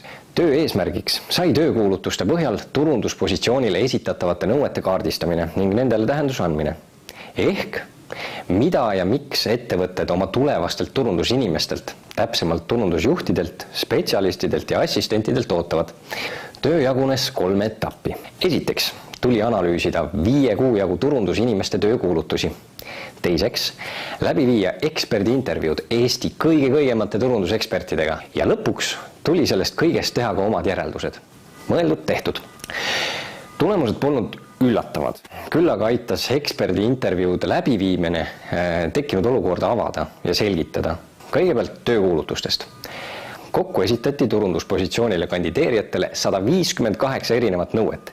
Keskmiselt 50 nõuet positsiooni kohta, aga seal oli tihti väga palju kattuvusi. Olenevalt sellest, kas tegu oli turundusjuhi, spetsialisti või assistendiga, pidid kandideerijad oskama seadistada digireklaame, hallata veebilehte, luua postitusi ning kasutada Adobe tarkvara. Samuti nõuti kõigilt neilt ka turundusstrateegiate loomisoskust, rääkimata oskusest projekte juhtida ja teha müügitööd. Kõik need praktilised oskused. Selleks, et neid päriselt ka hästi teha, eeldavad täiesti eraldi inimest. Päris spetsialisti. Kellena ma digireklaamid siin, kuidas ma nüüd selle turundusteksti kokku kirjutan, kui palju ma välireklaamile raha eelarvestan ning millisel moel peaksid omavahel ühilduma ettevõtte erinevad turunduskanalid. Ja kõige lõpuks, kuidas pagan ma selle firma peo flyeri disainin. Need on küsimused, mille lahendamine peaks olema ühe turundusinimese igapäevatöö osa. Ainuüksi ühe korraliku Facebooki postitusi loomiseks läheb vähemalt tund aega. Mida sellest kõigest siis arvata? Siin tulid appi need intervjuud turundusekspertidega, kelle seas oli nii pikaajalise kogemusega turundusjuhte, koolitajaid, õppejõude kui ka reklaamivaldkonna asjatundjaid. Pea 100 aasta jagu kogemusi Eesti ja välismaiselt turundusmaastikult. Alustame kõige suuremast. Paljudel ettevõtete juhtidel on vaid väga pealiskaudne ülevaade kaasaegsest turundusest. Ei osata hinnata oma ettevõtte turundusvajadusi. Mõni arvab, et piisab sellest, kui pood püsti ja reklaam teleris jooksmas. Teine nõuab kohalolekut Instagramis, Twitteris, Google'is ning kõikidel reklaampindadel, mis jäävad Tallinna-Pärnu maanteele. Aga hinnata ei osata ka kõige selle tegemiseks kuluvat aega ning oskuseid. Siit tuleb nagu kaks asja, mille peale peab mõtlema. Ka juhid peavad ennast koolitama ja kaasajastama oma teadmisi turundusvaldkonnas. Aga mis kõige olulisem, turundusjuht peab olema juhtkonna tasandi positsioon, sest turundus on ettevõtteülene protsess. Alates sellest, milline on sinu firma logo, kuni selleni, kuidas käituvad sinu töötajad või millise mulje jätavad sinust töökuulutused. Teise olulisema tulemusena võib välja tuua, et uue põlvkonna turundusjuhid kipuvad olema vähem strateegilised. Kiired suunamuudatused nii kanalite kui sisu poolel üle hinnates oma tiimi võimekust neid ellu viia, tekitavad palju segadust ja see võib viia ka nende samade turundajate väsimuseni. See põhjus võib peituda digikanalite domineerimises. Digikanalite võimalused lubavad suuremat operatiivsust ning oskus ja julgus jooksvalt muudatusi sisse viia on kindlasti väga positiivne, aga ära ei tohi unustada tervikpilti ning tugeva brändi ehitamiseks vajaliku läbimõeldusstrateegia elluviimist. Probleem võib peituda ka selles, et turundusjuhte ei usaldata piisavalt. Neile ei anta nii-öelda allkirja õigust ning lõplikke otsuseid võtab ikka vastu tegevjuht. On need siis turunduseelarvet puudutavad otsused või turunduskanalite valik. Et vältida sellist strateegilise pildi hägustumist peavad turundajad ühest küljest oskama ennast paremini kehtestada, teisalt õppima tundma ka operatiivsete eesmärkide peale minevat ajakulu. Siinkohal peab veel kord mainima juba välja toodud vajadust teha turundusjuhist juhtkonna tasandi positsioon. Ja kõige viimaseks, turundusalane haridus ei suuda ega pea pakkuma kõike hõlmavat pilti pakutavatest võimalustest. Nagu näha, isegi ei oodata turundusspetsialistilt spetsialist olemist. 2020. aasta seisuga on kasutusel üle 5000 erineva turundustehnoloogia, nende seas kõiksugu digikanaleid ja virtuaalreaalsuslahendusi, aga ka traditsioonilised kanalid, mida samuti pidevalt uuendatakse. Telereklaamide puhul on võimalik kasutada asukohapõhist sihtimist nii, et tallinlane varsti ei teagi enam, kui head diilid lõunakeskuses on. Ning reklaamplakatit nägevate silmapaaride lugemine on ka Eestis juba tavapärane. Ja ausalt öeldes ka pisut häiriv tehnoloogia. Kõige tähtsam on vundament, oskused ja teadmised, millega turundaja teeb otsuseid selle kohta, milliseid turunduskanaleid valida, milliseid oskuseid tema kui spetsialist peab enda juures arendama ning kas ja millises ulatuses teha koostööd turundusagentuuridega. Mis selle kõigega nüüd peale hakata? Esiteks, mis puudutab edasisi uuringuid. Väga huvitav oleks saada ülevaadet ettevõtete juhtide teadmistest, mis puudutab turundusvaldkonda. Millisena näevad nemad sõna turundus taga olevaid tegevusi ja mida nad seejuures üldse mõistlikuks peavad? Miks mitte uurida ka kutsestandardite seadmise vajalikkust ning selle potentsiaalset mõju? On ka pisut konkreetsemaid ettepanekuid. Turundajad, pange oma sõna maksma. Teid on sellele positsioonile valitud põhjusega. See haridus, kogemused ja oskused, mis te olete turundusvaldkonnas omandanud, on piisav, et oma jalg maha panna ja ülemusele märku anda, kui mingi käik on ebamõistlik, liiga ajakulukas või pidurdab selle brändi ehituse niigi pikka protsessi. Ettevõtete juhtidele. Nagu on kõnenud klassikud. Kui sa ei tea, mida sa tahad, saad lõpuks palju sellist, mida ei taha. Tehke selgeks oma ettevõtte päris vajadused ning vaadake, mille jaoks on teil vaja majasisest võimekust ning millega saavad teid aidata välised partnerid. On väga ebamõistlik kulude kokkuhoiu nimel ajada taga ühte inimest, kes kõige sellega hästi hakkamaks saaks, sest neid suudavad vaid vähesed lubada. Sellised toredad mõtted sündisid siis minu magistritööga. Oli meeldiv, olge terved ning jõudu kõigile turundajatele. Nii, aplausi koht. Suur tänu, Hendrik Jaanre, kes sa meid mõne aja pärast järele vaatad. Sa väga hästi tõid välja just selle probleemi, selle valede ootuste probleemi, mis vist ongi kas nüüd kõige kurja juur, aga üks nendest juurikatest. Ja eks see ole mõtteaineks mitte ainult ettevõtjatele, eks see on mõtteaineks ka meile, kes me koolitame, õpetame, mitte lihtsalt ei uuri ja tõde. Nii et mõtteainet siin on,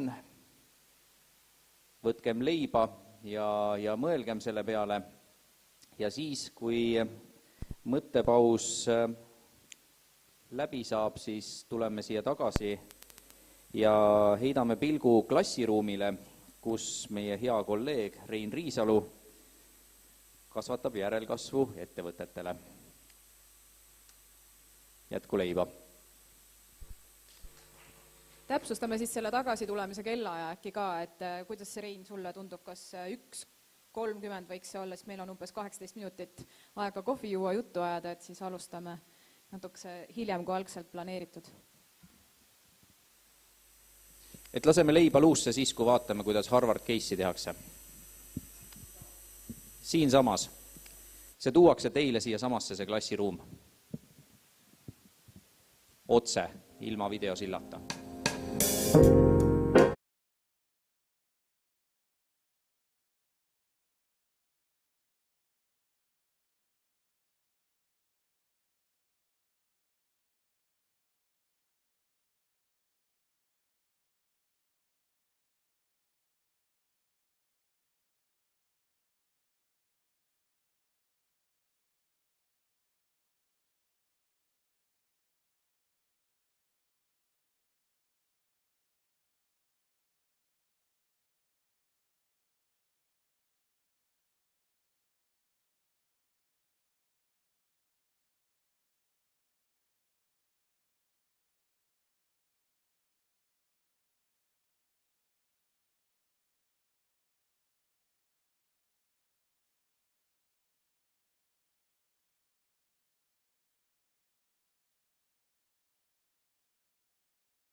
saa enne alustada, kui päevajuht tuleb, alustab päevaga? Või päevajuht annab mulle voli juba?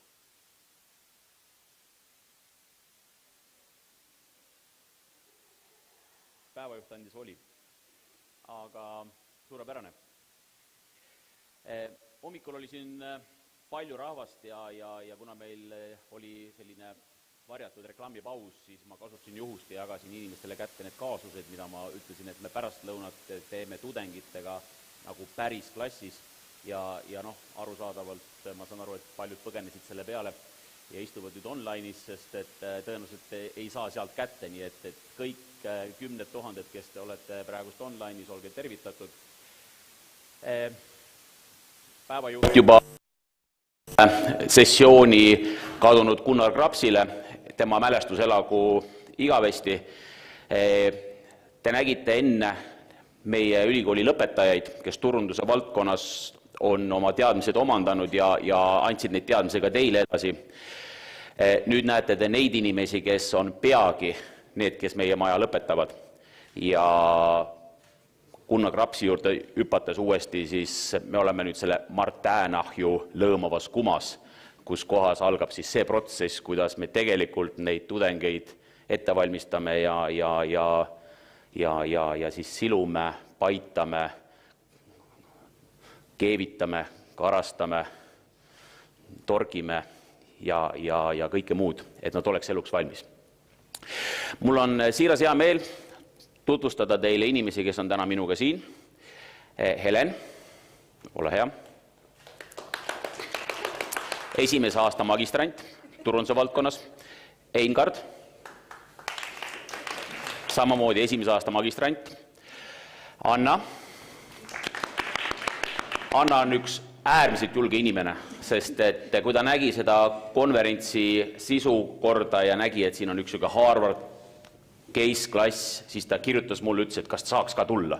Et ta ei ole minu tudeng olnud, ta ei tea, mis siin juhtuma hakkab, selles mõttes see julgus on kiiduväärt. Siis on siin Kati, esimese aasta magistrant, siis on meil Liisi,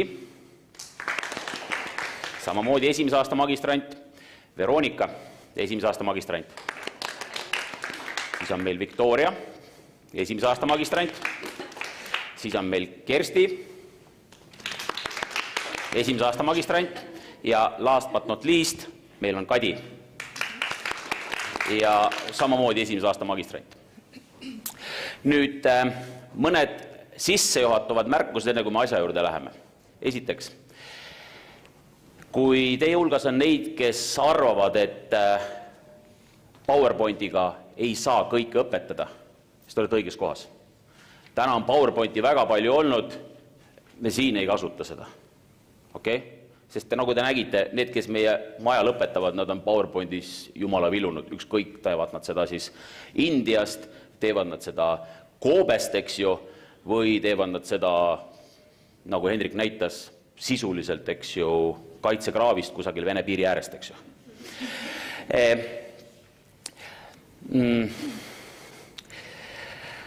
Teine oluline märksõna, mis on see, et meil on ärikool, mitte teatrikool.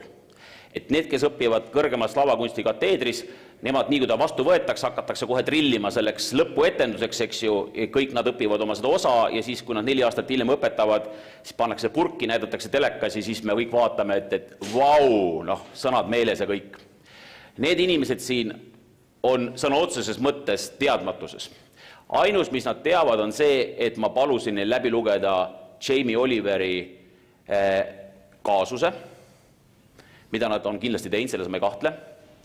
Ja kõik, mis siin praegust toimuma hakkab, on puhas improvisatsioon. Okay? Kasutan juhust, kas on nüüd auditooriumis veel keegi, kes on lugenud seda põhjalikult ja tunneb, et ta tahaks ka sellesse Martänahju nagu tulla? Ma juba ootasin seda vastust ette, see oli lihtsalt niisugune retooriline küsimus. Nii, aga lähme asja juurde ja aeg surub meid tagant, nii et räägime kiiresti, joonistame kiiresti, mõtleme kiiresti, sest kõik tahavad täna koju saada. Meil on teemaks Jamie Oliver, Italian.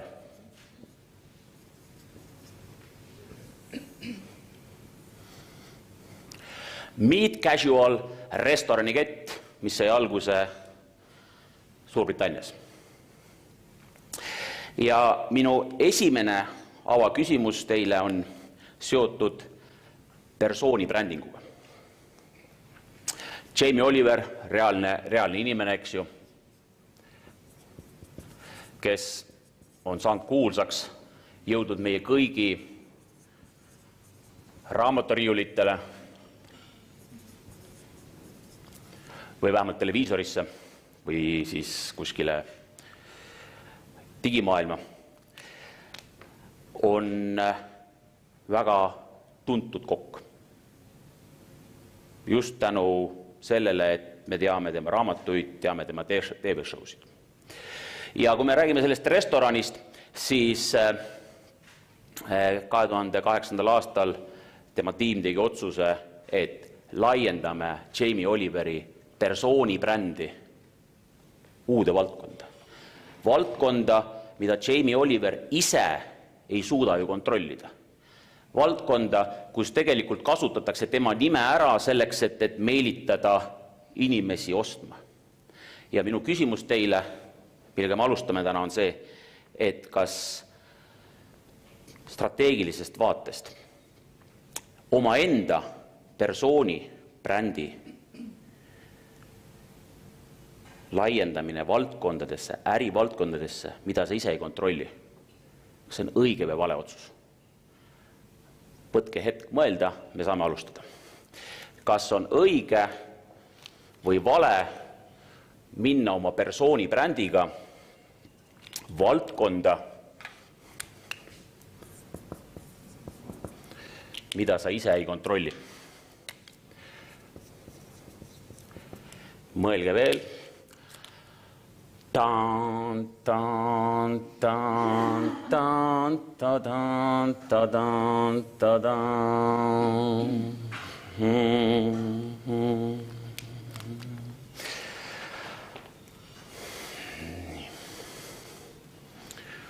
Kadi on sellise näoga, et ta on valmis vastama. Jah. Ma arvan, et siin ei ole antud juhul nagu ei õiget ega vale. Oot.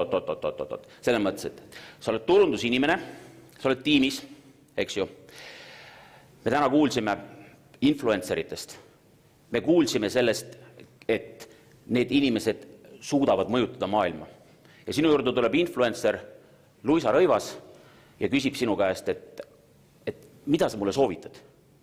Sa oled õppinud Tehnikaülikoolist turundust, sa pead selle otsuse tegema täna. Sellepärast, et see, mis juhtub 4 aasta pärast või 6 aasta pärast, seda me ei tea. Kas me peaks tegema niimoodi, et me paneme Luisa sellise valdkonda, millest ta ise kontrolli ei oma, lihtsalt sellepärast, et on kuulus? Just, ma tahtsingi sinna edasi jõuda. Ehk, et tegelikult, kui ma peaksin ütlema Jamie'le soovituse, siis ma ütleksin, et ära mine sinna sellepärast, et sa oled täna tuntud inimestele justkui ideega, et inimesed saavad ise kodus katsetada, inimesed saavad ise kodus teha. Tema nagu persoon oli pigem selline õpetlik ja inimesed nagu olid harjunud teda pigem nagu oma kodus nägema, oma kodus tundma, räägime siis tema kokoraamatutest, retseptidest, erinevatest pannidest ja potidest, mis on tema nimega, et inimesed võib-olla polnud valmis selleks, et ta teeks oma restoraniketi, sest et nad tahavad teda ikkagi näha kodus. Kas ma tahan õigesti aru, et parem ära torgi seda valdkonda, kus sa tegelikult ei ole nagu kodus? Pigem oleks võinud torkida juhul, aga mitte nii suure. Teinud väiksema restorani või? Teinud väiksema restorani, mis on nagu omanäolise ja mis on nagu tahetu. Ja näha, kas see toimub või mitte. Kas Luisa me võiksime viia valdkonda, mida tema ei kontrolli, viia selle poole peale, et teha temast esindusnäo kiusamise vastu võitlemisel? Aga me ei saa teada, kui teda ei vii. Kas sina viiksid või ei viiks? Luisa? Jah. Viiksid ikka, jah. Viiksid ikka? A Jamie Oliver ei viiks? Mitte nii suure. Et Luisa viiksid ka väikselt? Jah. Minu mõte on see, et... Mis me teeme siis? Mina ütleks, et see on ikkagi... Kadi, mis me teeme? Me ei vii teda Ei vii, okei. Teeme nii, et ei vii, okei. Nii, ja niisugune põhipõhjus, ütleme, kõikidest võimalikest põhjustest, mis sinu jaoks kõvemalt kuulavale jääb, miks me teda ei peaks siis viima? Võtame Jamie Oliveri, oleme oma kaasuses kinni. Sellepärast tema persoon on selline, et inimesed tahavad pigem okei, selge. Et ühesõnaga, meil on see tüüp on nagu teissugune, et see nagu ei ole see nii-öelda going out nii-öelda tüüp. Super. Super. Saa aru? Eingard. Kas viime, et see on õige vastus. Mis sa näed, mis see õigeks teeb selle? No, staditi näeme, et tegelikult see restoran teenis miljoneid üle maailma, eks ju. Nii et väita, et see oli vale liigutusel nagu ka ebaoluline. Okei. Mis liigutused järgnesid edasi, on juba ette edasi. Okei. Nii et me räägime sellest ärist, eks ju? Ole hea. Enamus riidebrändid, eks ju, kõik on persoonidele üles ehitatud. Kas nii kuulete, kui lähemal on? Kuulete nii, see vist siia üldse ei kõla. Kas ei, prooviks äkki selle boksi mingi, äkki keegi oskab selle mingi nupu vajutada? Mina kuulen suurepäraselt, aga äkki peaks lähema istuma? ei. Kuidas? Jaa, hallo, 1, 2, 3. Istume kõik lähema. Jah. Ma annan teise mikrofoni, jah. On see siin kuskil? Nii, see peaks olema, proovime nüüd. Saame universaalselt kahe mikriga, üks veel ja siis teine siia. Nii, sa ütled, et ärisse minek, mõistlik, suur kasum. Täpselt, et me ei saa ju väita, et see oli halb liigutus, kuna äri teenis suurt kasumit, eks ju. Ja näide oli siis suuremad riidebrändid, kes on kõik üles ehitatud tegelikult mingitele persoonidele, eks ju.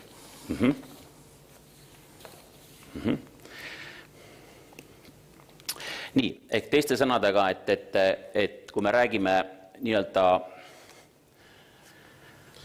võin ühe küsimuse sulle siia veel panna õhku. Ole hea.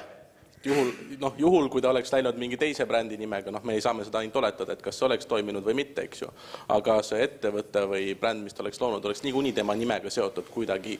Kõik ma arvan, et enamus ikkagi teaksid, et ta paneb, ma ei tea, mingi nime, mingi ABC, kõik teaksid, et see ettevõte kuulub ju Jamie Oliverile, et niikuinii, kui see oleks crashinud, oleks see tema mainet, tema persoonibrändi samamoodi mõjutanud. Arvad nii? Tõenäoliselt küll. Okei. Kati, kuulame sinu arvamust. Mina arvan ka, et see oli õige, et ta läks. Kuna samas see, et võtame selle, et inimesed näevad teda kusagilt telekast või loevad kokaraamatust, tema mingid retsepte, on üks asi, aga kui sa saad minna näiteks tema toidu kohta kas või sööma, siis võib-olla see on veel rohkem inspireeriv, et sa saad ideid, et üldse katsetada. Ja täpselt nagu Eingard ütles, et pole vahet, mis nime ta oleks pannud, igal juhul oleks võinud see samamoodi minna.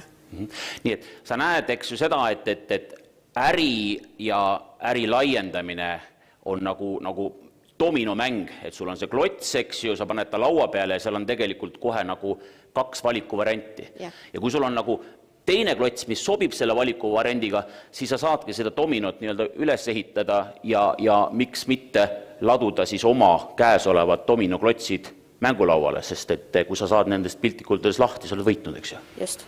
Said sust aru? Aitäh. Helen.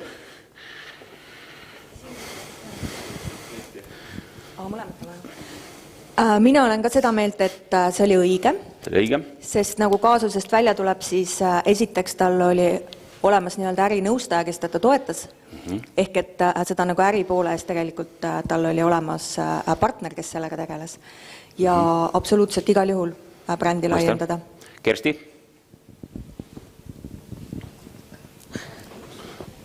Mina olen ka seda meelt, et see otsus on õige. Aga kui otsus teha, siis see on tagantjärgi tarkuseb natukene, aga järgmine küsimus on, et kuidas siis kvaliteeti tagada, eriti veel kui nii suurelt minna. Sest ühe isikuga on ju seotud see kogu ülesehitus. Mõistan. Liisi?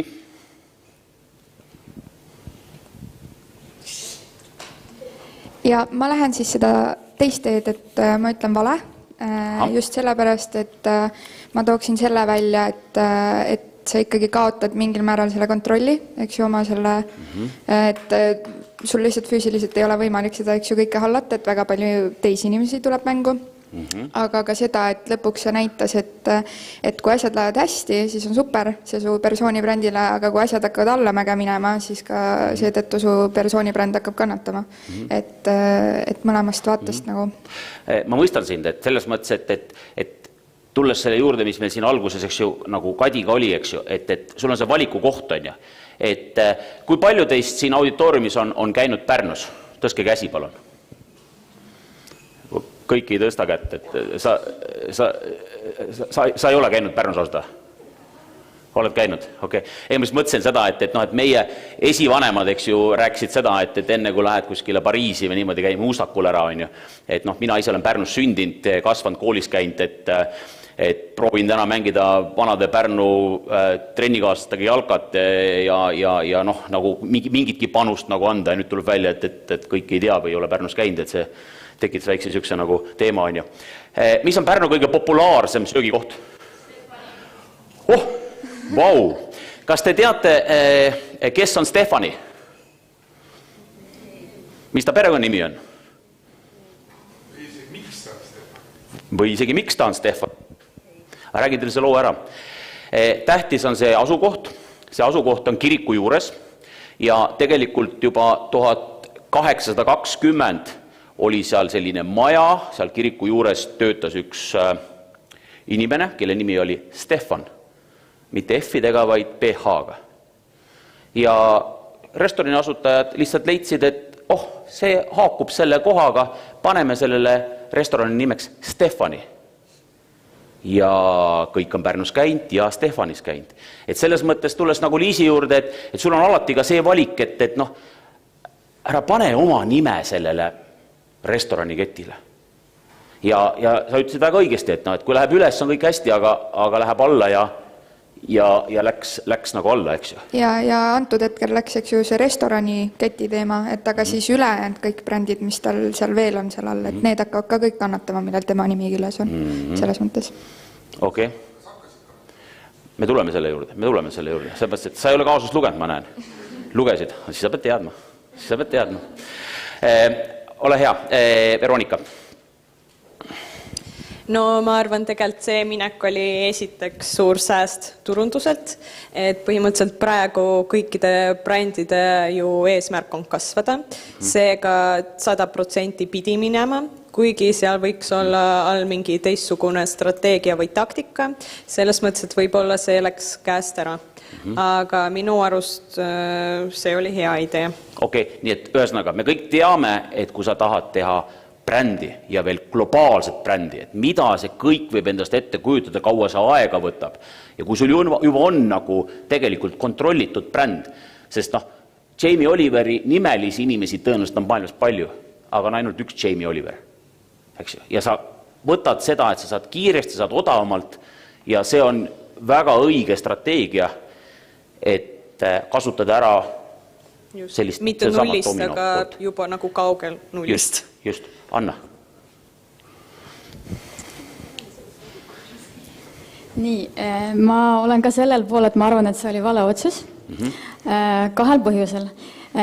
Esiteks sellepärast, et kui sa lähed mingile uuele turule, mis siis Jamie jaoks olid need restoranid või uude valdkonda, siis sa pead kõik riskid väga hästi läbi kaaluma. Ja antud juhul reputatsiooni risk tema brändile, mis oli selleks ajaks juba väga tuntud ja tal oli hästi palju muid ärisid, oli üsna suur. Ehk siis juhul, kui oleks läinud hästi, siis oleks kõik hästi, eks ole, aga kui poleks, siis nagu risk ka kõike muid ärisid kaotada oli liiga suur. See on üks asi. Ja siis teiselt poolt on see, et kui sa täna oled tuntud ja influencer ja kõigi jaoks oled number 1 staar, siis see ei pruugi olla ka nii homme. Mis siis tähendab seda, et kui Jamie enda tuntus oleks hakanud langema, siis see oleks mõjutanud ka kõiki tema ärisid kaasa arvatud restorani. Ehk siis nagu teiselt poolt, kui restoranid poleks kinni läinud, aga et Jamie enda isiklik bränd oleks hakanud nagu tuntuse poolest kaotama, siis oleks mõjutanud kõik ärisid. Nii et seda sa räägid sama juttu, mis Liisi rääkis, eks ju, et kui ma tõin selle domino näite, et kui sa laiened selle järgi, kuidas sul klotsid on ja mis sul käes on, siis kui sul dominoklotsid on pandud üles ja lükkad ühe liikuma, eks ju, siis sul läheb kogu see rivi maha, eks ju. Ja saan ju nüüd aru, kui sa seda dominot seal nagu äris teed, et kas sa paned nad plaks laua peale või nad on sul nagu serva peal seal, et kujundlikult rääkides. Okei, väga hea, aitäh. Viktoria. Jaa, mina olen väga nõus sellega, et see oli suur risk, aga mida suurem risk, seda suurem tõenäoliselt sealt saab hästi palju võita. Et mina arvan, et see oli ikkagi õige otsus ja meil on ju väga-väga palju näiteid sellest, kuidas sarnased asjad on töötanud, et jah.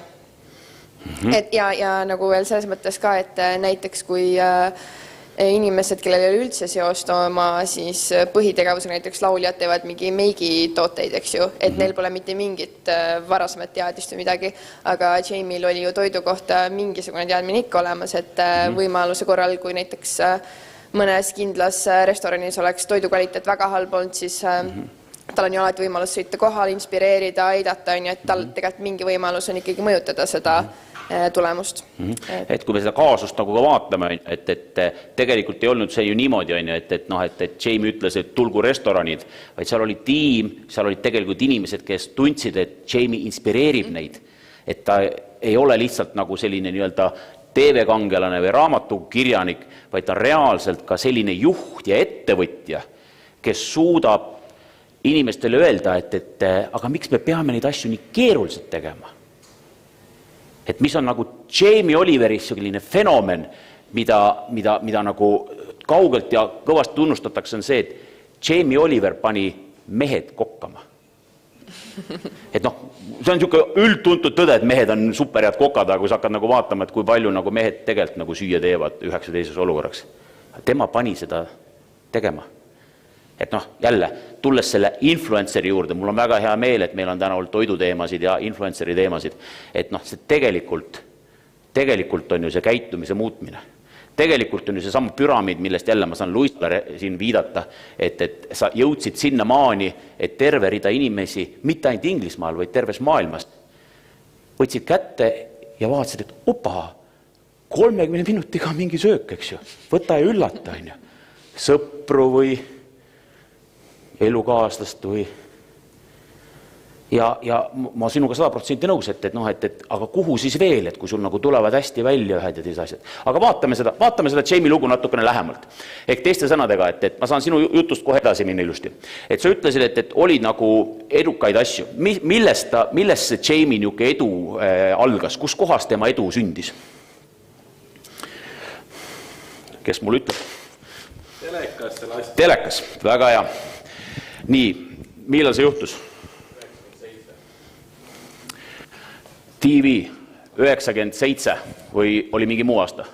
Oli 99, väga hea. Ei olnud ju.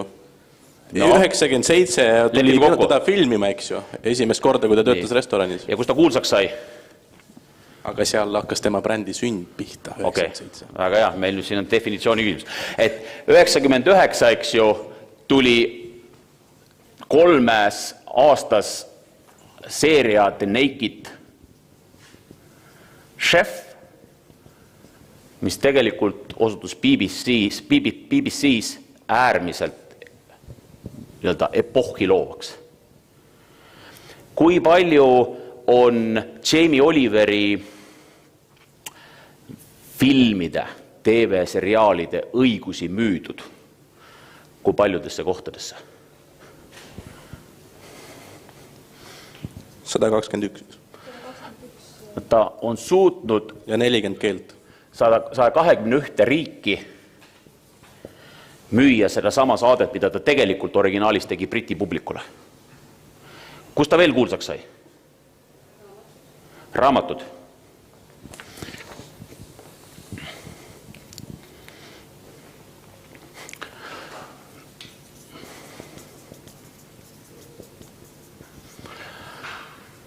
Kui paljudesse keeltesse on tema raamatuid tõlgitud? 40 keelde. Kas seda on ka eesti keelde tehtud? Super. Tema raamatud on olnud bestsellerid, mis tähendab seda, et ta on kõige müüdum raamat kogu Inglismaal. Ja me võime ette kujutada, mis see konkurentsisituatsioon on juba ainuüksi Eestis, mis me näeme. Kus ta veel on kuulsust kogunud? TV-show'd, paneme ta sinna juurde, aga väga hea, sotsiaalmeedias.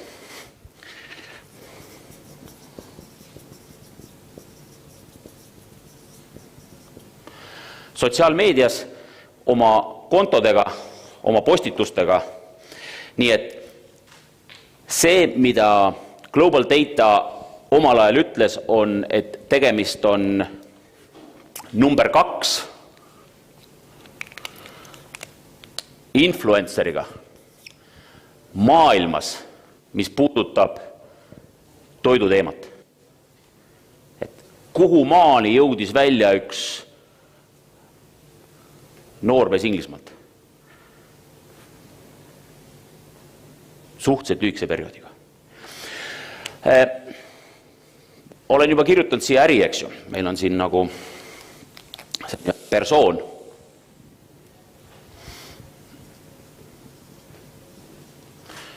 Kuidas tal ärimehena läks siis? Väga hästi läks. Milles see seisnes? Mitu sihukest suuremat ettevõtmist tal oli? Kas Shelliga koostöös telitooteid pakkuma? Jaa, koostööprojektid. Aga kui me läheme nüüd nagu puhtalt nagu ärimaailma, numbrite maailma. Jamie Oliver Holding.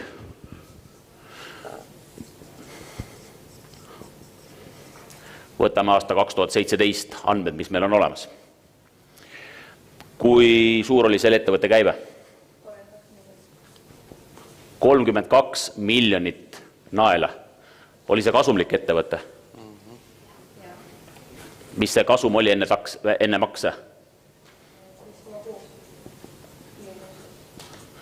Pre-tax profit 5,6 miljonit naela. Oli tal mingeid ettevõtteid veel?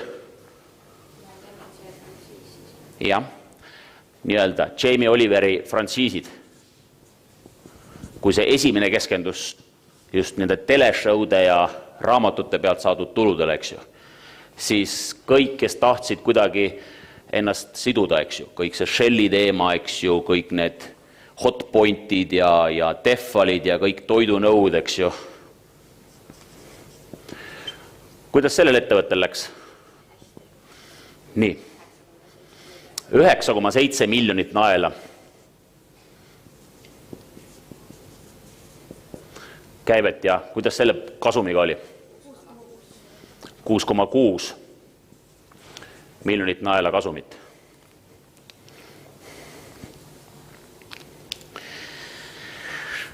Et kui me vaatame nagu seda äri ja vaatame seda mõju, mis on, siis ma usun, et te olete nõus, et me võiksime rääkida millestki sellest, mis on Jamie Mania. Okei?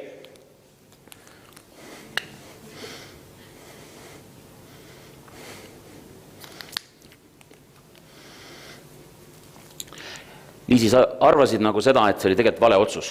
Et kõik see oleks olnud olemata. Kõik see oleks olnud olemata, kui see oleks olnud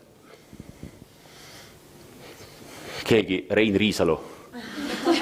Noh, superkokk, kes ei oska süüa teha. Et miks sa nagu turunduse inimesena ütled, võtad sihukese positsiooni, et ärge tehke sihukest asja. Et ärge viige seda persooni nii-öelda mujal. Ega siis, kui me vaatame seda Jamie't, eks ju, et 97. aastal, kui ta tegelikult nagu nii-öelda üldse kuhugi nagu pilti jõudis, siis ta oli lihtsalt nägus poiss, kellel oli kokk kondiitri haridus. Et te kõik olete olnud selle haridustee nii-öelda sammus, eks ju, et gümnaasium oli läbi, võib-olla isegi põhikool oli läbi ja siis kuulsite sealt rakenduslikult kõrgkoolist, et tule meile kokk kondiitriks. Et tema läks, eks ju, ja alustas, eks ju, ühes Londoni, mitte kehvas söögikohas, kondiitrina. Et liikus sealt edasi siis, pigem sihukese prestiižsamasse piirkonda, et olla seal nii-öelda koka või peakoka abi, eks ju. Et see on nagu tegelikult see persoon, et kui me võtame nagu Eestist nagu mingit kõrvale, samast ajastust, Karmen Kass, kõik me teame ju, et ta on Rene Arvola kooliõde, eks ju. Eesti on lihtsalt nii väike, on ju. Karmen Kass, eks ju, kena inimene. Aga miks meil ei ole nagu Karmen Kass, kellel on nagu 10 miljoneid puhast kasumit iga aasta? Sellepärast, et keegi andis talle nõu, et ära pane oma brändi niimoodi. Me näeme Karmen Kassi, me nägime need pilte igal pool, eks ju, et oli mingisugused lõhnaõlid ja värgid ja ega siis raha teenista ikka palju, on ju. Aga seda legasit nagu ei ole, eks ju. Ja mõtle, eks ju, kui palju oleks võinud nii-öelda äriliselt targad inimesed öelda. Liisi, kas kui sul on persooni bränding, sul on võimalus viia seda nagu teistesse ärivaldkondadesse, kas see on nagu vale otsus?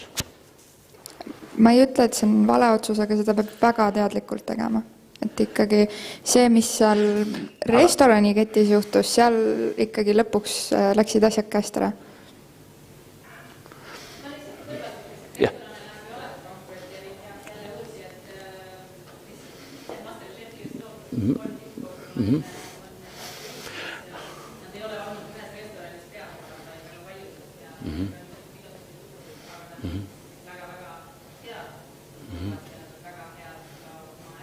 Vaata, kui hea rahvas mõtleb kaasa, eks ju, et istusid küll kaugele, on ju, aga mõtled kaasa, ei super, on ju. Liisi, ma ikkagi tahaksin nagu aru saada selles mõttes otsusest niimoodi, et kas sa võtaks nagu vastu kõik selle? Jamie tuli, ta oli sul, kujuta ette, sa olid seal BBC nii-öelda sellises saategrupis, eks ju, kokk-kondiiter, noor poiss, siukse natukene niukse nagu relaxed nagu olemisega, vaata, me näeme ka neid kokkasid, kes panevad, on ju, teeme Niinu paneb omal selle mütsi pähe niimoodi ja ette, et ma olen peakokk, on ju. Ma olen peakokk, on ju. Vaatad seda Jamit, on ju. Kutid, et mis seal on, paneme koed kokku siin niimoodi, segad siin natuke niimoodi, on ju, ja siuke nagu relaxed ja siuke nagu ilus inimene ka, vaata, on ju, et inglastele vaata meeldivad vürtsitüdrukud ja kõik, kes nagu on tulnud, eks ju, jalgpallurid seal niimoodi ja kõigist on brändid tehtud ja leiti siis see Jamie Oliver ka, eks ju, et kas sa nagu, mis sa siis ikkagi nagu soovitaksid? Kas me räägime ainult ärilisest poolest või me räägime sellest ülemisest osast ka, kus on kõik need raamatud ja kõik need muud? No ega siis Jamie Oliver oli kokk-kondiiter. Raamatud on kokast kondiitrist, ma ütleksin, kaugemal kui restoranid. Et kui ma ütlesin, et minna sellesse valdkonda, kus sa ei kontrolli, ega sa siin ka ei kontrolli. Sul tehakse, film tehakse ja näidatakse teles. Ja vaadake, eks ju, neid kuulsaid või ajaloos kuulsaid olnud Eesti inimesi, kellest viimasel ajal on tehtud mingi eluloofilm ja näidatud teles ja siis on tehtud leping, eks ju, et need inimesed peavad käima ka igasugustes TV-showdes, eks ju, Anuga rääkimas või Ringvaates rääkima, et kui vahva see film on, et kogu see promo on nagu läbi mõeldud. Ja siis need inimesed istuvad seal niimoodi kinnises olekus, et tegelikult ma ei tahtnud, et see film niimoodi tuleks, on ju. Aga režissöör ütleb, et ma ei saa ju teha mingit niukest imalat, niukest kiiduaulu, on ju. Et ikka kaamera kogu aeg töötas ja pärast montaažist pandi kokku see nagu pandina. Et sa ju ka ei kontrolli neid asju. Liisi. Jaa, aga ma tunnen ikkagi, et lõpuks ta hakkas seda, restoranid hakkasid seda autentsust selles mõttes kaotama. Et seal tekkis see, et ikkagi lõpuks... Sa oled ikkagi selles olukorras, eks ju, et meil on influencer Luisa, eks ju, kes tuleb, küsib meie käest nõu, sest me oleme lubanud, eks ju, et me pakume ettevõtjatele head nõu. Kuidas me ikka pakume? Me võtame oma paremad ajud kokku, on ju, ja mõtleme asjad läbi ja siis ütleme, on ju, et Luisa küsib, on ju, kas ma peaksin tegema Luisa Rõivas riidepoodide keti. Sellepärast, et inimestele meeldib riideid kanda. Me peame kandma ka, vaata, energiahinnad on nii kallid, on ju, et kõik ütlevad nüüd niimoodi, et uus trend tuleb nüüd vaata niimoodi, et on koduriided, eks ju. Ma ei tea, kes sellest nišist nagu esimese tulu hakkab lõikama, on ju, aga põhimõtteliselt minu meelest täitsa uus nagu turg on. Sest kui te mõtlete selle peale, kuidas nagu te ise kodus riides käite, eks ju, et poest neid riideid ju nagu niimoodi nagu ei läheks. Luisa tahab sõna võtta, ole hea.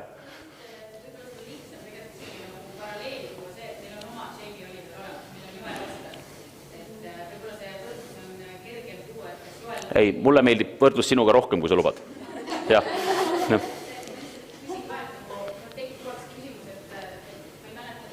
Liisi.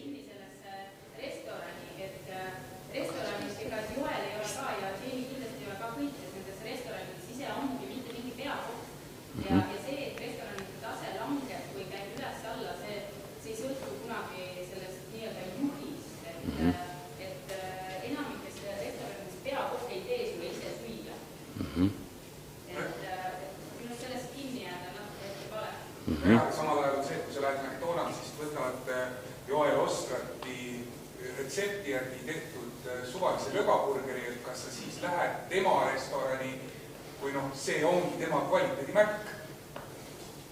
Pean ütlema, et see burger on väga hea.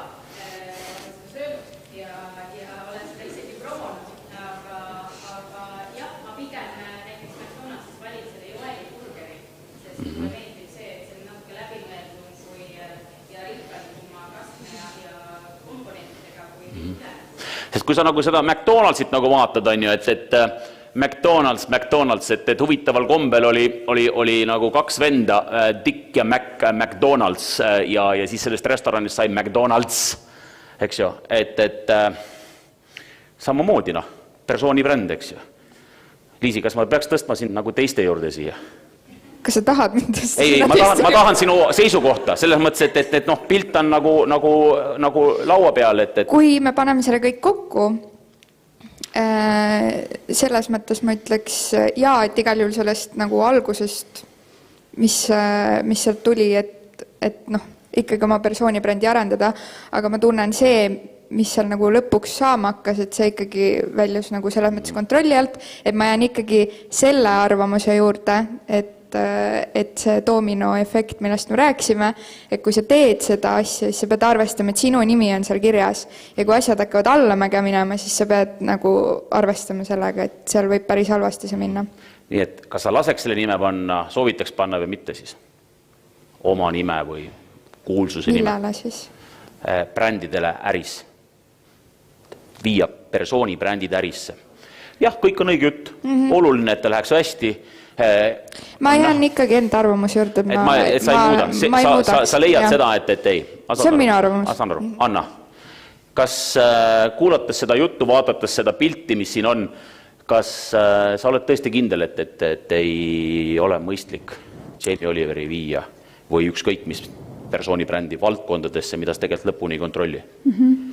Mina olen ikkagi seda poolt, et äris tuleb riske maandada ja mitte panna kõike mune ühte korvi. Ja Jamie Oliver oleks võinud sama hästi olla nende restoranide nägu, aga see ei tähenda, et restoranid peaksid kandma tema nime. Ja see aitaks ka neid väga hästi turundada, kui ta oleks lihtsalt nägu. Aga see reputatsiooni risk brändile oleks ilmselt väiksem. Nii et sina oleks siis pigem ikkagi jätkuvalt siin? Jaa. Kati, kas see suur hulk kaastudengeid, kes näeb võimalust, kes näeb raha, sest me oleme ju äriinimesed, kas need on veennud sind, et tegelikult tasuks nagu vaadata seda pilti ikkagi nagu enamuse järgi? Ei, ma ei ole oma meelt muutnud. Ei. Sa ei ole oma meelt muutnud? Ei ole. No, selles mõttes jah, kui rääkida seda, mida ta tegi enne ja kuidas ta sai oma nimeks, siis siinkohal minust oli igati loogiline, et ta vastati kuskilt Londoni restoranis, ta oli šarmikas, temas oli see X-faktor ja niimoodi ta edasi arenes ja ta jäigi sinna nagu kodudesse.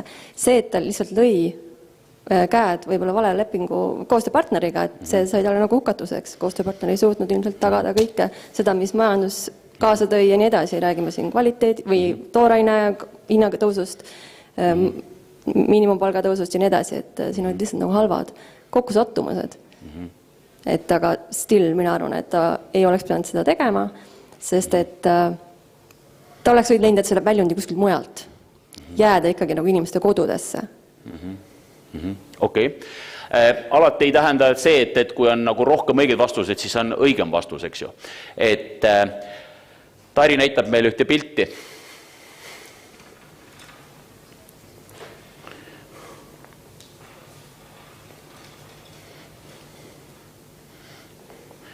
See olid sina, Jamie. Et siit tuli küsimus, et kuidas nende teiste äridega on, et neid ärisid on veel läinud pankrotti. Ja sa ärkad hommiku üles, nagu Luisa lähed, võtad ajalehed, eks ju, ja see, mis sulle vastu vaatab. Ja üle sinu õla piilub sinu poeg, kes läheb kooli ja näeb, et hakkab täna jälle peale.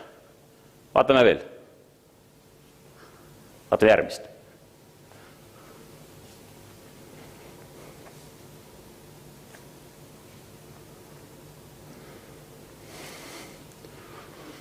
Union Jacks, ka üks Briti toidu restoranide kett, Jamie Oliveriga väga selgelt seotud.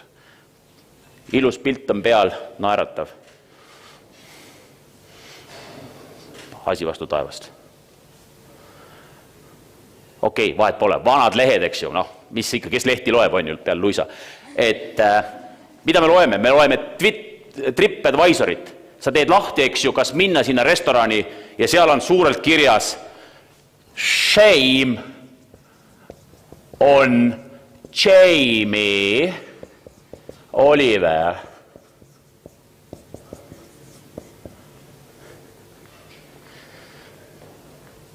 Et kui sa seda pilti vaatad ja mõtled, et see ei ole ainult lihtsalt tavaline inimene. Inimene, kes täna ütleb enda kohta väga lihtsalt. Chef and dad. Chef and dad. Sest ta on lihtne noormes, kes õppis kokk-kondiitriks ja kes juhuse tahtel on saanud lihtsalt igale riiulile.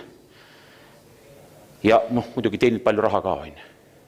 Ja ta peab elama selle teadmisega nüüd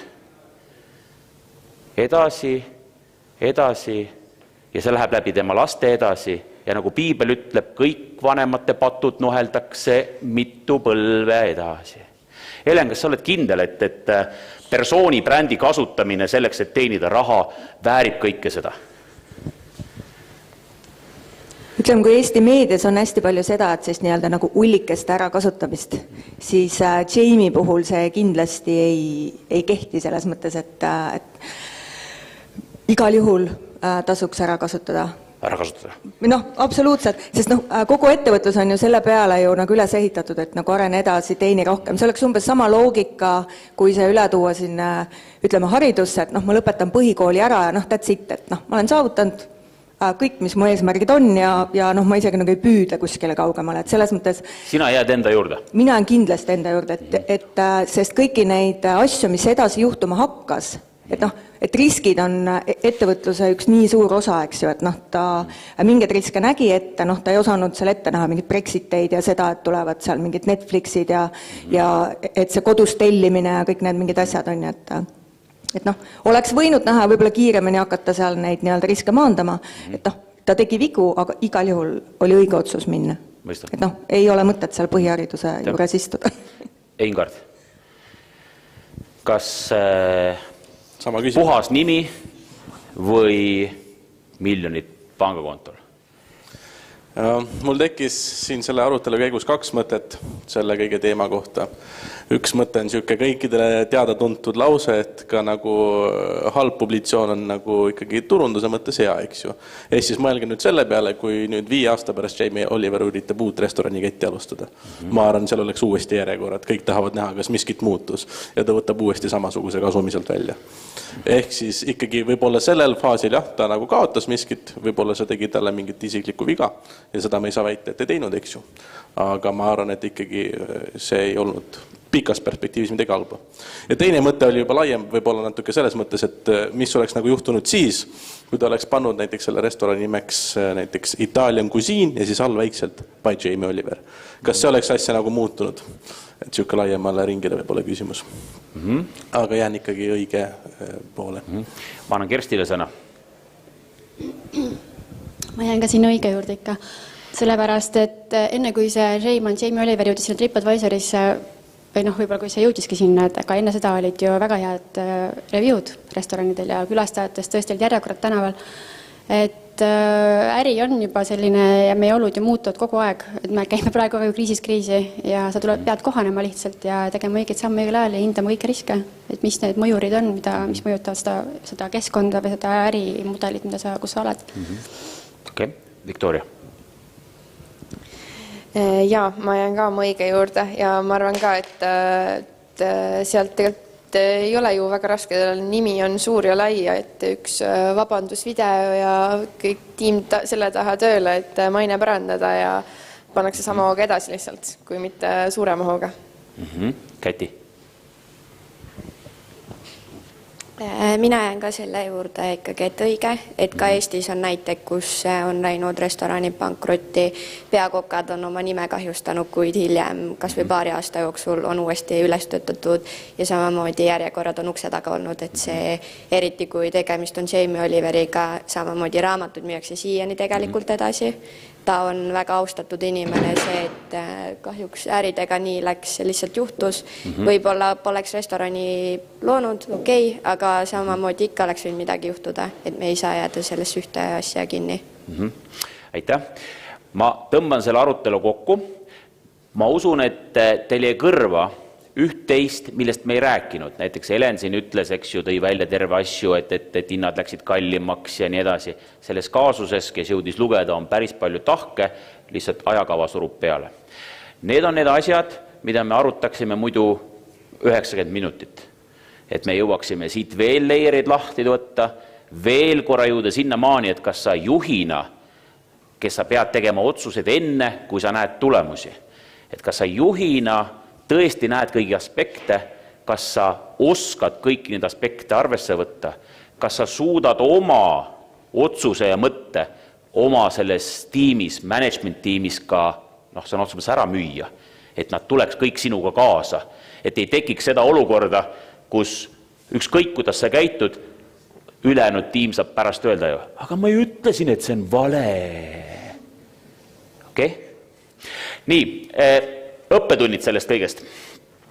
Et jah, sa pead selle otsuse tegema, kas seda persooni brändi viia oma nimega või mitte viia. Sa pead tegema seda alguses kohe ära. Nüüd, see, mis see tulemus on, isegi kui sa seda juhtida ei saa, on tegelikult ikkagi juhitav, sest me kõik usume, et heade juhtidena me saame olla valmis nii riskideks, mida me ei jõua siin praegust lahti võtta, kui ka ära kasutada neid võimalusi, mida Jamie Oliveri tiim väga otsulikult tegi.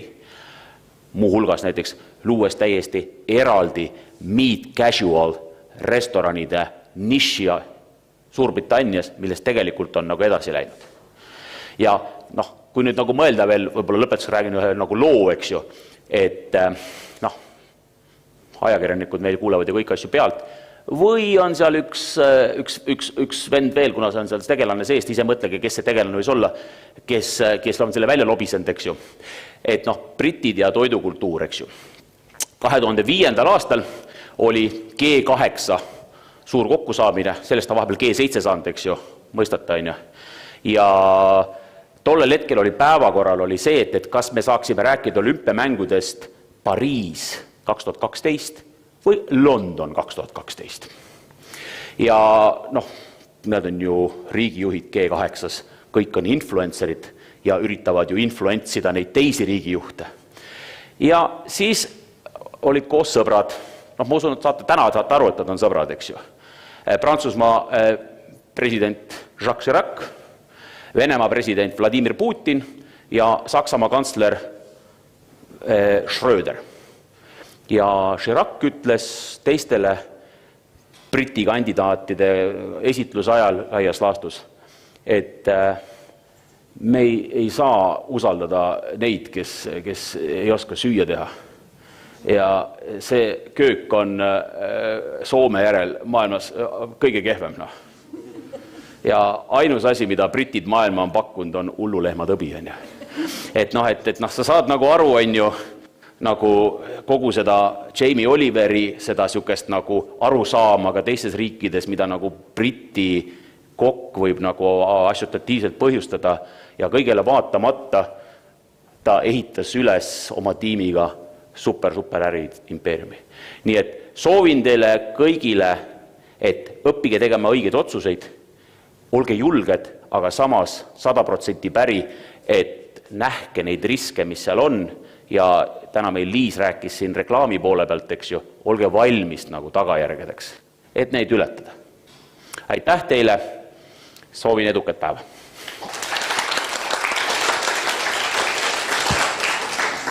Nii, ja siis kodused ülesanded tulevad Moodle'isse üles. Suur tänu teile ja siis paneks nüüd Jamie Oliveri poe kinni ja püüaks kokku võtta siis selle, mis tänasel päeval siin on olnud. Seda on olnud nii palju, et ega ei saagi kokku võtta kõike, aga tegelikult jah, ei ole me siin tänase päevaga ära näidanud sugugi mitte, kaugeltki mitte kõike, mis meil on siin 30 aasta jooksul ära tehtud ja on tegelikult siin ainult mõned teadusteemad olnud esitatud, ma ei mõtle siin lõputööde teemadena, vaid üldse teadusteemadena, et näiteks me ei ole sõnagagi maininud siis Ülo Tartu poolt avatud ja see käis ka läbi mitme aasta teema, mis oli seotud brändiga, brändi juhtimisega ja see teema ei ole ka sugugi ära surnud, seda teemat uuritakse siiamaani ja eks tegelikult see customer engagement hõlmab endas ka brand engagementi teemat, nii et see on tulnud ilusti tegelikult tänapäevani välja. Siis ei ole puudutanud ka tarbimiskultuuri teemat, mis tõsi küll raha sisse toonud projekt on tänaseks lõppenud, aga sellise viljana on olnud ka selline üle-euroopaline teadusvõrgustik, kus me oleme sees, nii et meil on igas Euroopa riigis, no mõni erand välja arvatud, on meil oma selline sinasõber tarbijakäitumise uurija olemas ja võib-olla on veel teemasid, mis mul praegu hetkel pähe ei tule, aga kõike tänasesse päeva lihtsalt ei jõudnud. Ja õpetamisega ka, et lisaks Reinule on ju tegelikult ka teisi õppejõudusid, on ka Reinul teisi teemasid, mitte ainult Jamie Oliver ja ei ole mitte ainult Harvard case, et teeme kõike. Aga selliseid killukesi sai siis tänasesse päeva kokku pandud. Aga siis alustaks selle tänamisega ja Reinule siis annaks ühe koti üle.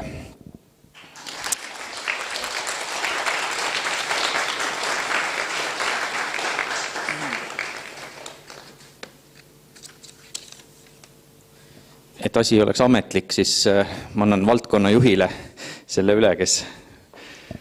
Aitäh. Pärast saab paar sõna. Nii, aga siis valdkonna juht tahab ka midagi vast öelda. Aitäh kõikidele, kes osalesid, lõpuni osalesid, kaasa mõtlesid ja ma tahaks väga tänada ka oma kolleege, tänu kelle pühendumisele, kaasa aitamisele, ideede genereerimisele see konverents natukene teises või isegi paljugi teises formaadis kui varem aset leidis.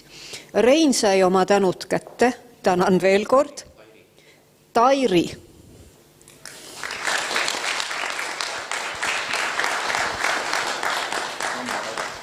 Nii, suur tänu sulle, sina oled sellise background töö tegija, väga põhitöö tegija.